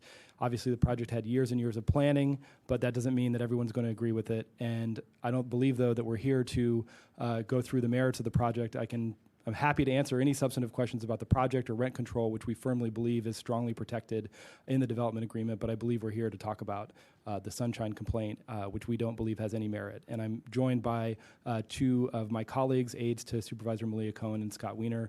Andrea Bruss and Jillian Gillette, who will follow my remarks. So thank you very much for your time here tonight. I wanted to be very clear about what happened on May 24th at the Land Use Committee and then later that day on the Board of Supervisors. The agenda had the approval documents related to the Park Merced project. That included I believe it was an ordinance approving a development agreement. So essentially there's a piece of legislation, which is the ordinance, and then there's an underlying document, the 200-plus page development agreement, which is essentially a contract between the city and the developer. And at that point, it's between essentially the mayor's office and the planning department, and then it's at the board for the board's consideration as part of the broader package of the Park Merced development documents, including the environmental documents. The changes that were made to the development agreement in the Land Use Committee that were gone over by President Chu and that were agreed to by the committee and forwarded out to the full board as a committee report were not changes to the ordinance. They were changes to the underlying development agreement, and they were 14 pages that we strongly believe dramatically reinforced the tenant protections for the Park Merced residents. And so we believe that they strengthened those protections. They were passed out. I want to be very clear that I distributed personally dozens and dozens of copies of both a 2-page summary of the changes and the 14 pages themselves, both to the committee members and to, I believe, many of the people here that had already testified. I personally distributed dozens and dozens of copies of the 14 pages, the so-called phantom 14 pages. And so the question, when the board makes any change to legislation or, I guess, an underlying development agreement or underlying contract is, does such a change count as substantial, which is in the language of the Sunshine Ordinance, and therefore trigger a requirement for a continuance, which would require additional public comment? Because there was extensive public comment that day, both on the development agreement and on the changes, frankly, because they were discussed and gone over in detail by President Chu and discussed by other board members and the city attorney. And the Board of Supervisors must look to the city attorney for advice on substantiality, on whether or not these changes to the development agreement were considered substantial. And I want to read very briefly a transcript from that May 24th Land Use Committee. I believe my colleague's going to read from the full board that day, but Supervisor Marr said, quote, "I want to ask Cheryl Adams, our legal counsel, and he didn't say, are they substantive, or could the agreement be moved forward today without continuing?" Which would trigger public comment. And the city attorney stood up and said, quote, "Mr. Chair, Deputy City Attorney Cheryl Adams, the amendments that are made to the development agreement are within the scope of the agreement that was noticed for your hearing today. Are within the scope of the agreement that was noticed for your hearing today. So if you wanted to move them forward, you could do so without requiring additional public comment." So fundamentally, the board looks to advice from the city attorney. It's happened. I've seen it happen in my time in city government, which is about 8 years now, working for my second supervisor. I've seen many times where an underlying contract or development agreement changes and it does not trigger a continuance. It happened with the Hunters Point Shipyard project at the full board. The full board made numerous changes at the full board on the final day of approval, and I've seen it as recently as today. There were amendments made to a legislative item that didn't require continuance because they were not considered substantial on the advice of the city attorney. So the board is, fundamentally looks to the city attorney for advice. Again, we strongly believe that the changes that were made were within the scope of the development agreement, which was about the Park Merced project, and that they did not trigger a continuance. I believe that my time is about up. I'm happy to answer any questions after my colleagues or now, but that is really the crux of the matter. One thing I did want to say is that once the item went to the full board, that day they were passed on first reading at the full board, and then because there were ordinances and required 2 readings, there was a second reading, and some small changes that were even further agreed to with tenant advocates were made between the first and the second reading and were duly passed out and discussed at the board meeting. So this is entirely within the practice of the board, and I urge you to dismiss this complaint. Thank you.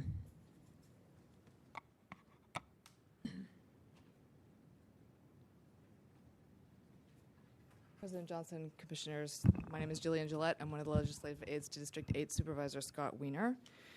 Neither Supervisor Wiener nor any other supervisor violated the Sunshine Ordinance by following the city attorney's advice that it was legal to consider these amendments and to vote on them without a continuance. What the task force appears to be suggesting is that it can cite a supervisor for not making a motion or voting a certain way, even if the city attorney has advised that the supervisor is acting legally. The Sunshine Task Force does not have the power to tell supervisors how to vote. The Sunshine Ordinance Task Force does not have the power to tell supervisors how to vote or what motions to make. Supervisors are accountable only to the voters on those decisions. The transcript of the May 24th, 2011 Land Use and Economic Development Committee clearly shows that neither Scott Wiener nor any of the other supervisors violated the Sunshine Ordinance. Furthermore, the validity of the changes to the development agreement was explained again at the full Board of Supervisors meeting on May 24th. At that meeting, City Attorney Charles Sullivan explained the amendments to the development agreement were actually discussed and agreed upon by the developers. This is a development agreement. It's a contract. The board can condition its approval of that contract on some changes to that contract. City Attorney Cheryl Adams further added, the notice in this case for the development agreement is very broad. It discusses a development agreement and defines the project. While there are a number of changes proposed, all of the changes from a noticing perspective are covered by this notice such that the board would not need to take additional public comment. The board can certainly take additional public comment if that is the desire, but there is not a legal requirement to do so. The Board of Supervisors relies on the advice of the city attorney, not the Sunshine Ordinance Task Force. The city attorney's advice in this case is that the changes were not substantive and met the noticing requirement. The Sunshine Ordinance Task Force is overreaching its authority in its attempt to dictate what motions the Board of Supervisors can make. No violation occurred here, and the charges should be dismissed. Thank you. Thank you. Mr. Restum, did you have her name? Okay, I didn't hear it because of the. Okay. Sure, I'll try to speak up. For the record, Andrea Bruss, I'm a legislative aide to Supervisor Malia Cohen. I probably won't take my full 5 minutes here because I think the bulk of what has been said already by Ms. Gillette and Mr. True is we absolutely are in agreement with. We do not believe that Supervisor Cohen or any of her members on the Land Use Committee violated the Sunshine Ordinance by failing to motion to continue the development agreement at the May 24th Land Use Committee hearing. Copies of the amendments were made available to the public and the committee members. We had an extensive conversation with the city attorney and with members of the public and with the colleagues on the committee themselves about what they entailed and what the implications of them were. We consulted with 2 city attorneys as to whether or not they triggered a substantive requirement that would require additional public comment, and we were advised that they were not. And so we would concur also that it was appropriate for the committee members to pass it out without recommendation as amended as was done. So we would also concur that this did not violate the Sunshine Ordinance. We rely very heavily on the advice that the city attorneys give us as to whether or not changes that we make consistently, both at the committee level and at the full board level, which happens on a regular basis with all types of legislation and underlying documents, require additional public comment if they are deemed substantive. So in this case, Supervisor Cohen, from our perspective and from her perspective, took that advice into consideration, voted to support the amendments and to support the project, and we don't believe that she violated the Sunshine Ordinance by relying on the advice of the city attorney, which recommended that we did not need to provide an opportunity for additional public comment. I'm also happy to be here and listen and respond to any questions that you guys may have. Thank you. Thank you. Is there anyone in the audience to present facts and evidence in support of any of the 3 respondents? Are you presenting facts and evidence in support of the respondent? Okay. Seeing none, the matter is back with the task force.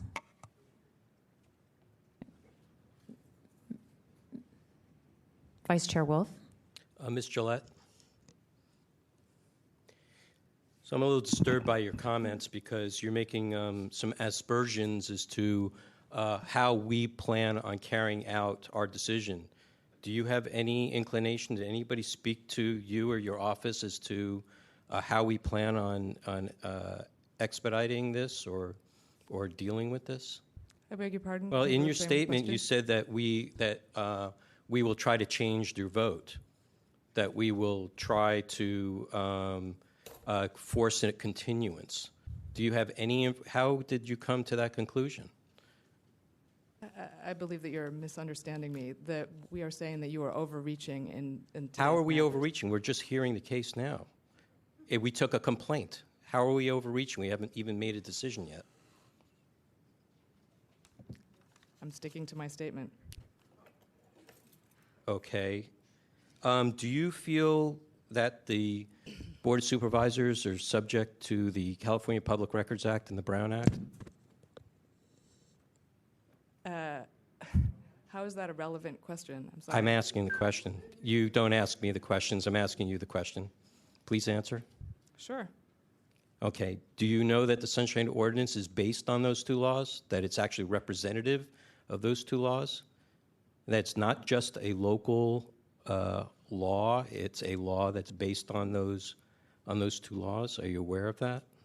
I am not personally aware of that, no. Okay. Are you aware that the Sunshine Ordinance supersedes all local law? No, I'm not aware of It states it right in the Sunshine Ordinance. And this was a voter-approved law. Okay, there are some disputes as to what parts of the current administration code apply with regards to the Sunshine Ordinance, but for all intents and purposes, for most of it, it supersedes. And so I really would be a little cautious as to how you make the statements to us on something that we study and we take very, very seriously on behalf of the public who are also voters. Okay, and all the information and all their public meetings are their meetings. They don't belong to the Board of Supervisors. They belong to the people, and as their representatives. So I take a little, I take it a little personally when I hear statements like that that are almost, attacking for our body here. It feels it's very strong and very direct. And making those kinds of statements prior to us even having a discussion about it, it seems very much out of order. So I would appreciate in the future that we first get to what the facts are first before we determine what we are going to plan on doing. Now, I don't know that we can't enforce or have the authority to force an item to be continued. That's not what we're here for. So what my interest is in this case is for your supervisor, when did he receive the 14 pages? He received them the same time everyone else did. Tell me exactly when. Honestly, I was not there when he received them, so I couldn't answer that question. Okay, so you don't have that information. Mr. True? You delivered the documents when was President Chu on that committee? No, President Chu went to the committee as a member of the board. Member of the board. Correct. Okay. And we did distribute the amendments to the members through the clerk of the committee to the members of the committee as we gave it out to the public as well. Was the I item believe it already started at called? 9 Was the a.m. item already called, or is this before the item was called? I believe it was. I don't recall whether it was before the item was. It's called important. I do not recall. Okay. Okay, I'll leave. I don't know why. I'm going to stop here and let other members have at it. Could I ask just one quick question? While you're up there, Sure. I believe you may know the answer to this. The hearing itself, that land use committee hearing, it's my understanding that the reason it was on that day was because they had moved it to discuss the EIRs. I do not believe that is correct, Chair Johnson. My recollection of the reason for the special land use on that Tuesday morning was actually for both Park Merced and Treasure Island, which were moving through the board at similar times. The city attorney advised the board that there was a state noticing requirement for development agreements that would require an additional committee hearing, and so that was a day that would satisfy that noticing period for the development agreement. It had nothing to do with the environmental documents. But The environmental documents. There was no Treasure Island on the. No, I know it had another meeting that had to meet that same requirement, but it wasn't on the same agenda.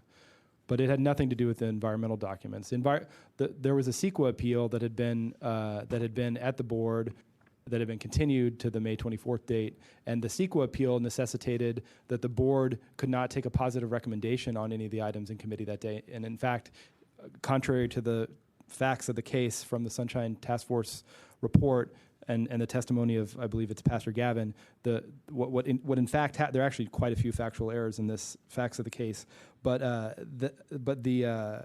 what happened was Supervisors Cohen and Weiner moved to send the item forward to the full board as a committee report without recommendation. So they were not, the motion was not approved. So I think that's important. And the environmental documents, because there was a pending CEQA appeal, the documents, the development documents could not be recommended to the board by the committee. And that's a typical process issue when we deal with large projects that have CEQA appeals. So this was continued from its normal date, though, and it was just CEQA?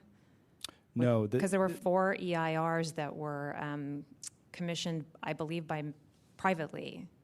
No, EIRs go through the planning department, and there's nothing, I mean, private environmental... Wait a minute, but there are EIRs on here that were not paid for by the city. They were paid for privately. I believe it's a typical practice for developers to pay for environmental review.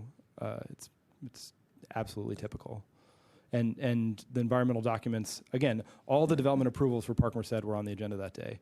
What is at issue in this complaint is the changes that President Chu initiated that were made to the development agreement. Right. I understand about that. I understand that is what is at issue, but because there was a lot of discussion about CEQA and the EIRs, and then David Chu introduced these amendments, and I will remind you that all of the supervisors, I watched the meeting, so I know you weren't there, but I watched it. And there was a significant number of, for example, Eric Marr, Supervisor Marr as the chair, really made a great deal of discussion about pushing forward, hurrying people through public comment. So I'm just trying to get to the idea that at that hearing, all of the supervisors expressed great concern that this is in violation of the Sunshine Ordinance. And in fact, Supervisor Marr voted against the amendments because of that. And later on in the meeting, David Campos, in the Board of Supervisors meeting, David Campos also expressed some concern that it violated the Sunshine Ordinance. I hear what the city attorney is responding to you, but I also, one other question while DCA, the only reason I'm doing this, guys, is because DCA 3 leaves at 9 o'clock. And one other question I wanted to ask about was, well, I'll let the other members ask in case. I'd like to just briefly respond. I don't believe it's accurate to say that the supervisors all expressed concern about the Sunshine Ordinance. It's very typical for the supervisors to request advice from the city attorney. Are you basing that on opinion, or are you basing that on having actually watched it? Because I watched. Well, I was there. I was there that day. I mean, you can characterize it as expressing concern. But then, secondly, how did you could you characterize it for me? I mean, really, in your own opinion. I believe it's absolutely typical for supervisors to request advice and clarification from the deputy city attorney about any action they take, especially when clearly there's opposition or it has questions around it, just because that's the nature of the political process. Are you saying that they didn't specifically ask the city attorney if it violated the Sunshine Ordinance? Is that your testimony right now? No, I'm not saying that. You characterize it as expressing concern, and I think that was a value. Those were value-laden verbs to use, and I was just trying to clarify that at least I can speak particularly for President Chu, and I believe for some of the other supervisors whose representatives are here, that there wasn't. It wasn't a case of, oh, I'm afraid we're going to violate the Sunshine Ordinance. Can we please get some advice about this? It's just that's exactly what they said. I mean, I'm not, again, Supervisor Marr might have said that. I haven't rewatched the hearing, but you said that all of the supervisors expressed concern. So I was only taking issue with that. I understand now what your concern is about me saying that they expressed concern, but they did all mention the Sunshine Ordinance. They do. All supervisors do take the Sunshine Ordinance very seriously.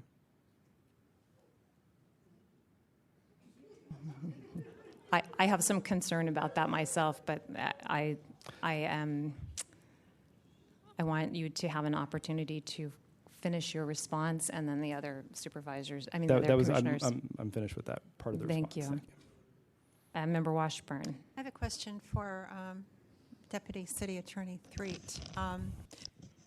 When the Deputy City Attorney present at this meeting was asked whether or not the changes in the 14 pages represented substantive changes to the development agreement. And this person, she responded, they're within the scope of the agreement. What does that mean within the scope of the agreement in your view? In my view, it could mean they're relevant to the agreement. They could be, very major changes and still be within the scope of the agreement. I first have to say, through the chair to Member Washburn, first have to say that my recollection of the testimony was that she had indicated that it was within the scope of the notice on the agenda, so that the changes themselves also were described by the notice of that agenda item.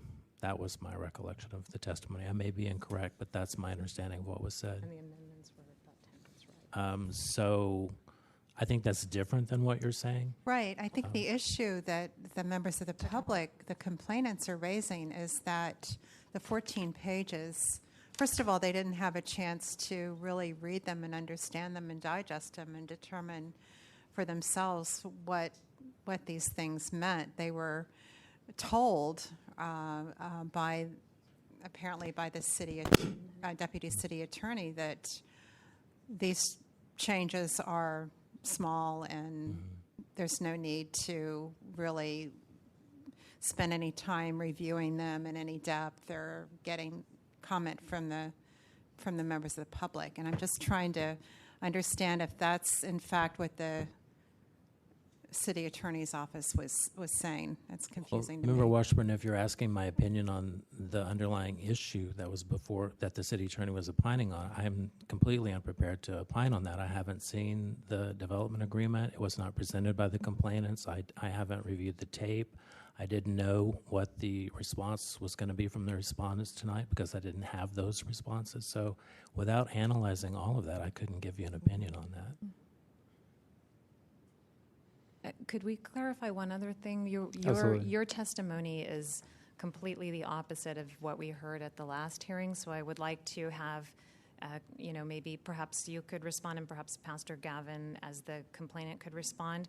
There was testimony at the previous hearing that the most of the things that were passed out was the 2-page summary that none of the public received the actual 14 pages. But you're saying that you hand out both? I'm saying, just to clarify, that I absolutely distributed dozens of copies of the full 14-page changes to the development agreement, which again, I want to emphasize, strengthened, from President Chu's perspective, the protections for tenants under the development agreement, which we already believe were legally strong.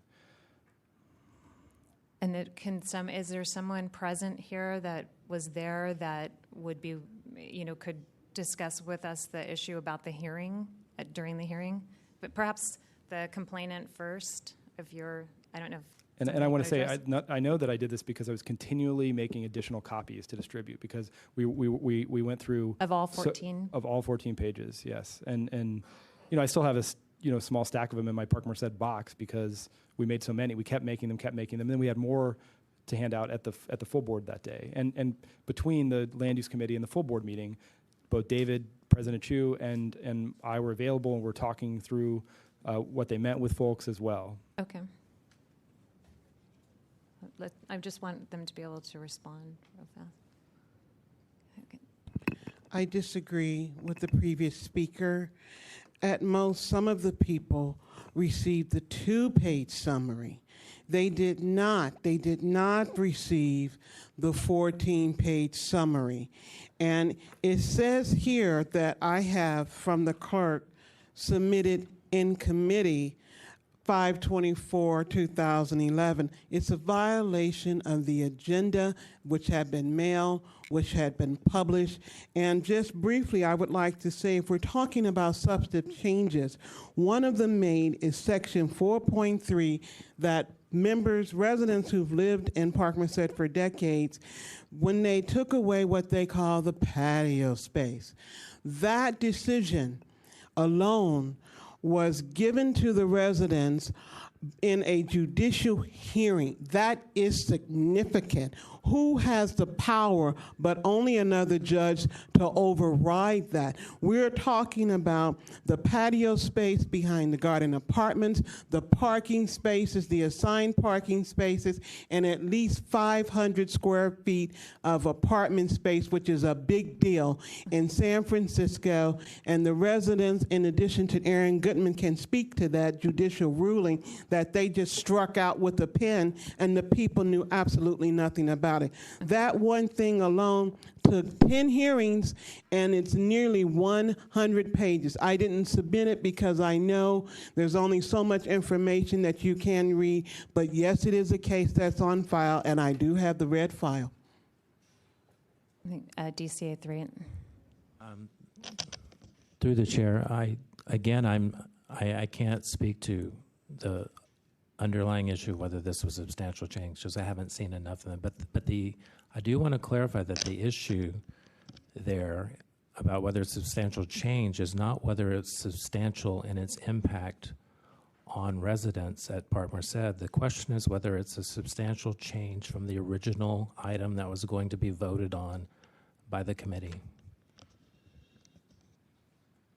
Member Cawthon? Hi, I had a question for Judson True. Hi, Judson. Hi there. How you said that City Attorney Cheryl Adams said that the matter was not the 14 pages were not substantive, therefore there was no requirement for public comment. When did she get the document?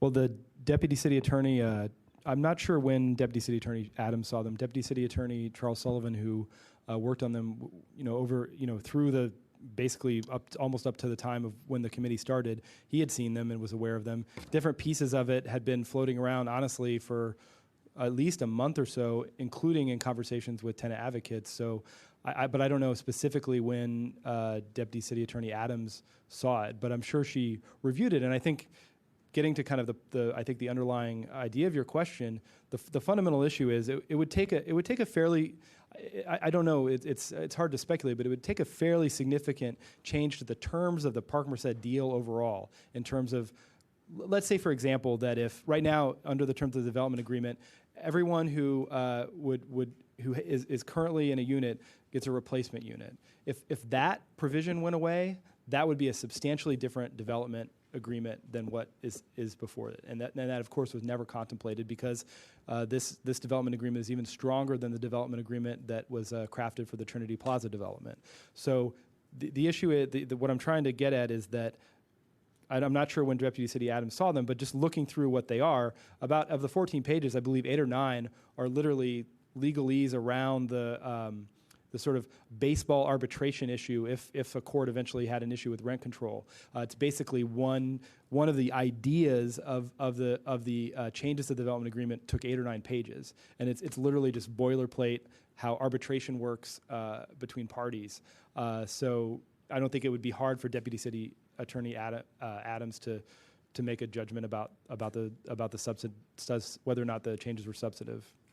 So that you without speaking for her, I should. You say 8 or 9 were boilerplate. So how about the other 9? Well, a lot of the. I mean, I have my copy here. I'd be happy to go make some in my office if people. Could you just condense to me what the other pages contained? Absolutely. If I could. Do have it right here. Oh, I gave my copy to my colleague.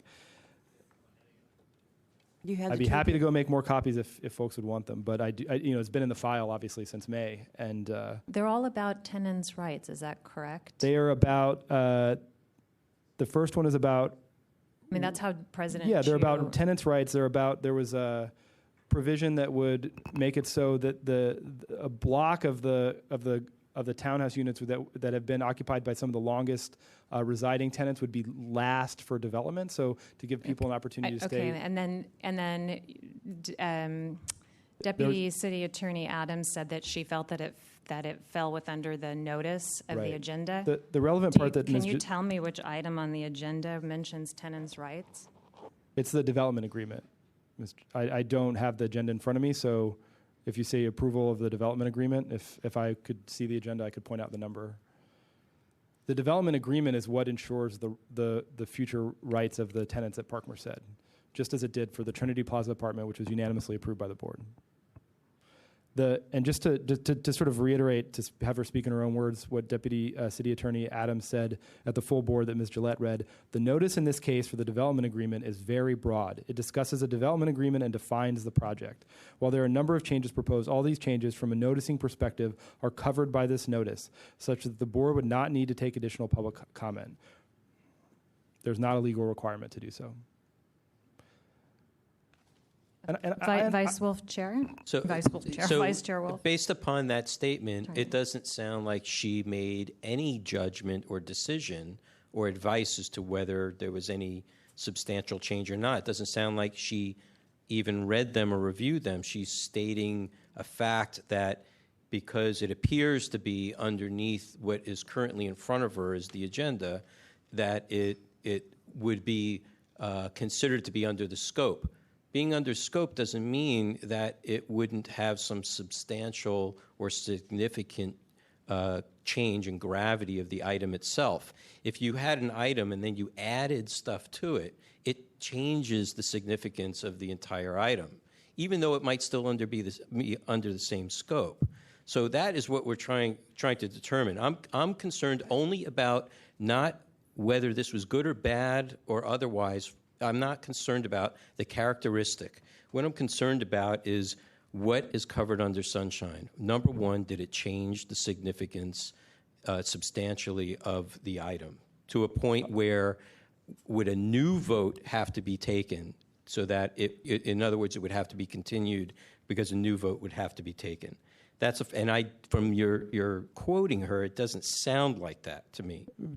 With all due respect, Member Wolf, she does say very clearly, while there are a number of changes proposed, she is commenting on the substance of the changes. All of those changes, from a noticing perspective, are covered by this notice, such that the board would not need to take additional public. So I don't know how else to. I don't know how she could say it more clearly. Well, to but the from board. a notice, she says it from a noticing. But that is the noticing is a requirement of the Sunshine Ordinance. No, I understand that, but you're saying that the substance is not significantly changing things. She's saying that the notice is not outside the scope of the current item on the agenda. It's two different things. Apples and oranges. I think it's two different sides of the same coin. No, it's not. It's apples and oranges. One is substance of the actual meaning. The other one is whether proper notice, whether it was brought to them, and whether it's within the scope of the item that's on the agenda itself. If they are two different things, I would think that what the Sunshine Ordinance Task Force would be concerned about would be the noticing required by the Sunshine Ordinance. That's right, and that's what I'm saying is that if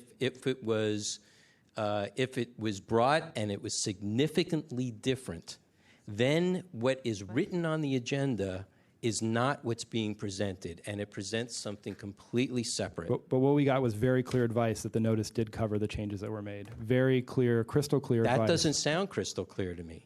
It sounds like she's speaking about whether the item itself was just noticed properly, but not necessarily whether the substance of it actually changed anything significantly. We could go around and round. Yeah, we could go around. One of the things I would like to say is that I watched the hearing, and I have the agenda here, and it does talk about the development agreement, ordinance approving a development agreement. But the gist of that, it says for certain real property located, commonly referred to, those are things, and it says making findings under the California Environmental Quality Act, findings of conformity with the city's general plan and with the 8 priority policies of Planning Code Section 101B. And it was pretty clear, I think you'd have to, maybe you wouldn't agree, I don't know, but it was pretty clear to me that the people at the hearing were shocked by the amendments. And President Chu makes a very significant speech saying, I understand that this is, and to be fair, President Chu worked all night long with the city attorney, all night long, hours and hours, he says, that they stayed up almost all night. Please, I want to be fair. They stayed all night long. And so they had all this time to review them. And when the supervisors, and he says, I understand your concern, they discussed some legalese that I didn't fully understand, some case in Los Angeles that would then govern something significant. and it was a significant change in how it was governed. But clearly, the people in the hearing are shocked. Supervisor Marr is so shocked by the fact that these are introduced and people are concerned that he expresses specific, whatever term you want to call it, he asks specifically, is this in violation of the Sunshine Ordinance? And they all have a discussion about it, and then he chooses not to vote for recommendation, not to vote to put it ahead to the board based exactly on that. And when that happened, it really feels like it was incumbent upon the supervisors to, as the guardians sort of the Sunshine Ordinance, as people who signed that they would take that makes it something that they should have taken a lot more seriously. That there was all the elements were there such that it alerted them and continued to alarm them. And then later on, and also because it was going through the exact same day, later on, other supervisors also began to express concern based on the exact same set of circumstances. They also continue to express concern that it may be in violation of the Sunshine Ordinance. So the technicalities that we're going through, the circles that we're going in, what were really, when we found Supervisor Marr in violation, it was not because of how he voted. In fact, he tried to put that forth. It was that they didn't take action, that they may have been violating the Sunshine Ordinance. And I understand about the city attorney, but it was pretty clear from their own judgment, not hiding behind the legalese of what the city attorneys can say, their own judgment. They're actually making statements online that their own judgment was questioning whether this should go forward under the Sunshine Ordinance. That's what we are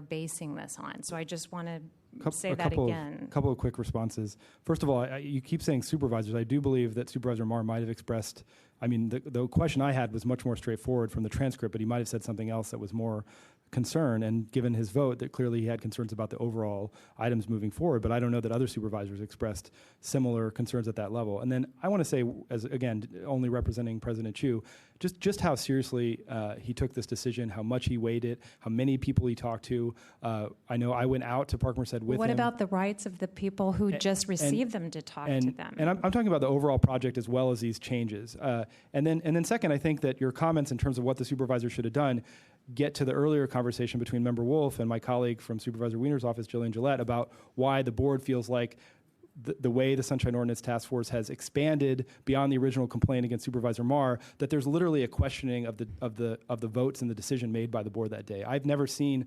an item that felt more like that than this item myself, with all due respect. Well, the other items you mentioned are also highly controversial items. Hunters Point Shipyard was one of the most controversial items the city of San Francisco has ever seen. That's one of the ones that you said they went ahead and did the same thing to. I think that's questionable, and I think we have a right to question it. We're not suggesting you vote a certain way. We make recommendations and suggestions to the board. It feels like the procedural Sunshine issues are stand-ins for the substantive issues. It feels very much like that. Madam Chair. Member Nee. And then Member Snyder. Well, I'll reserve my comments for later. Member Snyder. Mr. Chu, just one question. What were the reasons to move this quickly? Why not wait, in other words? What was the need to expedite? Well, the item was agendized that day, and it was agendized as a committee report, which allowed the board to do that. Within that framework of the agenda and everything being on the agenda and ready to move forward, it's up to the board members and their votes to decide whether or not to continue it. Clearly, board members could have made a different decision. A majority of the board could have made a decision to continue it. I do think the fact that there was an additional vote coming up the following 2 weeks later, actually, because the next Tuesday was Memorial Day.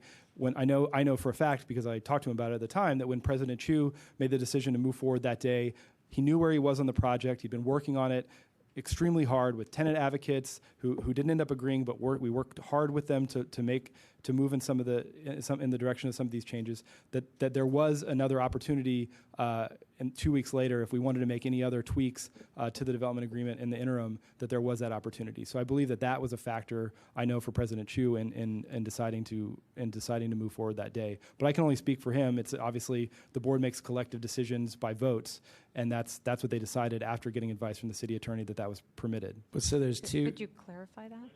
So there's two issues. One is whether they could do it at the time on the day this happened, and the other, and that's one issue. And you're asserting that they could because various reasons. But my question is more, why not wait? Was there something that was pressing that would change?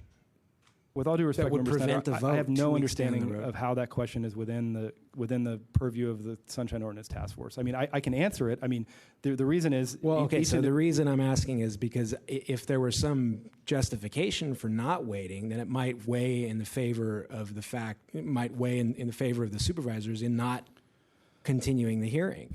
But that's a political judgment call or a combination of a policy call. It's a policy call for each individual supervisor and when Sure. they want to make a decision about the project. The project had already been, the CEQA appeal had been continued, I believe, from April or March, I can't remember now, to May. There had been extensive committee hearings, hearing after hearing after hearing. And during that time, what we were hoping that didn't come to pass, we were hoping that the tenant advocates who, none of the main representatives who are here tonight, but that we were in discussions with and the project sponsor was in discussions with, we're hoping that they would come to an agreement, frankly. What we seriously hoped, and I'm sure David's talked about this at some point, was that they could come to an agreement to make changes to the development agreement that would engender their support for the project. And so that was kind of going on, that discussion, right up until the time of this land use committee hearing. So just one more question. Just to give you more substantive context of the project. Just one more question. And so to be clear, I understand that the sections of the Sunshine Ordinance that we're looking at don't necessarily explicitly deal with the justification for continuing or not continuing.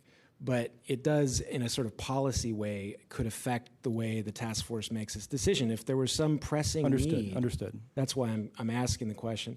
So my last question is, all three of you, the representatives of the Board of Supervisors, members of the Board of Supervisors, have said that the city attorney advised that the vote could go ahead, there was no need to continue. Is it your position that the task force can't take a contrary viewpoint, that the task force can't adjudicate this matter and make the opposite decision, that it was an inappropriate, that the land use committee was required to continue rather than to go ahead because it hadn't been adequately noticed given the changes? I guess, without having talked to the city attorney about this or thought about it too much, I guess. No, I think I think that I respect the ability of the Sunshine Ordinance Task Force to receive any complaint. In this case, it was actually expanded beyond the original complaint, which was directed at Supervisor Marr. It seemed like because there were particular feelings about what the board should have done that day. But it does seem to me to be within the purview of the Sunshine Ordinance Task Force to review any complaint that comes before it with regards to noticing. I do want to say on the timing issue, thinking back, obviously it's been a number of months. One thing that we were working on is that the budget, the city budget, was due from the mayor on June 1st, and the board we were already kind of getting into we had the enterprise departments, we're getting ready to work on the general fund. So typically in the past, the board has tried to complete, especially major projects that are going to require extensive work at the full board, as this project did, to complete them before that. But it wasn't a sense, and every week, we'd already delayed it months and months. So that's kind of, it wasn't sort of an absolute have to, but I do think that there was a sense that we'd gotten to the decision point on this project. Could I ask one follow-up question? You had just said that you had heard hours and hours of discussion on the CEQA. When you were answering the question, you had heard out. And you had said that you had hoped that they would come to an agreement on the tenants' on the development issues. Agreement piece, yeah. Had there been public comment on the tenants' issues prior that were related to what David Chu? Absolutely. At all of the previous, this was not the only hearing of the Land Use Committee related to this item. I think it probably has it listed in the minutes. The other times it had been heard, but there had been numerous hearings at Land Use related to Park Merced and the development agreement. Not Park Merced. the amendments and the specific tenant agreement, not Park Merced, not the overall arching Park Merced. The changes that were made in the 14 pages were essentially kind of ratcheting down even further the existing protections in the development agreement. So, I mean, I could get into the substantive piece. I mean, you mentioned the LA cases, and essentially what's happening here is that the development agreement is ensuring that the replacement units for the existing tenants will be under rent control, even though they're new units, and there's a state law that generally prohibits rent control for new units. Had the public been able to comment on that, or the public had been able to comment on that of the LA case? Absolutely. So with the people that are saying no and you're saying yes, it not just at that hearing, though. The overall issue of rent control and replacement units under the development agreement had definitely been discussed at previous meetings. And what I'm... Madam Chair, we have to... Could we ask to have that the members of the audience who are in the audience section please be seated and be silent? I had the minutes up. I mean, we can, it was clearly discussed extensively at planning as well, at the Planning Commission, because that was the heart of the issue. And time will tell. I mean, we strongly believe that rent control is protected for the replacement units, and I've talked about it inside the building, outside the building. Not just about rent control, isn't that? Again, the amendments sort of reinforced some of the existing provisions and added one or two more that were directly related to rent control for the replacement units. If you will excuse me just for a minute, we can't have you standing, sir, with the camera. You got to stand on the other side of the... You need to step Can behind. you, I'm sorry, the members of the audience have to wait. But you have to wait for us to... You know what? If everybody was in control of the meeting, it would be total chaos. So we just have to do the best that we can. And I just need for him to stay behind on the other side of that bar. And I do have some concerns because there's clearly two extremely different sets of opinions. So if there is a member of the public, I don't want to, this is a very specific question, very specific. Were you distributed the 14 pages of amendments or only the 2 copies? If you would like to come up and speak to that, but this is not about the substance or another opportunity. I understand all of those things. But we're clearly hearing 2 extremely different stories. We were only handed the 2 pages. The 14 pages was handed to whoever else was at the board. Whatever other copies were generated, maybe a couple of them are thrown on a table. Other than that, most of the public, the tenants that were there, the people who and organizations that were against it so far at that time, had no time to review the 14 amendments that were added on by David Chu. Thank you. Is it specifically to that? Yes. Okay. You have to speak the whole thing into the mic so we can record it. Thank you. My name is Michael Russum. I'm a resident of Park Merced. I was at the meeting, and when the 2-page thing was handed out, I checked the time. It was exactly 30 minutes after the meeting had started. And so we not only had only a 2-page handout that described the 14 amendments, but we didn't get it until 30 minutes after. And the San Francisco Administrative Code says it should be prior to the meeting. And we have the section which describes that if you want. That's not necessarily true. In 67.9 C, records which are subject to disclosure under subdivision A, which are distributed during a public meeting but prior to commencement of their discussion, shall be made available for public inspection prior to the commencement of and during their discussion. Right, and during, but this was not prior to the commencement of the discussion. Well, that was going to be my question to you. Is my question, there was a long meeting on urban farming that took place before our thing, but I'm talking about 30 minutes after the commencement of the discussion of the Park Merced issue. And we have sir, Mr. Warfield. Hold on. Let me, because I want to just get the information that we need. Because we want to make sure other people that are here for other items, we want to get through this. So the item was called by Supervisor Chair Marr, okay? And the commencement of the discussion on that item had started. when did President Chu come in the room and deliver the President 14 Chu did pages? not come in the room and deliver. He was on the dais, as I recall. He was there at the beginning of the meeting? Judson True came in and handed them out. But this was long after the discussion had started. So the discussion had started. President Chu was already on the dais. Yes. Okay.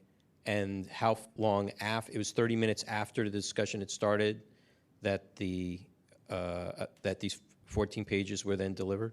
No, the 2 pages were delivered. I never got the 14 pages. 2 pages were delivered. That's correct. But nothing was delivered at the commencement of the discussion. Nothing whatsoever. What happened was Chu spoke and said, "I've been up all night and putting these together," and we hadn't been up all night reading it. But No, I understand. For me, the issue I'm looking at specifically the ordinance and what were the procedures? Was the procedures followed? No. I'm not interested in certain specifics of whether this thing was good or this thing was bad. Sure. I want to, because the concern here is whether the public has been served properly or not during a public meeting, and that's really what the crux is. As far as the scope of the item, whether it makes a significant change or not, is a completely separate issue that I don't feel there's enough information has been expressed here for me to be able to make that kind of decision.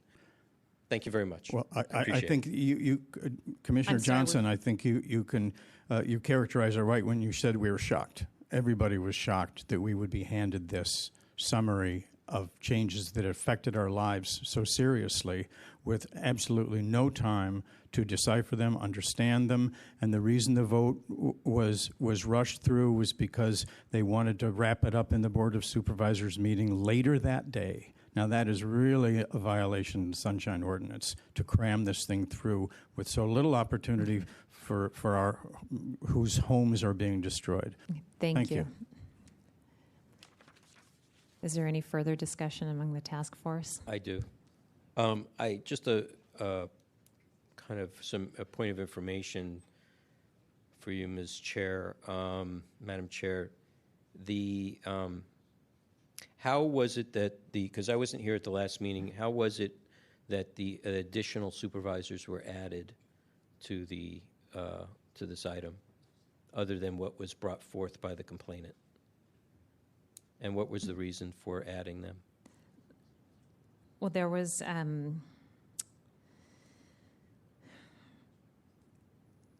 sorry, I cannot recall her name, but Supervisor Marr's aide, who was here representing him, had discussed that Supervisor Marr was not the appropriate person to aim the complaint at, because it was President Chu who had brought the amendments with him, and Supervisors Wiener and Cohen, who actually voted to move them forward. But the complainant had, brought the complaint as best she knew how, and we felt that the other supervisors, that Supervisor Marr did not stand alone, that he had expressed concern. We found him in violation because he, as the chair, he could have continued the meeting, or he could, based on sunshine, and the others could have overruled him. Or So you're saying that the other supervisors were complicit in causing the item to move forward when there was a concern about sunshine? Is that correct? Well, yes, that there was that there was a discussion about whether it violated sunshine, and that it was very serious, that the public was very concerned, that it's a very controversial matter. So all parties that were involved in causing this to actually be moved forward were in violation. That's what you're basically saying. Yes, and of course that is that President Chu brought the amendments, though he could not vote because he was not a part of the committee. Mr. True had mentioned several times that the task force has expanded the item. What does he mean by that? Is there knowledge about it? Was the complaint expanded in any kind of way? Was there other questions? Not other than adding the respondents. Okay. Mr. True, is that correct? That's what I meant. That what you meant? Adding the additional supervisors. Okay. Okay, because when you say expanded, to me, it sounds like the complaint itself was expanded, but you're just saying there was just more people added to it. Okay, thank you very much. And that was in the advice of our city attorney, if you listen to our hearing. So we were following the advice of our city attorney. Okay, I have another question, Madam Chair. This is just, Mr. True, you can sit down, thank you. For anybody that had reviewed the tape, I had not been able to review the playback from this particular item. Can you tell me, based upon the testimony from the complainant's side, was it a correct characterization that the item was called, President Chu was already on the dais, 30 minutes into the discussion, that is when the paperwork, the amendments were, or the two-page summary, or any documentation related was handed out or delivered? I know that there was one item before, and I could not tell you when President Chu arrived. But you could certainly look it up if you go to the video on demand. There's but what I'm it's not the video we're going to look at. There's the closed captioning. Yeah. You can search it. So you could pull up when they, I but I can't make the representation that exactly the time. But it was handed out during the discussions. I'm just interested is when during was the complainant's characterization of how things went during the meeting, because according to the testimony of Justin True, he's not aware of when exactly the discussion started and when everything was handed out. Well, the discussion was not focusing originally on these amendments till these amendments suddenly came up. So there's not an item for these particular amendments. That's why it's a little bit difficult to pin down unless you look it up. Well, I'm just going, because there was not like, okay, now here's they introduced this first item, they heard it. They all went out to a press conference for the pension reform, so they made everybody wait for that in the middle of this. So there was a break. It's difficult to recall exactly when they handed them out. But then they introduced the second item, and as you can see, this is it says an ordinance approving the development agreement. It talks about CEQA, which is why people were surprised. So that's the best I can. Okay, I can so offer. then that brings me into another question: were the amendments agendized? No. They're not on there, but the representation from the respondents is that it's covered under this development agreement. No, I understand that. Okay. I'm just saying that the amendments were not agendized. No. So they were just presented during the meeting. Yes. Okay. So they were presented during the meeting about go on. About 30 minutes into the meeting, and then all the documentation started to flow. Is that correct? Yes. That sound I right? don't know if it was exactly 30 So minutes in, though. I'm gonna ask Pastor Gavin, can you come up, please? And I need to get some. I'm trying to get some, because we're talking about timing here. I mean, it's a lot of what we deal with in Sunshine is about timing. If you make an immediate disclosure request for documents and it doesn't come in 24 hours, that's an issue. If you make a regular request, it doesn't come within 10 days, that's an issue. If public comment wasn't done at a certain time when it was agendized, that's an issue. Those kind of things. So I'm trying to deal with more, kind of technical issues, because in this particular instance, I want to know whether, the public was served properly with the delivery of the items. So can you tell me, in your experience, from the time that the item was called, for this item, this was the development agreement for Park Merced. They can pass it out after.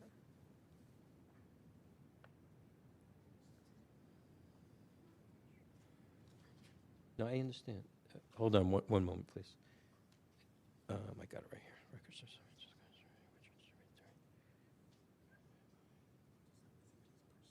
Yeah, my concern is, hold on just 1 second.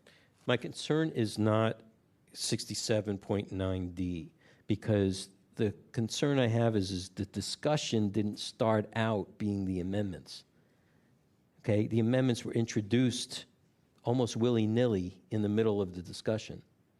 There was no preparation by any of the sitting committee members that the amendments were going to be coming to the meeting, which, from what I'm hearing everybody say, was that they were shocked, that they were surprised, that they were concerned that there was some sunshine violation, that the public wasn't being noticed properly or informed properly. So in 67.9D, what 67, just for the public's edification, 67.9D basically says records which are subject to disclosure, which are distributed during the discussion at a public meeting, shall be made available for public inspection immediately or soon thereafter as is practicable.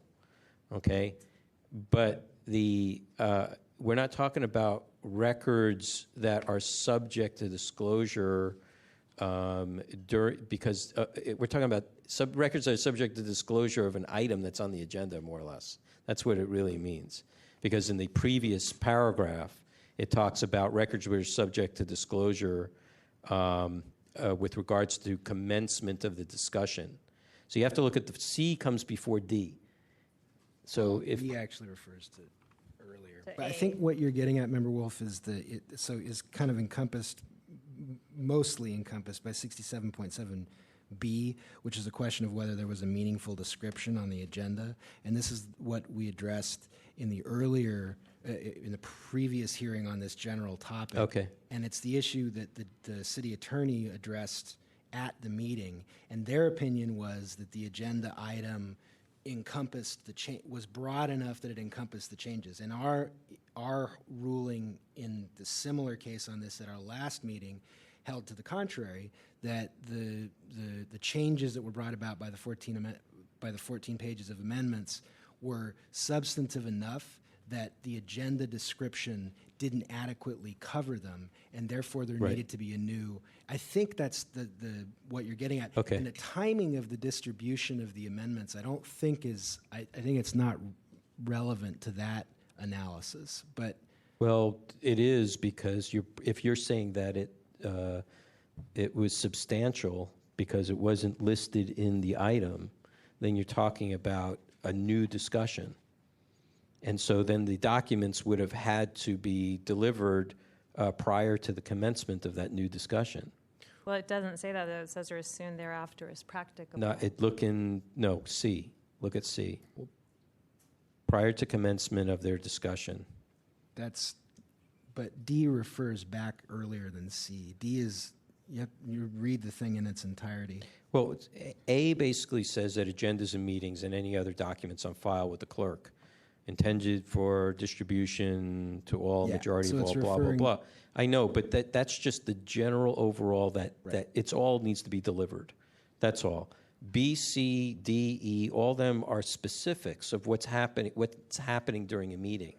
Yeah. Okay, so here we're talking about in C, records which are subject to disclosure, which are distributed during a public meeting. Okay, but prior to the commencement of their discussion, shall be made available for public inspection prior to the commencement of the discussion.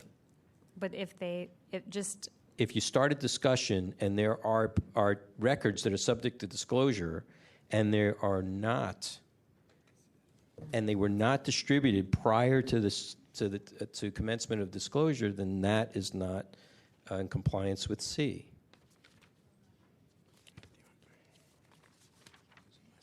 But if we were stating that the description was not sufficient to alert a person of average intelligence that there would be tenants' rights things going on in the middle of what it describes as CEQA related to the development agreement. But that's a different issue. You're talking to the substance of the actual agenda item, whether it's describing it correctly. If it wasn't properly described, they shouldn't have been discussing it, so it wouldn't matter when they passed out those records. True. I agree. So that's what I'm trying to narrow down here as to where do we need to focus this on. So that's why in our previous order, which I think would be if there were to be some violations. Let me just there- add, I think I got my I'm question sorry, answered. Pastor Gavin. You can have a seat. Thank you. Thank you. There would be, we found violation of 67.7B for not providing the public with copies of the amendments, and then 6715A and B for failing to adequately notice the substance.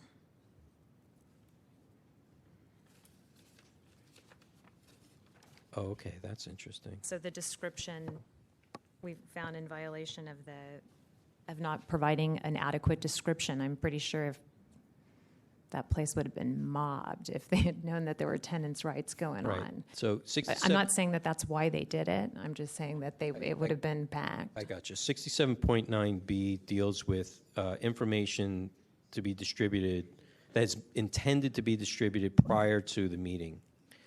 67.9C is records to be distributed prior to, that is after a meeting started, but prior to the commencement of the meeting.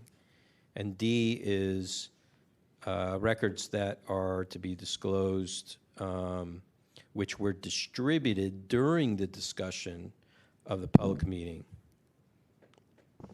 Well, if you're saying, I agree with you, but if you're saying that the description was inadequate, I don't know that you have to go to D. I agree. So that would be perhaps we could- 67.7B. Yes. Okay.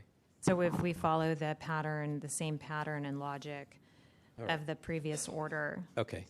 Thank you for getting me caught up with that. All right. Continue. Member Nee, and then I just want to, we're going to lose one more member at 10, so it would be great if we could move forward. But not to curtail what you're going to say. I just want to let everyone know that. I'll be brief.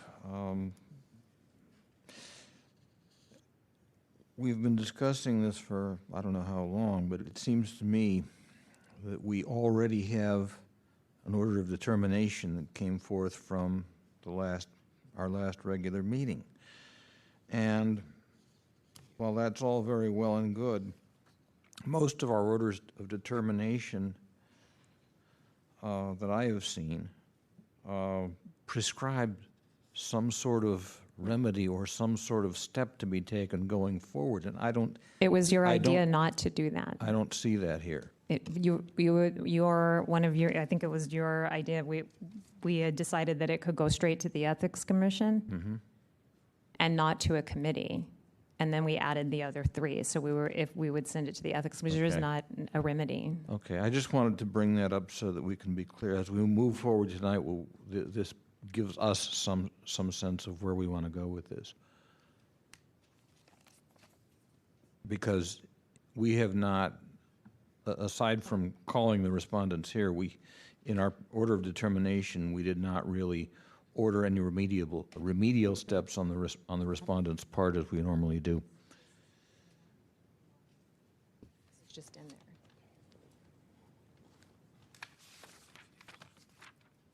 Is there any additional discussion?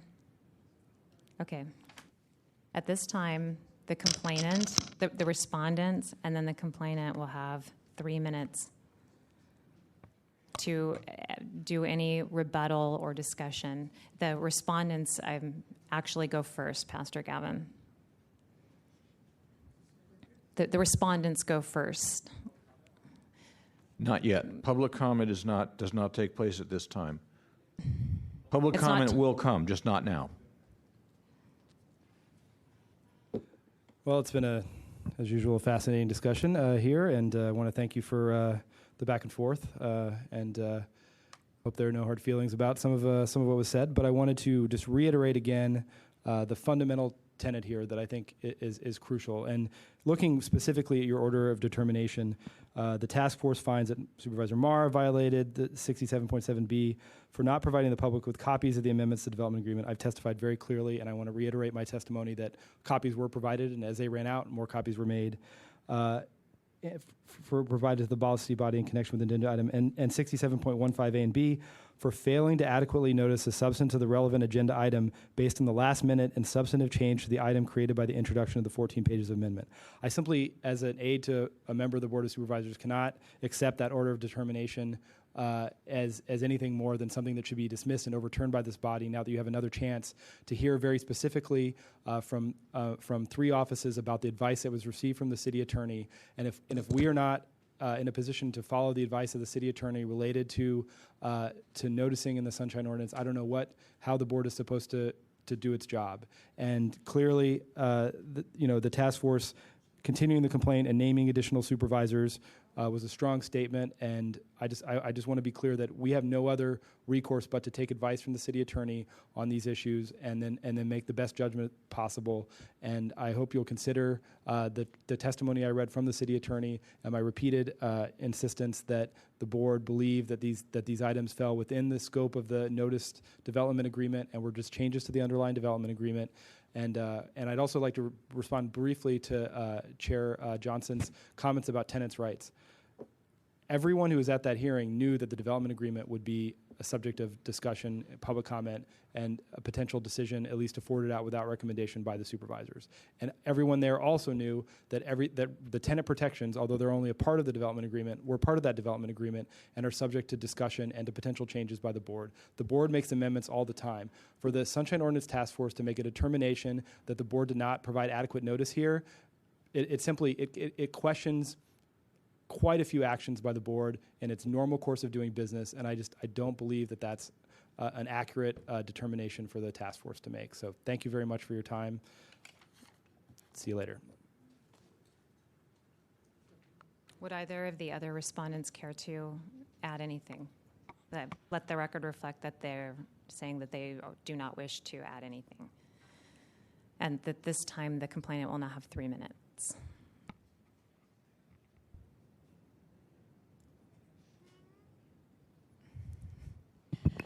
Madam Chair and members of the task force, we come here before you humble tonight because we truly believe that some of our rights, as we are learning under the Sunshine Ordinance, have been violated. We are not attorneys or people who are well-versed in the law. In her own words, towards the last 10 minutes of the tape, Supervisor Cohen states that she, along with the members of the audience, would have liked to prefer to have received the materials ahead of time. And it was Michael Yorney who briefly spoke to her the day before pertaining to the 14 pages of revisions. And she goes ahead and votes to accept these amendments and to forward them before the board. Also, this is not about rent control. This is not about rent control what we believe, because we are residents, are substantial changes. This is about policy and procedure. There were over 100 people who spoke that day. They were only given, not everyone even got the 2-page summary, but they did not get the 14 pages of revisions, and 2 of the 4 people who filed the EIR appeal are with us tonight. That was what they thought was going to be there. The agenda was changed. The Sunshine Ordinance was violated. There's been some crafty exchange of words, and as you've heard with your own ears, the tone, and some of those who are on the board do not realize that Sunshine supersedes all local laws. It was the original filing that I made, I only had Supervisor Marr, but as I learned what the Sunshine Ordinance was about, I resubmitted other paperwork to include everyone who was there. So that's where that technicality came from. Again, it is not tenants' issue. We're talking about procedure, the issue of the public to be able to speak, and we did not have the agenda, and we certainly didn't have the 14 pages. And lastly, I would say, even if we have been given the 14 pages, they have never revealed the development agreement to the residents of Park Merced. They still would not have understood the 14 pages, and that is a fact that will come forward at another time. Thank you. Thank you. The matter is back with the task force. Not yet, almost. Almost, but not quite yet. If I could just take one moment to I'm going to read from section 67.1 that The Sunshine Ordinance is here because it's the government's duty to serve the public, reaching its decisions in full view of the public. The right of the people to know, this is Section D, the right of the people to know what their government and those acting on their behalf of their government are doing is fundamental to democracy, and with very few exceptions, that right supersedes any other policy interest government officials may use to prevent public access to information, and that's why we're making these suggestions. Not because the task force exists to advise the Board of Supervisors and other city departments on appropriate ways to implement the law that the people believe in, and that's what we're doing. So it's not as though it's not within our jurisdiction to make those suggestions and to have those findings. Member Nee? A few comments. First of all, Ms. Gillette said that we were trying to tell the Board of Supervisors how to vote. No, we did not. We've never told the Board of Supervisors how they should vote on anything. Ms. Gillette said we were trying to tell the Board of Supervisors when to vote. Well, we didn't really. However, when the Board of Supervisors takes a vote, when there are sunshine questions that come into play, then it is certainly up to us, when that is brought to our attention, it is certainly up to us to examine those issues. As a matter of fact, if you look at Section 67.30 of the Sunshine Ordinance, that is precisely why we are here, is to take complaints and determine whether we believe in our heart of hearts and our mind of minds that a violation has occurred or has not occurred. So on this question of overreaching our authority, no, we are acting totally within our authority. We are acting totally within the scope of our responsibilities. We can do no less.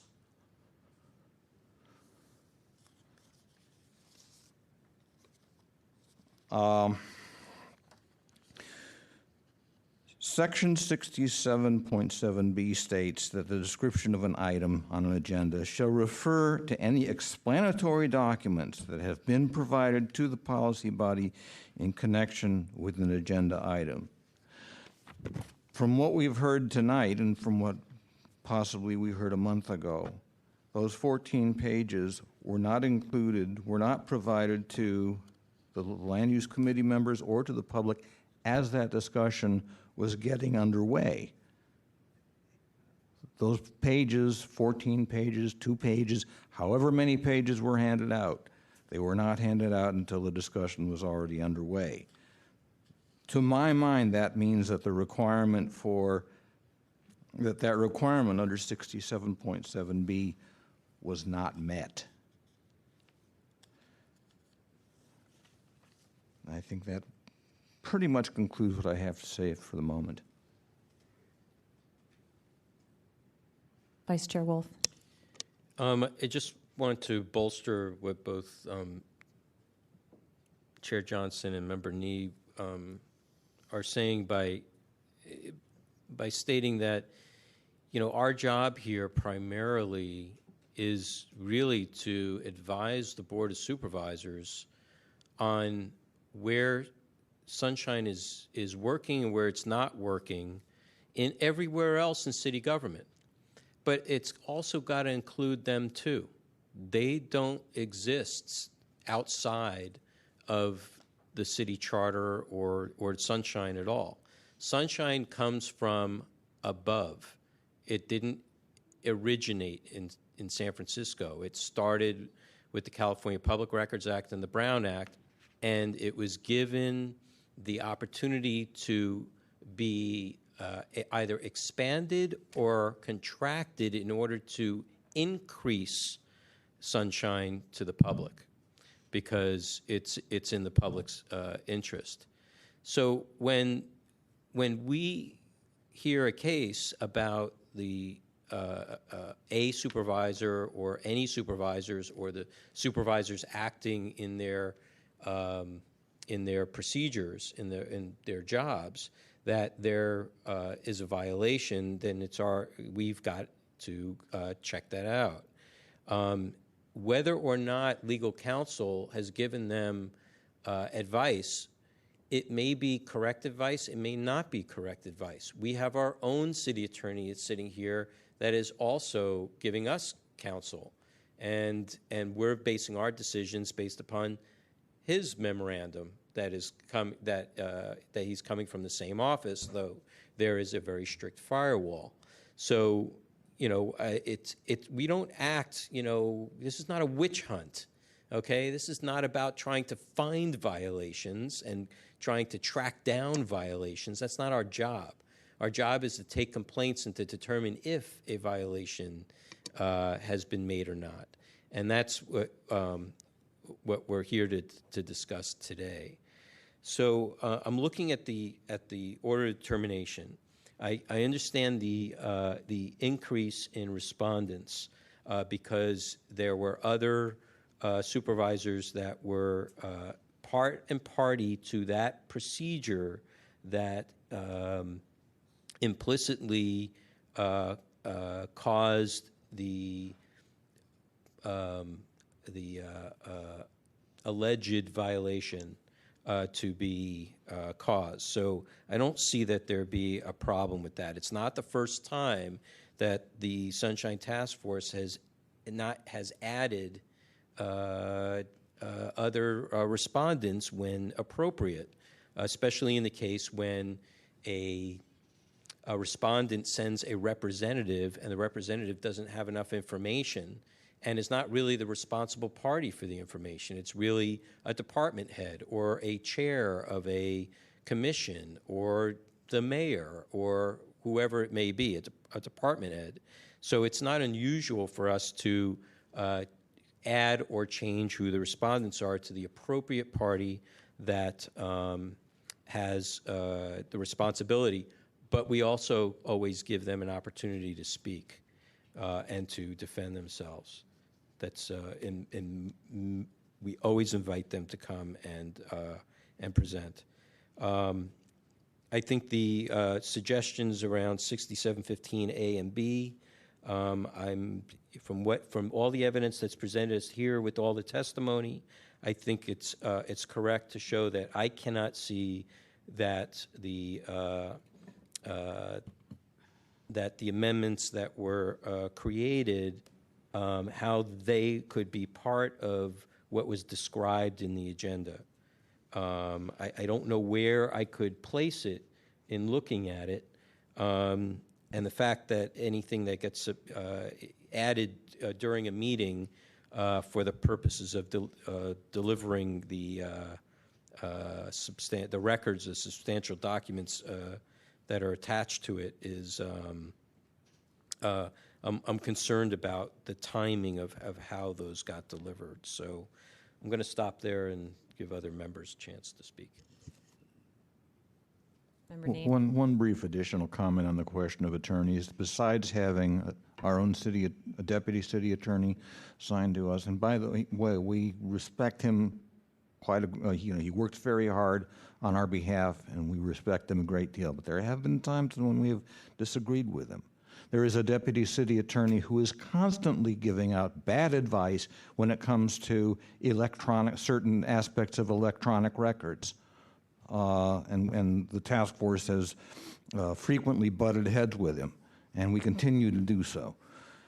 Finally, we also have, as a voting member of our task force, an attorney who specializes in sunshine law. So the decisions that we make here are definitely not without legal basis and without sound legal reasoning.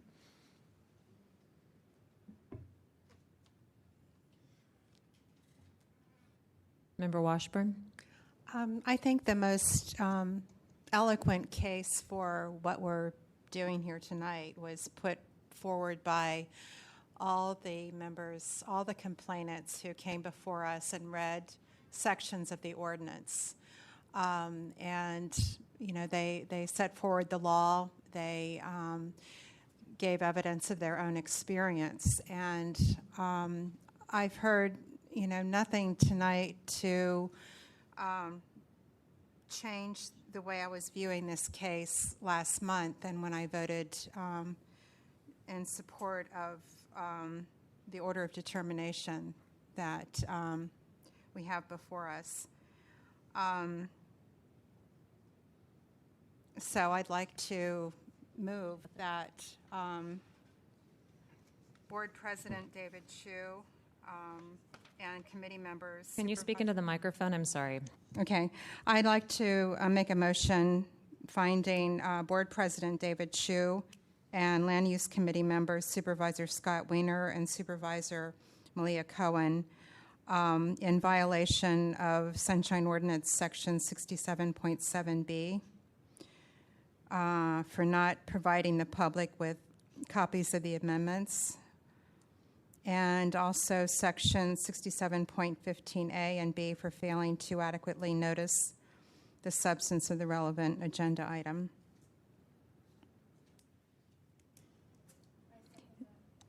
Can you speak into the mic? I second that motion.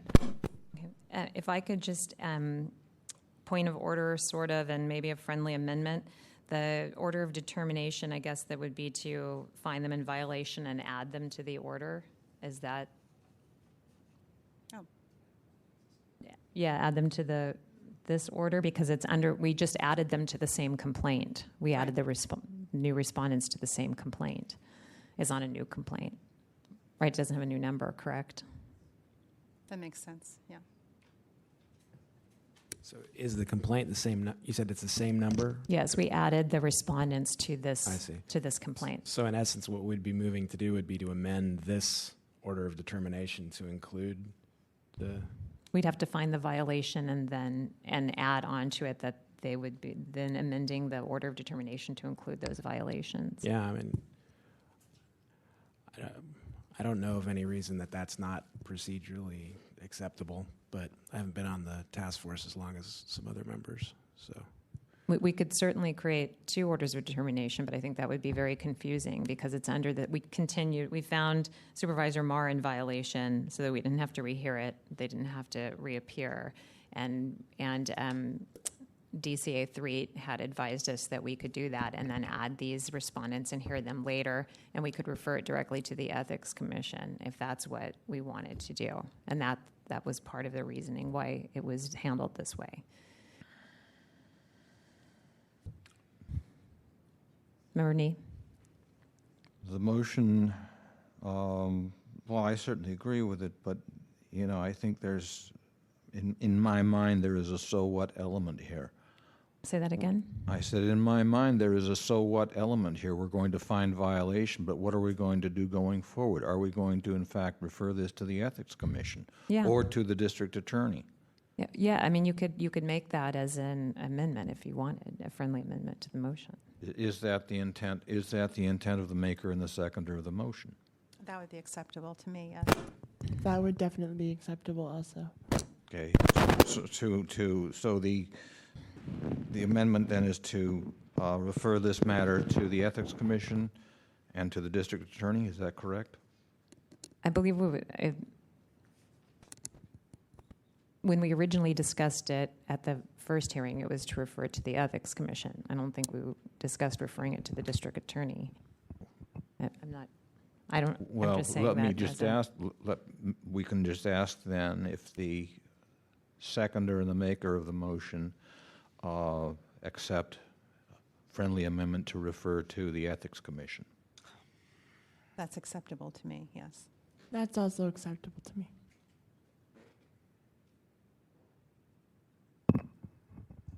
So then the motion would be to find the violations as stated and add them, revise the order of determination to add them and refer it to the Ethics Commission. Yes. Would we also add the district attorney, or would that not be a... Madam Chair? Member Nee? Okay. I would also propose another friendly amendment to refer this matter to the district attorney, if the second and the maker accept. That's acceptable to me. Likewise, I accept. Member Chan.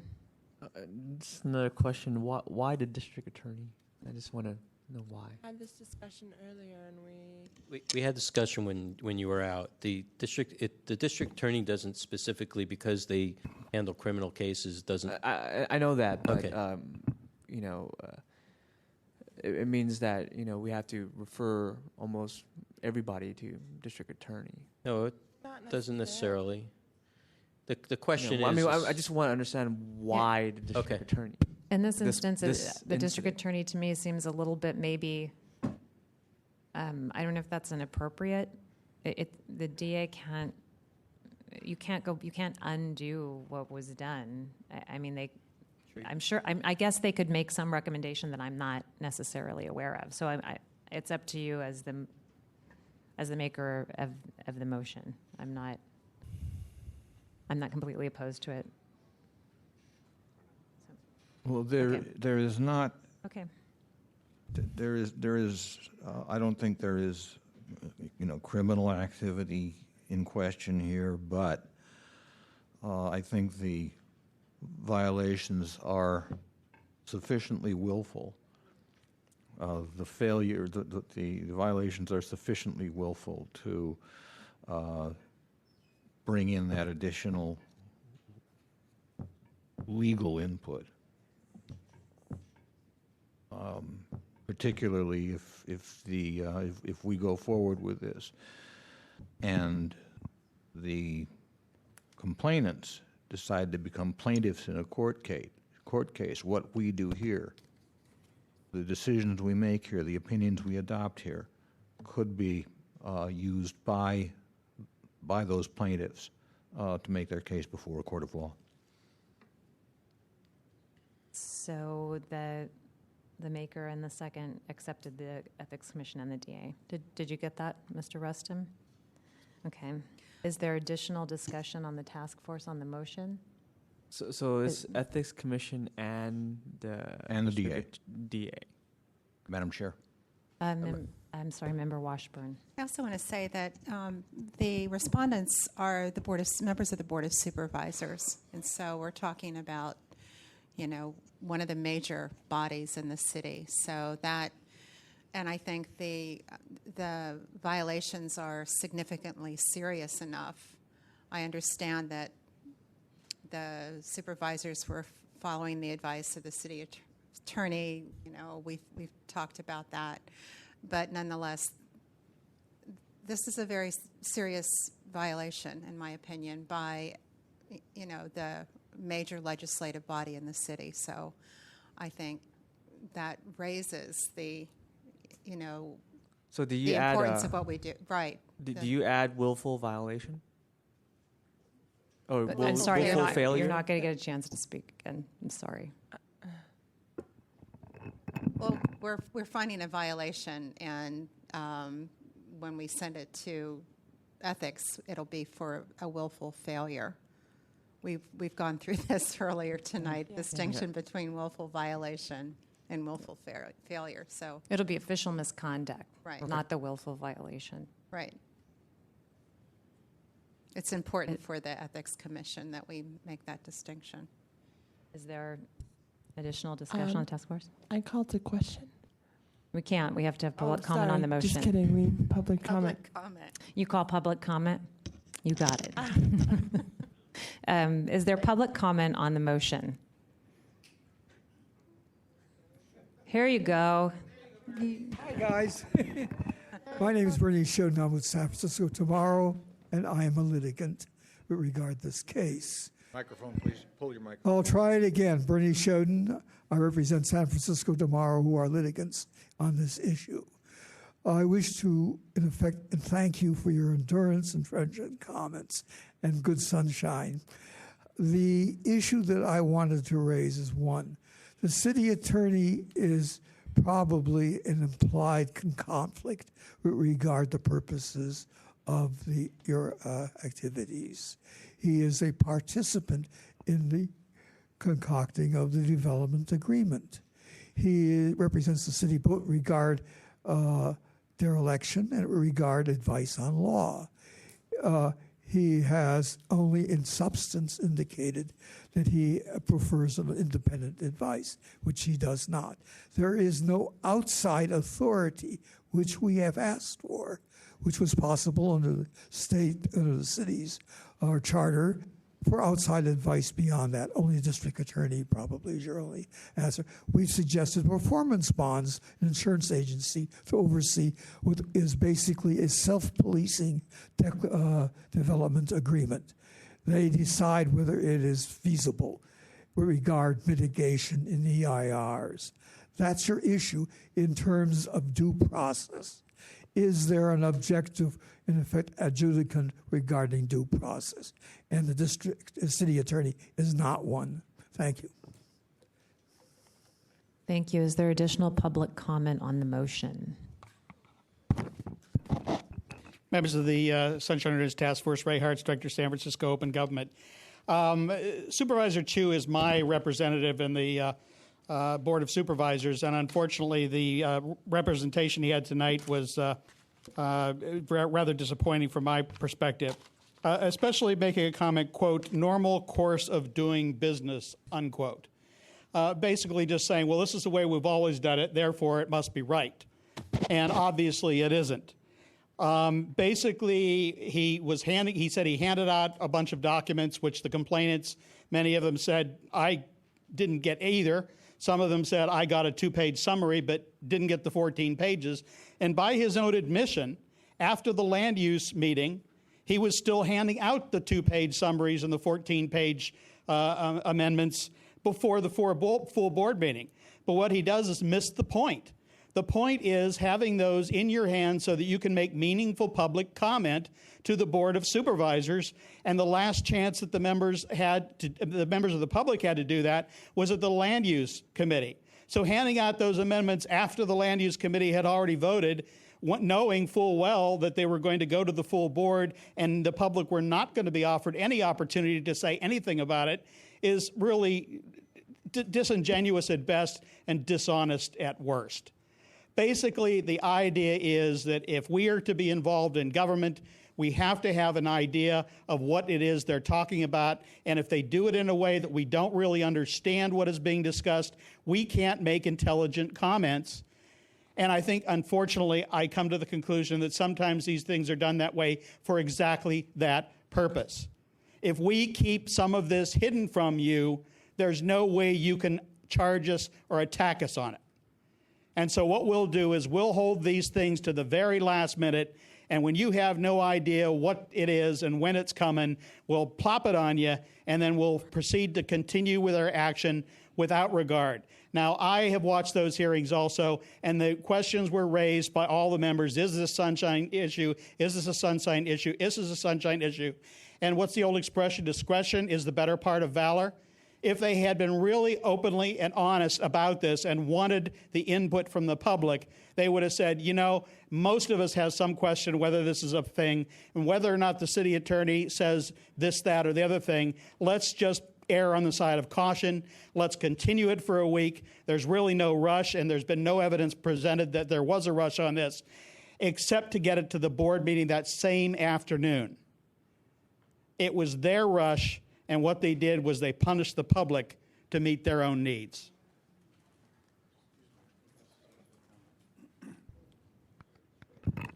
I'd like to thank the Sunshine Commission for. Did you speak on behalf of? Excuse me. He spoke because he was answering our questions. Yeah, he didn't. That did not remove him as a member of the public. Sorry, sir. We'll start your. Thank you very much. I'd like to thank the committee for the little crack of sunshine that's broken into this process. You've warmed my heart here and given me hope. I have followed this process throughout the last long period of meetings, Board of Supervisors meetings, land use meetings. I've been in Park Merced for 16 years. I've raised my children in the courtyard where I live, and I'm now helping a second generation of children. There are 8 or so kids in my courtyard. They are now going to be out on the street. There'll be no courtyard, no patio, no front porch, no back porch, no balconies. The architect's drawings are all concrete. They're paving paradise and putting up a parking lot here. Now, the reason that this got rushed through is that there's money involved. The city needs money. The developers are the two worst bad actors in the global financial meltdown. Larry Gluck of Realty, Stellar Management, drove the subprime mortgage meltdown. Daniel Mudd, who is the CEO of Fortress Hedge Fund Investment Group that bought them. They went into default deliberately. It's the plan. If you look at Riverton, they ruined Riverton in New York. Google Larry Gluck. Google Daniel Mudd. Daniel Mudd is responsible for driving Fannie Mae into the ground to the tune of over $108 billion of taxpayer money. These are the two people that are driving this. The city is taking their word. They have eliminated, they bought Park Merced because they knew it's the biggest collection of rent control west of the Mississippi River. They get rid of it, they make billions. They're going to use the Ellis Act, they're going to use Costa-Hawkins, and they're going to make any developer agreement you want. Mudd left the city of Vancouver, according to the Vancouver Sun, with $730 million in debt when they backed out of the last minute of the Olympic Village program. That's what they're going to do to these contracts. They're going to go to the court and strip all of these development agreement rights right off the page. We're going to be out of the city. My wife walks. She's chair of the Health Education Department of San Francisco State. She walks to work. We're going to have to commute from a little property we own up in Novato. I'm going to have to commute to Hayward from Novato. They're not going to do anything green here.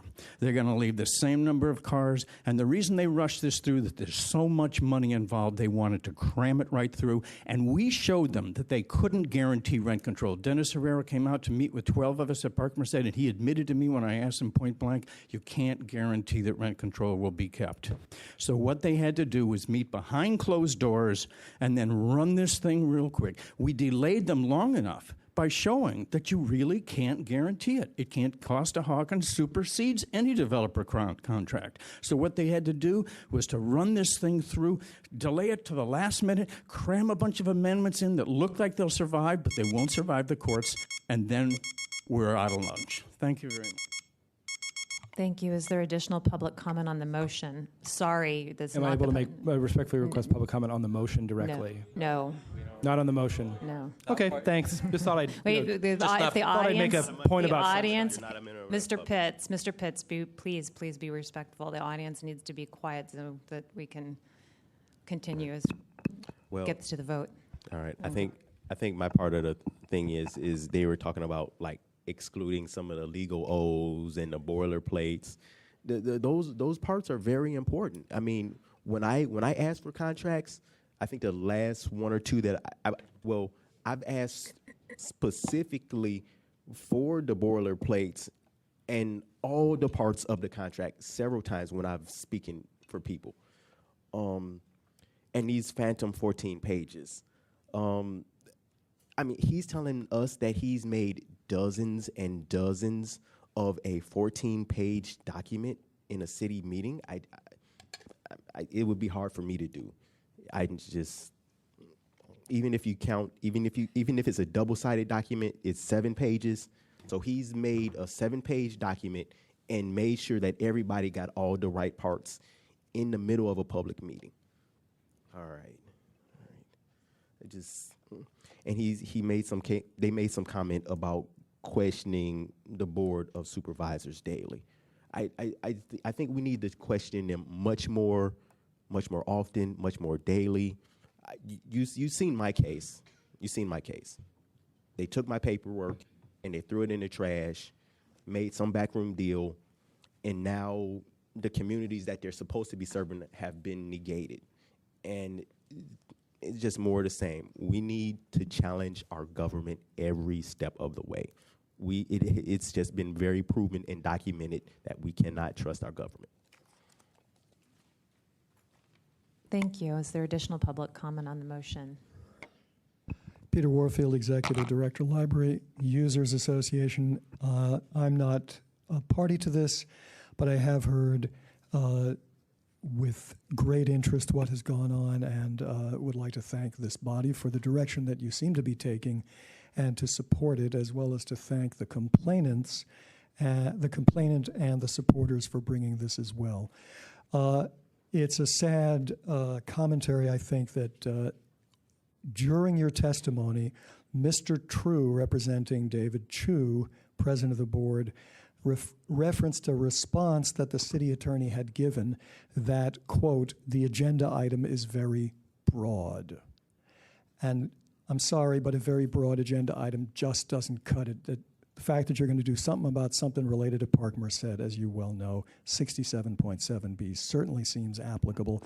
And later on, Mr. True said something, well, he said, everybody knew what was to be discussed. I didn't hear him say that it was clearly defined on the agenda. Everybody knowing what was discussed is pretty much in these contexts the same as nobody knew what was being discussed except insiders. So I hope that you go ahead with what seems to be the direction of your action, and I appreciate also your active participation and questioning and commenting. Thank you. Is there additional public comment on the motion? Seeing none, the matter is back with the task force. Member Snyder.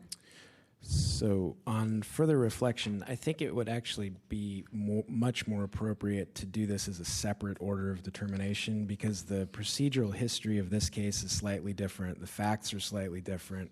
The order of determination on the prior issue refers only to Supervisor Marr. There's more to this than just slapping on 3 additional names. I think it would be more appropriate to have a separate order of determination. So I would suggest that what we should do is act, or perhaps Member Washburn would want to remove.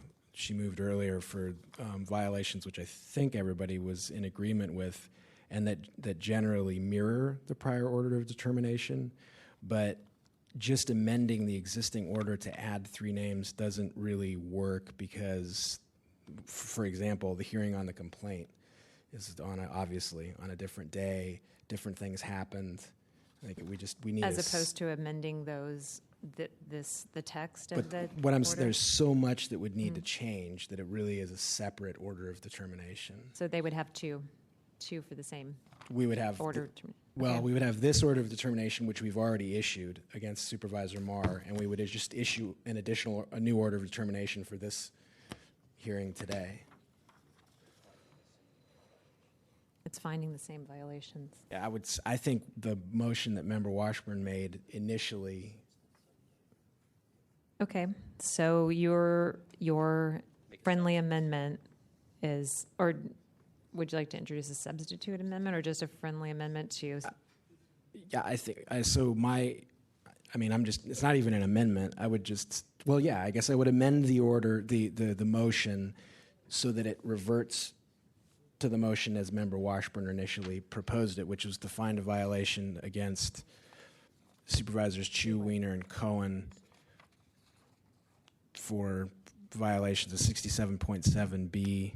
Just a point of order. I think it'd be easier if you just did a substitute motion. All right, fine. Because what you're saying is that the current order of determination, the substance that's what we have in front of us, really doesn't apply to what was discussed today. Not entirely. So I really think it just needs to be a substitute motion finding a violation of the same violation, okay, but with the new respondents, and then Chris will do his magic and put all the meat in it.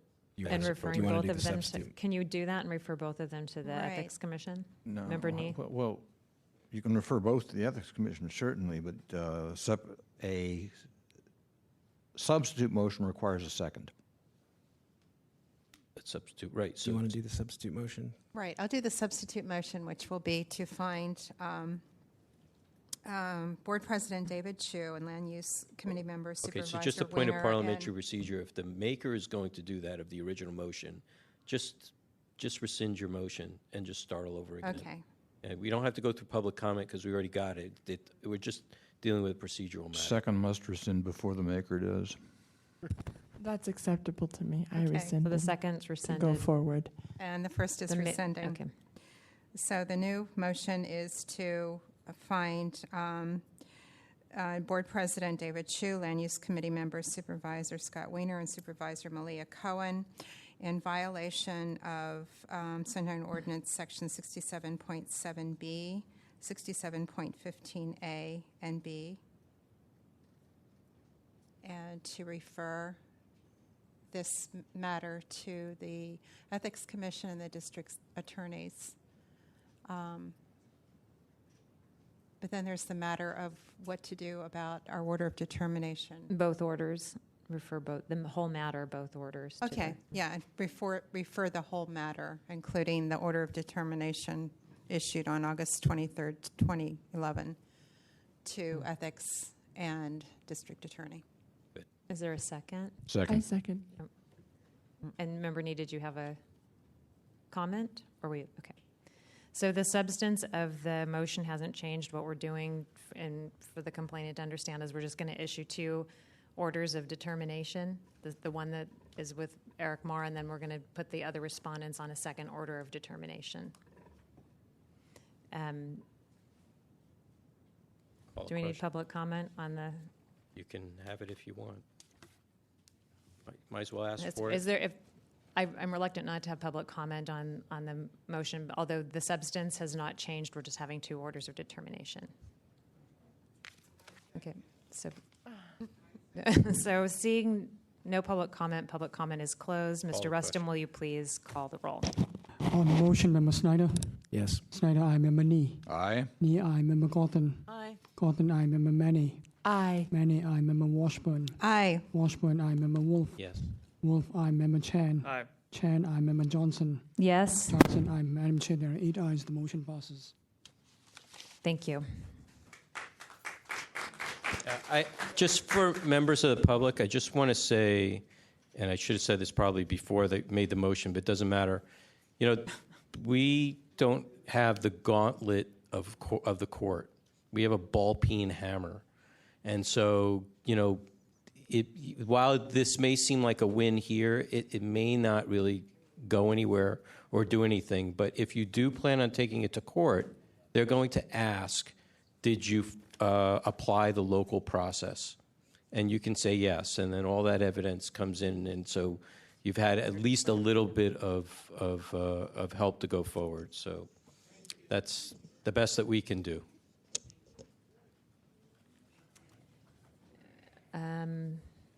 Could we have a brief recess, please? I'm wondering if we're going to lose a quorum. What's it? Yes, we do, because it'll be, it just needs to be a quorum. You could excuse yourself. Well, I'll excuse myself for about 2 minutes. Okay. We're taking a 5-minute recess.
Okay.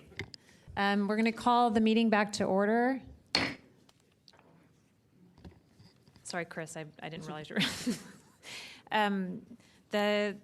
The item, we're going to lose a quorum in not too long. And items 11 and 12, both the complainant and the respondent have agreed to move it to the following hearing. Is there a motion to continue items 11 and 12? So moved. Second. If we can do that. Is there public comment on continuing items 11 and 12 to the next meeting? Seeing none, public comment is closed. Task force members, can we do that motion without objection? By acclamation. Yes. Seeing no objection, the matters 11 and 12 are continued. We will likely lose a quorum, Mr. Pasquarello. I'm very sorry, but Mr. Rustum, could you please read the next item on the agenda? Yes, Madam Chair. The next item is determination of jurisdiction on complaint filed by Dorian Maxwell against the San Francisco Municipal Transportation Agency for allegedly not keeping withholding to a minimum. My item will be continued, right? We can continue it, but I'm just letting you know we're probably going to lose a quorum, which would then automatically continue.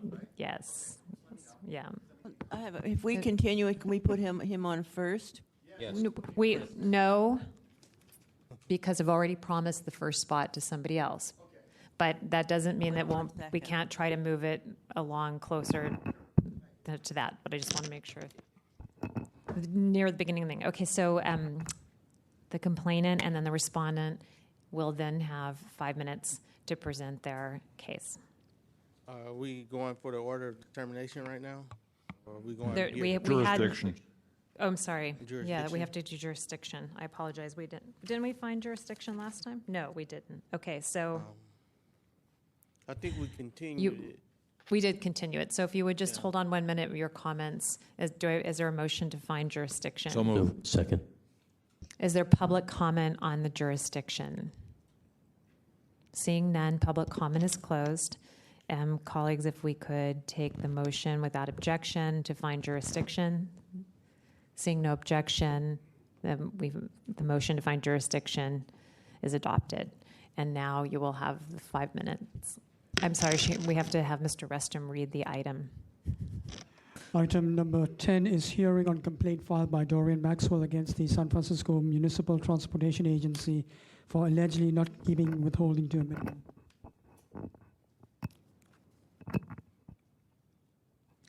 Okay, Mr. Maxwell, now you'll have 5 minutes. Good evening, Sunshine Task Force Ordinance. My name is Dorian Maxwell. In November of 1968, the voters of San Francisco approved a charter amendment, original Proposition G, which added Section 151, Section 3.1 to the city charter relating to methods and conditions of compensation and benefits for the transit platform and coach and bus operators for the municipal railway. One of these benefits was a trust fund that was established for us to difference between vacation, retirement, and health services between the two highest paid in the county of San Francisco when this was established. This was supposed to be administered by the Civil Service Commission to adopt rules pertaining to the trust fund. And at the time that this legislation was put into place, they were governed by the Public Utilities Commission as well as the Board of Supervisors. They both had power of attorney over the decision-making process of the municipal railway until 1999 when they formed the SFMTA, which has the power of attorney over it right now. Proposition E was also established a municipal transit fund establishing a minimal annual contribution from the city's general fund. What I'm asking for tonight is for the actuarial studies that was done between 1997, 2003, and again, the actuarial studies from 2008 through 2010. From the period since it was a doctrine waiver that was created in a meeting between Joe Barnes, Ray Antonio, and former Mayor Willie Brown and the Board of Supervisors in 1997. And they came up with an agreement that the city would pay 7.5% plus 2.25 towards our health, retirement, and benefits. And this agreement was signed off on, and we want to get a copy of this actuarial studies and this copy of this agreement, as well as another agreement that was signed off on by former President Irvin Lum and our current president, Rafael Cabrera. What we're trying to find out is where's our money that was supposed to be paid out to us.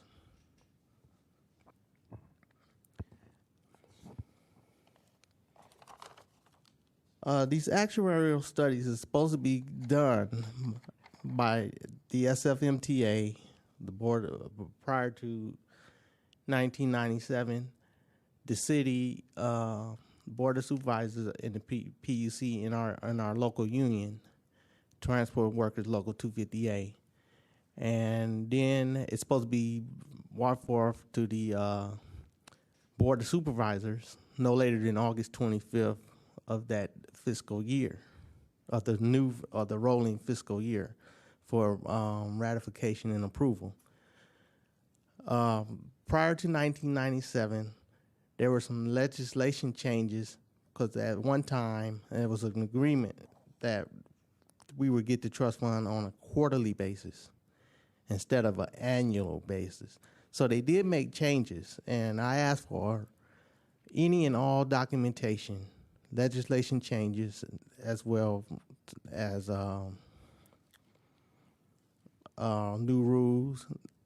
And in our MOU under Article 5 in the MOU, and it has been in this MOU ever since 1968, since this legislation was adopted by the voters of San Francisco. At the time, it says the Board of Supervisors shall conduct an actuarial study, vacation, retirement, health benefits pursuant to Charter Section A8404 for the terms of this contract. What I'm asking for is what legislation that's prevented the SFMTA, the city, from paying out this money. It's roughly between the periods of 2002 and 1997, and again in 2010 and 2011. It roughly comes out to about $95 million. That's including interest and penalties that it accumulated during the time that it was sitting in a interest compounding account. Okay, I'm sorry, your 5 minutes are up. Okay. So you're going to. Is there anyone in the audience to present facts and evidence in support of the complainant? And I would mention again that if you present facts and evidence in support of the complainant, you will not be able to speak at public comment later, just so that we're all on the same page. Hello, my name is Mike Bernardo. I am also a Muni operator, and yes, we did get our trust fund payments quarterly, and then for those 4 years, 97 to 2003, we didn't get any. And then when it started again in 2004, it was just once a year, but for 2008 to now, we haven't got any. I wonder, where is our money?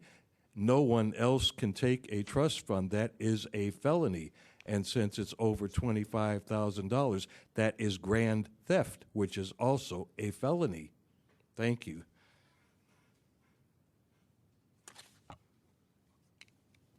Is there anyone else to present facts and evidence in support of the complainant?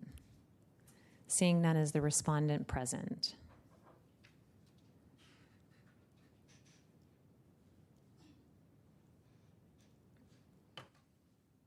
You have 5 minutes to present your case. My name is Eloida Leonardo with SFMTA Finance. I'm just here to provide answer to the Sunshine Ordinance. We received, our unit received request for the actuarial study for fiscal year 2008 to 2010. And we have duly provided the requestor, Mr. Maxwell, with this information. And that's what I'm here for, is to attest that we have provided the requested information.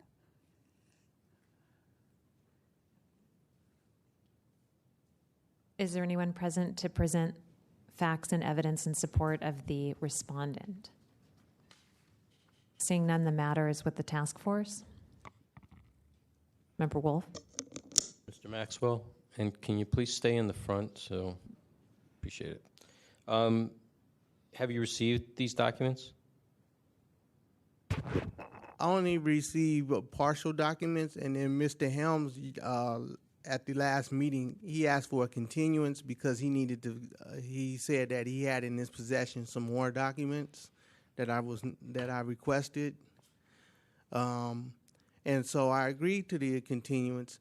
And I've been waiting on these documents for roughly 120 days now. And so, what documents have you received?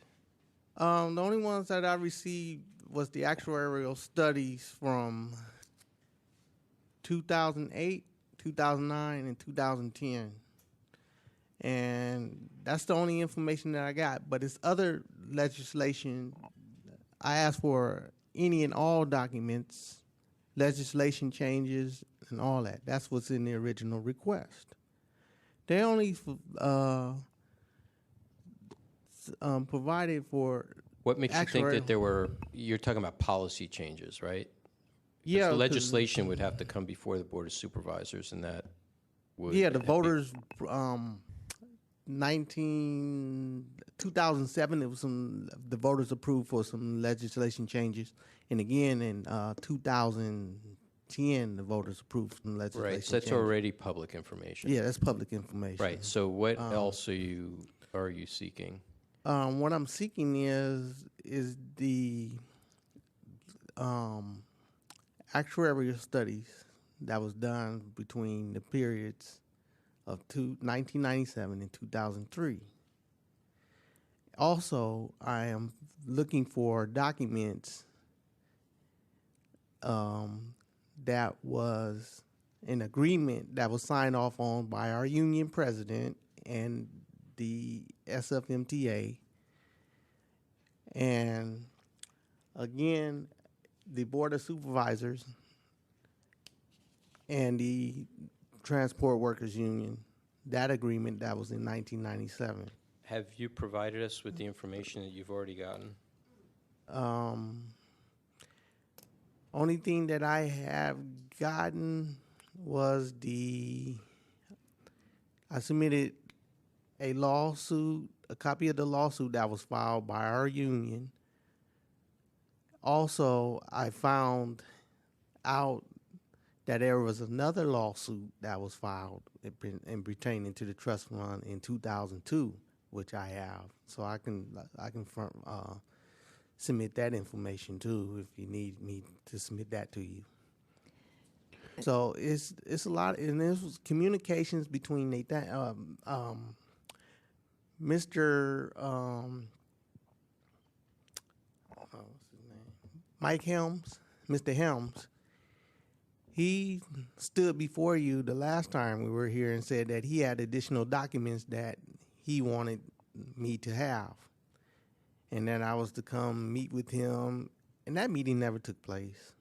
Did he give you documents that day? No, he never gave me documents that day. He showed you that he had some documents, but he never gave them to me. Okay, thank you. Ms. Nigel? None of that's in the complaint. None of those documents, 97, I understand. The document that's scanned? No, there's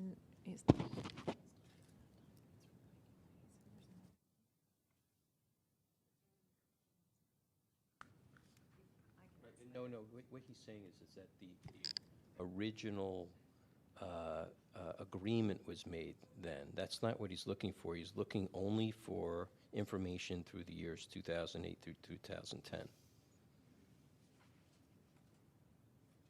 You can go ahead if you. Okay. With your. So, did I get your last name right, Nigel? Leonardo. Leonardo. I'm sorry. Leonardo. I misheard you. Yeah, the copy of the email So that. hold on. Let me ask a question first. I'm reading Ms. Salea's letter to Mr. Maxwell on June 17th, 2011, and she says you requested a copy of and basically everything that he asked for, and then said after reviewing our records, SFMTA has determined the agent doesn't have any additional records. What records have you provided him? Yeah. When we received the email, it specifically says fiscal year 2008 to 2010, which we have provided for the actuarial study. When did you do that? You provided to Mr. Maxwell? I provided it to our CFO, who in turn sent it to him. So that was on May 2024.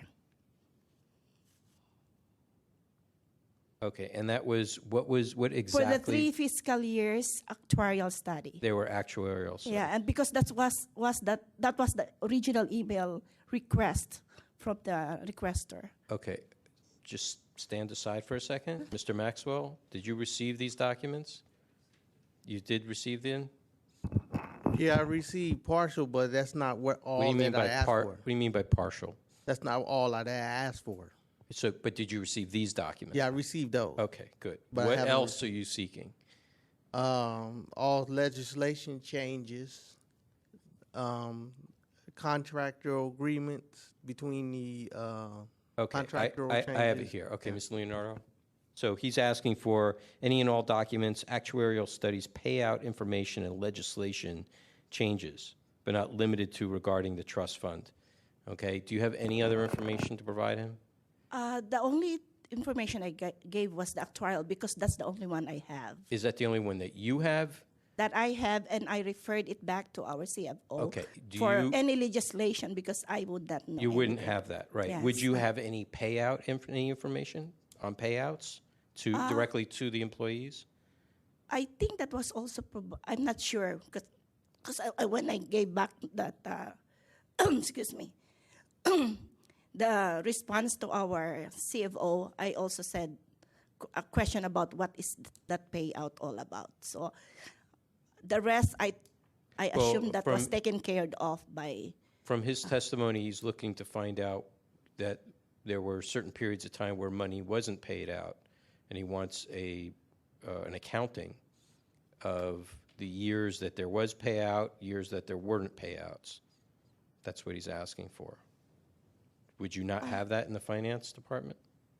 I would have, which I referred it back to our CFO because I want to make sure that we provided the correct information. Does the MTA manage the trust fund on behalf of this agreement? I think from the beginning when we become Prop E as SFMTA. Prior to that, it was under the city's DHR. Okay, but now since you're combined, So we have probably those 3 years that he's looking for. Okay. Do you have it? Are you saying you would have the information? I will have how much we have paid to the trustee, to the trust fund. Okay. So as far as you're concerned, you don't have that information? No, she just said she does have it. You do have it? I would have it. You will? Yeah. Okay. So... Because I referred it back, I thought it was already provided by our controllers or CFO. Okay. But you didn't receive any of the payout information? I received none of the legislation changes, the Article 35 agreements. Mm-hmm. I haven't received any of the payout information. Only thing that I received was 3 actuarial studies. That's it. That's all. Okay. All right. Thank you. So, Ms. Leonardo, the payout information is something that you could have provided? Yes. Uh-huh. Okay.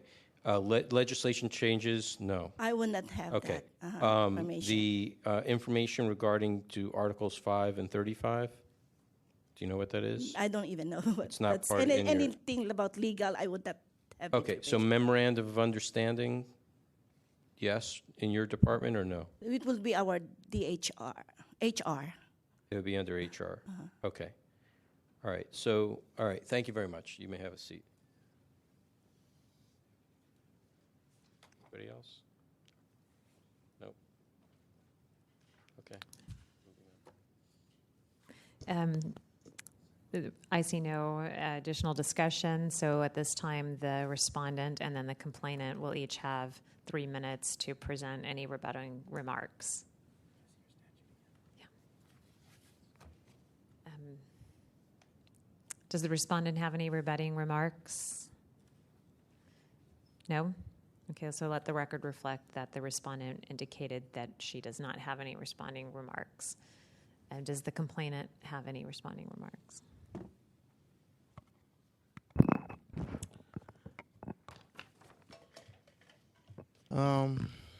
Let's see.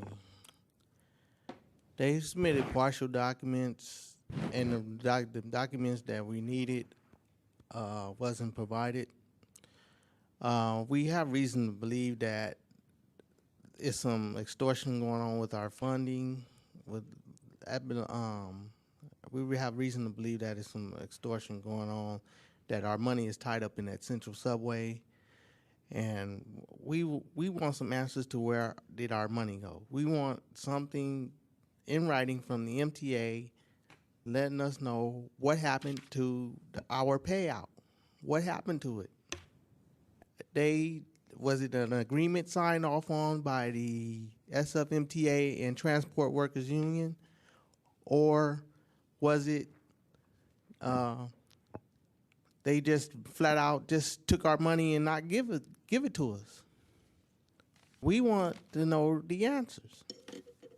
And that's why that's why I put out the request.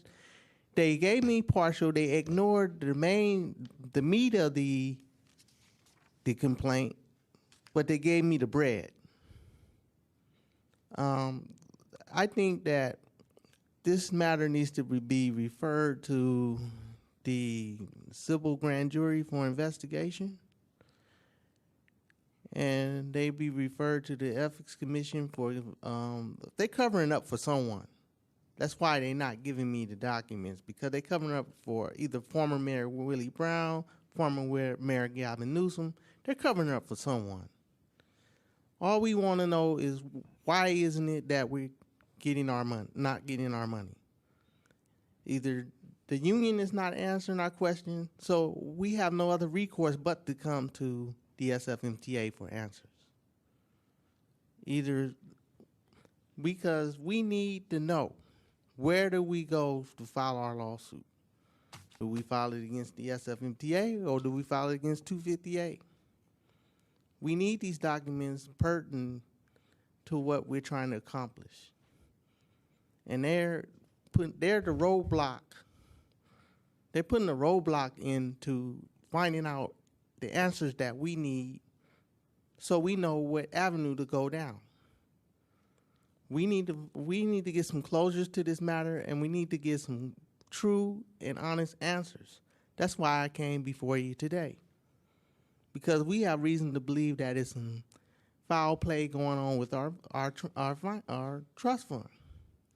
It's not there. It's not the MTAs, and it's not the unions.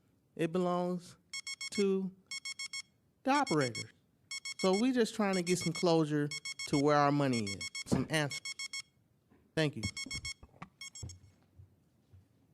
Thank you. The matter is back with the task force. Member Wolf?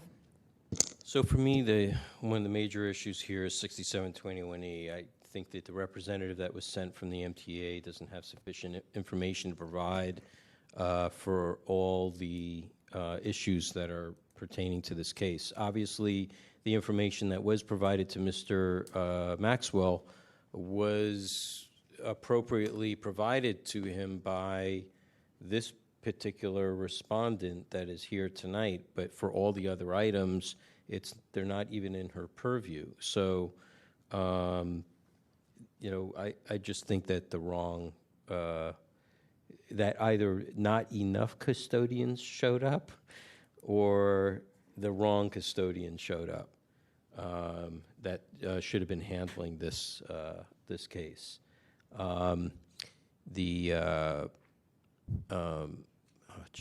Mr. Maxwell, I do have to ask a couple more questions that it just came to mind. When you made your complaint, when you made your request initially, how did you make it, and who did you make it to? I made it to Caroline Celaya. That's who I was supposed to make it to. Who told you to do that?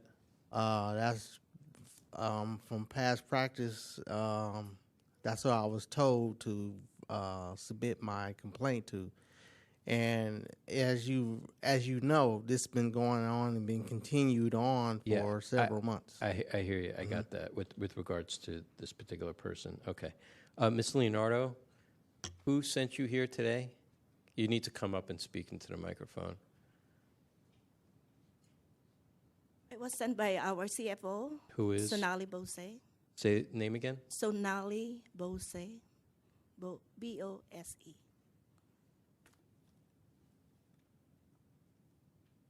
Okay, thank you very much. Okay, and I'm just seeing that, you know, it seems that the documents could or should or are available. These are very kind of publicly kind of documents. So I'll leave it at that. If anybody else has anything to say before I make a motion. Member Snyder? Yeah, I'd agree. 6721E for knowledgeable representative. What else? 6721B, we know from Ms. Leonardo's testimony that there is the payout information is available. So at least as to the payout information, we know that could have been provided but wasn't.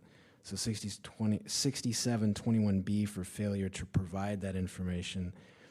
I would suggest that if the task force votes to find a violation of those two sections, that we specify in the order of determination that the records that MTA is to produce are the payout information, any Article 35 agreements between TWU Local 250A and the FMTA regarding future trust fund payouts. And I'm not sure about the legislation changes, because as Member Wolf, I think, appropriately observed, those are kind of public records already. It's an interesting question. Do they have a duty to provide them if they're in their possession? They may. I'm not sure. I'm also not sure I understand what that request is asking for. So perhaps we just I don't know. Open up the task force for discussion whether we specify that, you know, legislation changes should also be provided. I don't know.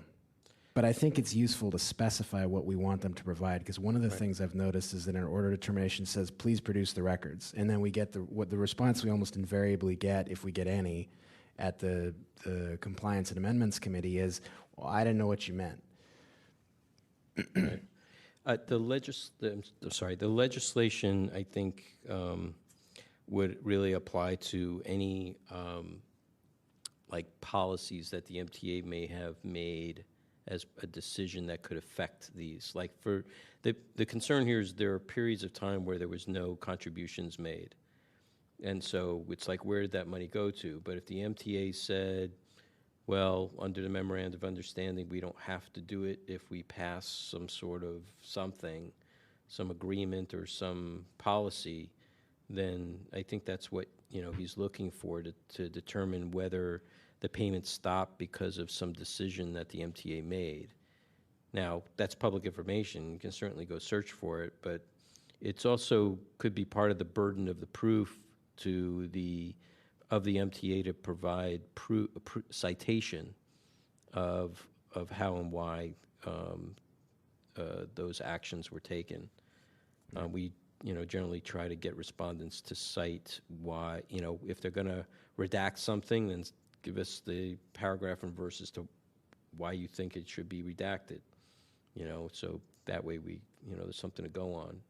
So maybe we say, I don't know if it's part of the motion or not, but perhaps we say as part of our conclusions that in the order of determination we should specify that the SFMTA is to provide the payout information referenced in Mr. Maxwell's request and any legislation changes referenced in Mr. Maxwell's request and any Article 35 agreements between TWU Local 250A and SFMTA regarding future trust fund payouts referenced in Mr. Maxwell's public records request. now you can't send an agency to the Ethics Commission. We're not, but right. we're ordering them to produce it. Okay. Do you want to do it through Caroline Celaya? Well, the question is according to Ms. Leonardo, she is communicating with the CFO that seems to have all that information, Mr. Bose. I'm more inclined to put the department head Okay. in that position than the spokesperson. Well, And then have him show up at compliance and amendments to explain.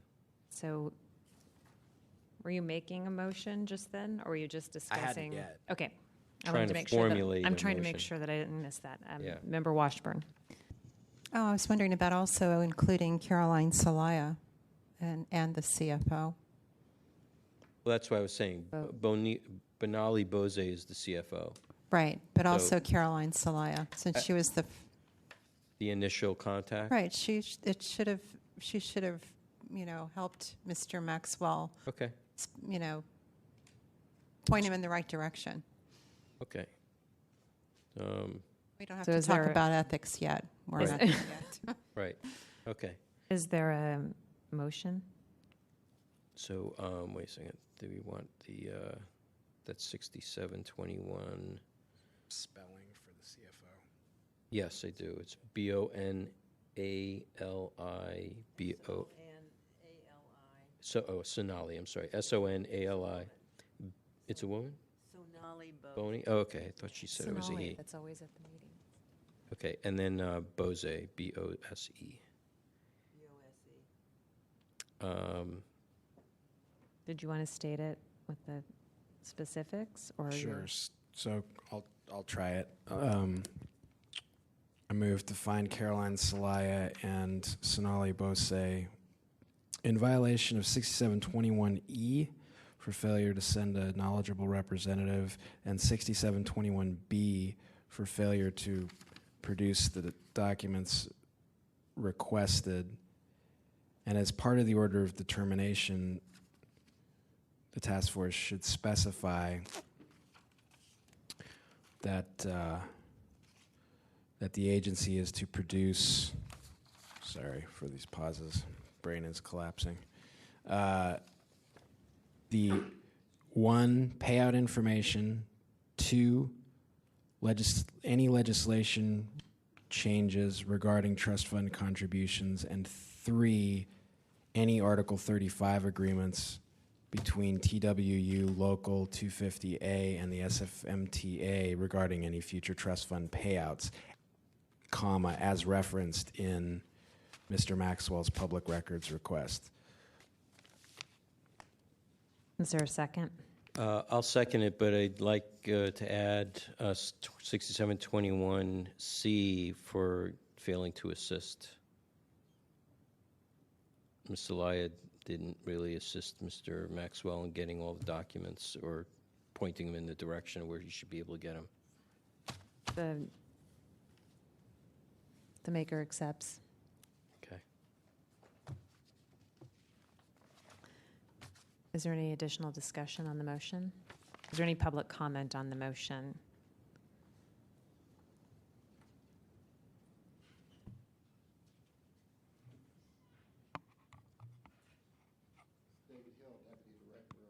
SFMTA. I just wanted to make a couple of comments. One, I was here earlier and I decided to stay because I heard some interesting things, and I thought maybe I might be able to assist. One, that Mike Helms came last month, and I realized that they sent someone from finance, and I wasn't sure what everyone was asking because on the agenda it just said for SFMTA for withholding. So I take this very serious, so I'm going to go back and meet with her boss as well as Mike Helms' boss to take the message back on the information that's requested. So that's the only comment that I wanted to make. Thank you. Thank you for your comment, too, and for staying. Member Snyder? Wait, hold on. Yeah, go ahead. Mr. Hill, I would just say, thank you for staying and thanks for your responsiveness. If you don't have the records or if there's some reason under law that you can't produce them, that can be a fine answer, but you need to, if there's a reason that you think there should be withheld, then you need to provide what that reason is under law. If you just plain don't have the records, you need to be able to make some kind of showing to us that you've looked and you've tried and we just don't have those, and here's why we don't keep them, or here's why we never had them. Do you see what I'm saying? I did, and I made a notation of it, the payments. I just noticed she said they could do the Article 35 agreements. I know that they did away with all of the certain articles underneath the new MOU that was produced, so I'm going to go back and ask them to pull that up because I don't think under the new MOU there's anything to do with the trust fund. Now, how it came about and whatnot, how the operators are not getting paid, I can't explain that. And I'm not sure who can. You'll have some time to, Right, put together a response by the time the Compliance and Amendments Committee. Right, who was right, wrong, and what the saying was, I don't know, honestly. Then the other one is why the payment stopped, which would probably be in conjunction with the other Article 35. And then the legislation, but I think the legislation had more to do with Prop G, and I think that's probably where the legislation is. So I made a notation, and I'll go back and try to meet with the individuals that I think who do know and try to see if we can't get the answer. Yeah, I think he's looking for kind of a timeline, because it sounds like there's been a lot of changes in this program over the years. Right. That I don't know because obviously I work in operations and it's out of my area, but I'll do whatever I can to help. And what I would suggest is just looking at all of this, and I think also the proper individuals need to be here. So I would suggest I'll go back and do what I can. She'll work on whatever amount of studies there be, and I would suggest that it be carried over to the next meeting and see what goes from there, but I'll do my share. And then I'll be here anyway for the other case. So. Thank you. Okay. Is there any additional public comment? Seeing none, Mr. Rustum, could you please call the roll? Yes, Madam Chair. On the motion, Member Snyder? Yes. Snyder, aye. Member Nee? Aye. Nee, aye. Member Cawthon? Aye. Cawthon, aye. Member Washburn? Aye. Washburn, aye. Member Wolf? Aye. Wolf, aye. Member Chan? Aye. Chan, aye. Member Johnson? Aye. Johnson, aye. Madam Chair, we have 7 ayes. The motion passes. So the motion is passed and the matter is referred to the Compliance and Amendments Committee. Yeah. And we are going to lose a quorum. So we are going to continue the remainder of the items based on losing a quorum. We have discussion. We have to, I just have to go back and address one thing. We have to make sure to put the 5-day notice in the order. Okay, just so we don't forget that. Is there a motion to adjourn? So move. Third. We all pick up and leave. Will it be adjourned? Yeah, the meeting is adjourned due to loss of a quorum.